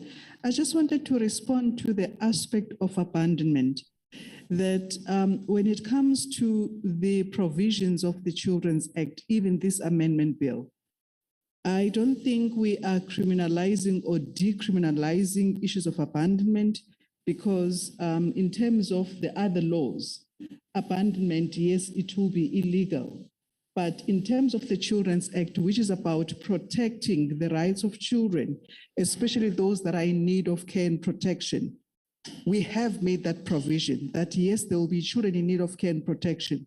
And in terms of, again, when it comes to safe places, which I'm not going to use the word safe place because the Children's Act has already made the provision of child and youth care centers with temporarily safe care places or persons who then should, take care of those abandoned children, whether it's the child from birth, whom the mother would leave the baby either in hospital or approach the social workers to say that I am not in a position to take care of this child. And then then abandonment takes place. But in terms of legalizing, to say that the Children's Act itself will legalize or make it illegal, all that we are saying that the Children's Act in its provision to care and protect the rights of children, especially those that are in need of care and protection, we therefore make those provisions that are available in child and youth care centers and temporary care, including other alternative care measures such as a foster care placement as well as adoption. Thank you very much. Honorable Masango. Thank Honorable you, Chair. Masango. Yes, Honorable Masango. It's okay, Chair, I understand. Well, I raised my hand for a totally different point, but I just wanted to find out, or after this response, that the safe abandonment that we believe the organizations are referring to is actually coming out of a situation where in South Africa at the moment, from the statistics that we have from the morgues, it says that of every 3 children that are abandoned, only 1 lives, which means that we are not talking about what happens to a child once it has been found in a dustbin, in a toilet, or at the door of hope. We are talking about a situation where a person who abandons the child would not be criminalized because they will know that for the reasons that they are doing it, but the child still needs to live. So that is where we are talking about. I think the response earlier on covered very, very fully and comprehensively what happens once a child has survived being abandoned and then needs a place of care. So that is for me what I think is the point here, to say what happens at the time of abandoning, where a young lady says, I cannot keep this child, I will just leave them in a taxi and leave, or I will just leave them in a bathroom and leave, and that child can either live or die. And that's where we are saying, can there not be a situation where this can happen safely, firstly for the child, but also does not pose a criminal sort of a repercussion for the person that abandons the child at that point. Thank you, Chair. Chairperson, sorry, can I just quickly clarify myself? I'll be 1 minute. Again. Thank you, Chair. Yes, I want to make the point here that a baby saver is not an alternative care, because a baby saver is, for example, something that you find on the side of a church, at a door of hope, or at a child protection organization where a mother is able to safely relinquish her child. So the example was made that, it might happen in a hospital, but it might also happen that you're downtown in Hillbrow and you choose the door of hope to use that baby saver as a mechanism to safely relinquish your child. And that is not allowed. So because mothers face you can face legal consequences or criminalization for doing so. So a baby saver is not an alternative care because the child is immediately taken from that saver to a registered place of safety or a CYCC. Therefore, a baby saver does not qualify as alternative care in terms of Section 167 of the Act. And furthermore, a baby saver does not qualify as temporary safe care because a child is not temporarily accommodated in the baby saver, but actually goes temporarily to the place of safety or the CYCC. So I think the question really is what happens, as Honorable Masango said, to a mother that wants to safely relinquish her child, not in a hospital setting, but through a baby saver, because currently that is, it's not, there's no laws that allow or any provisions that allow a woman to safely do so. And that is why we often see the sad cases of women deciding to leave their children in unsafe environments, whether it's bins or in the bush, or in trash cans. So when we speak about the baby savers in these slides, this is specifically what is being referred to because it came through the presentations. And there is a slide where you're referring to the Brixton, Brixton, one of these organizations from Brixton, where you are saying you support safe haven laws and baby savers. So that was the clarity that I needed. Thank you, Chair. Thank you very much. We may get the response. Thank you, Honorable Chairperson and members.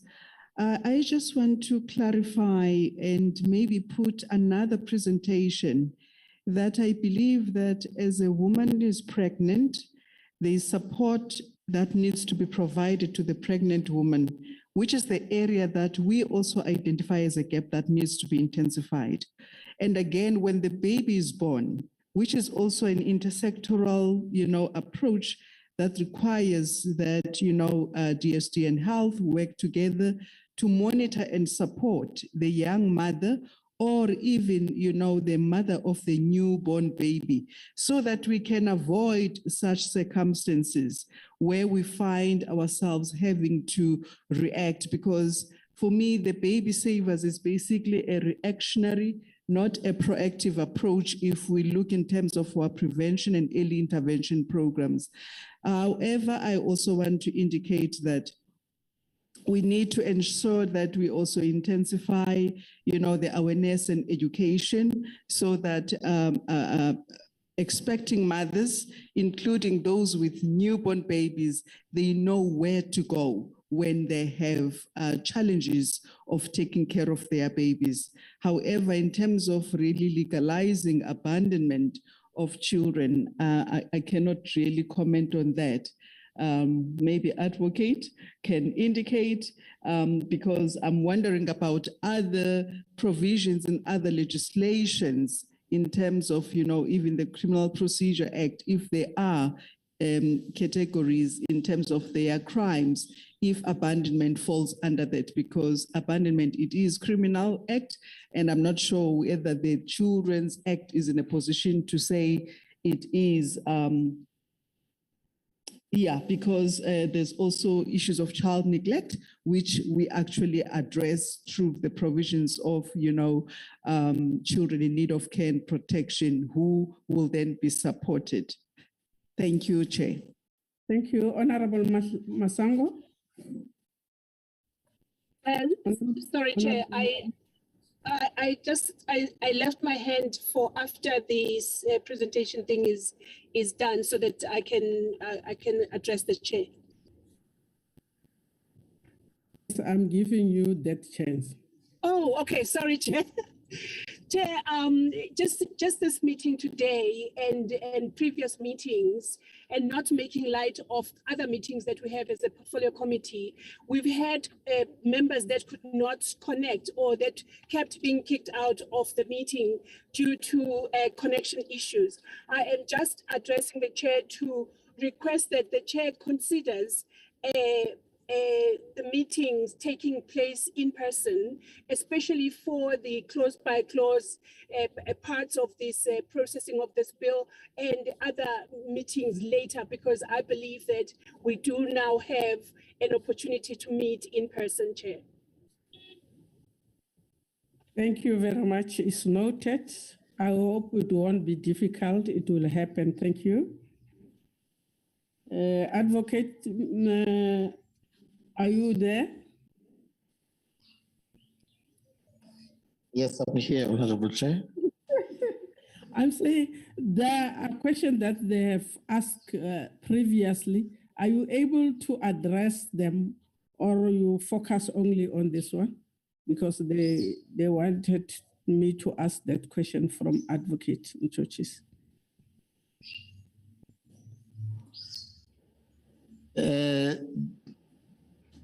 Yes, if you have time, Honorable Chair, we can address some of those.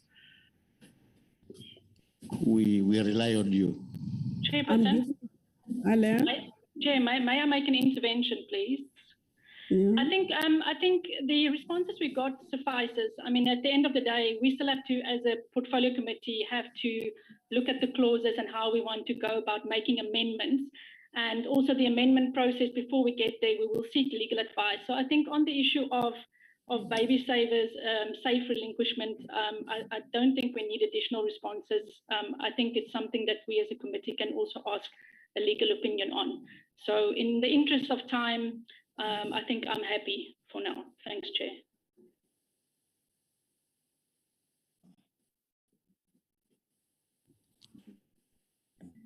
Is there anyone?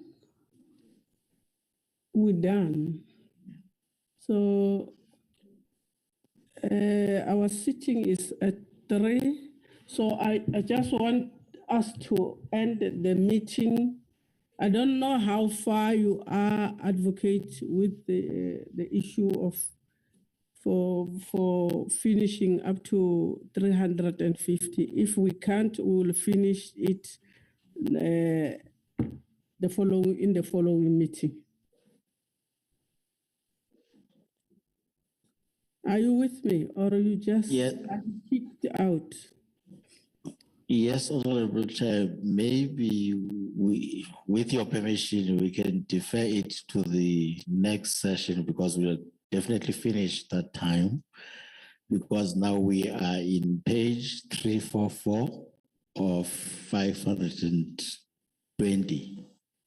And the bulk of the remaining pages relate to ECD, which we may not necessarily deal with as per the agreement that we reached last time.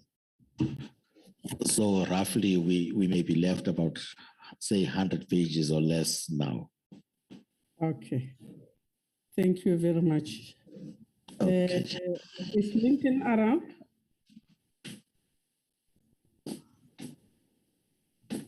If he's already kicked out, I have to. I appreciated your presentation. I think even the members alluded to what I'm saying. It was depth presentation and professionalism, and then you address most of the issue that some of us were stuck during the public hearing, not knowing what to say. But you did make our work very easily by addressing all those issues that we were stuck with. I think the next, we hope to get this very same oomph of presentation like this, the following meeting. When we finish this response. So I thank you very much,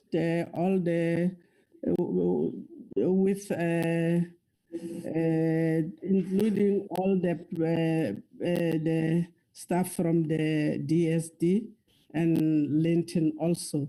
So I must release you so that we must left with the members only. Thank you. Thank you very much, Chairperson. Yes. Apologies, Chairperson. Oh my Lord. Oh, okay, I think they're gone. Yes, Chair, my sincere apologies. I've had just a short technical challenge.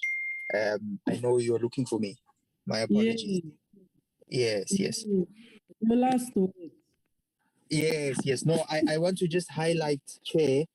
Well, firstly, to appreciate the inputs shared by honourable members and the insights provided by honourable members in the meeting. I think it's really assisting us in terms of moving with the process. So, from a legal perspective, we have gone through at least most of the inputs.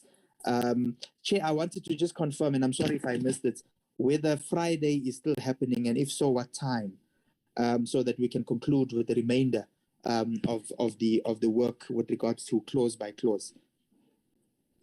I think Lindy will come back to you after consultation with the chair. Okay. No, but in essence, we appreciate honourable members this session and indeed the insights, and I'm glad that we were able to provide clarity on a range of issues as well. This has been a beneficial session. We look forward to concluding this work as soon as possible. Also noting the fact that we have the North Gauteng High Court order that we have to sort of address by, I think, at the end of this year. And so we need to provide progress to the judge by, I think, at the end of next month in terms of the order that she issued earlier this year.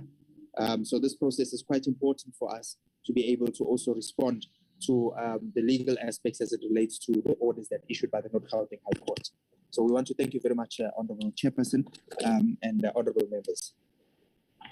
Thank you very much. Thank you. Honourable members? Honourable members? Yes, Chair. Yes, Chair. Yeah, I think we won't go through the minutes. We'll make sure that next week when we have the meeting, we must start with them before the meeting so that we mustn't have a pile of minutes. It's just I was unable to cut Advocate Mchochisa on the middle. So sorry for that, for not keeping on what I have said. So Lindy, we will adjourn the meeting, then we'll hear from you if the meeting is still going to take place on Friday or next week. Chair, can I speak? Yes. Yeah. The meeting Friday will go ahead, will go as planned, because we're supposed to do deliberations. Now, I suggest that we have a meeting next week to finalize the matrix and then adopt the minutes. And if time permits, maybe we can look at the MOD, Memorandum of Desirability. So next week on Friday, the meeting will take place. I'll just I'll just change the agenda instead of the deliberation, just to follow up meeting to finalize the matrix and adopt minutes and see whether we can be able to adopt the MOD, motion of desirability. Thank you, Chair. Thank you very much. Honorable members, the meeting is adjourned. Thanking you for being so good, President Teaspoon and Mhlonishwa. Thank you very much. Lindiwe? Thank you, Chair. Yeah, the meeting is adjourned. Thank you, Chair. Thank you. Bye.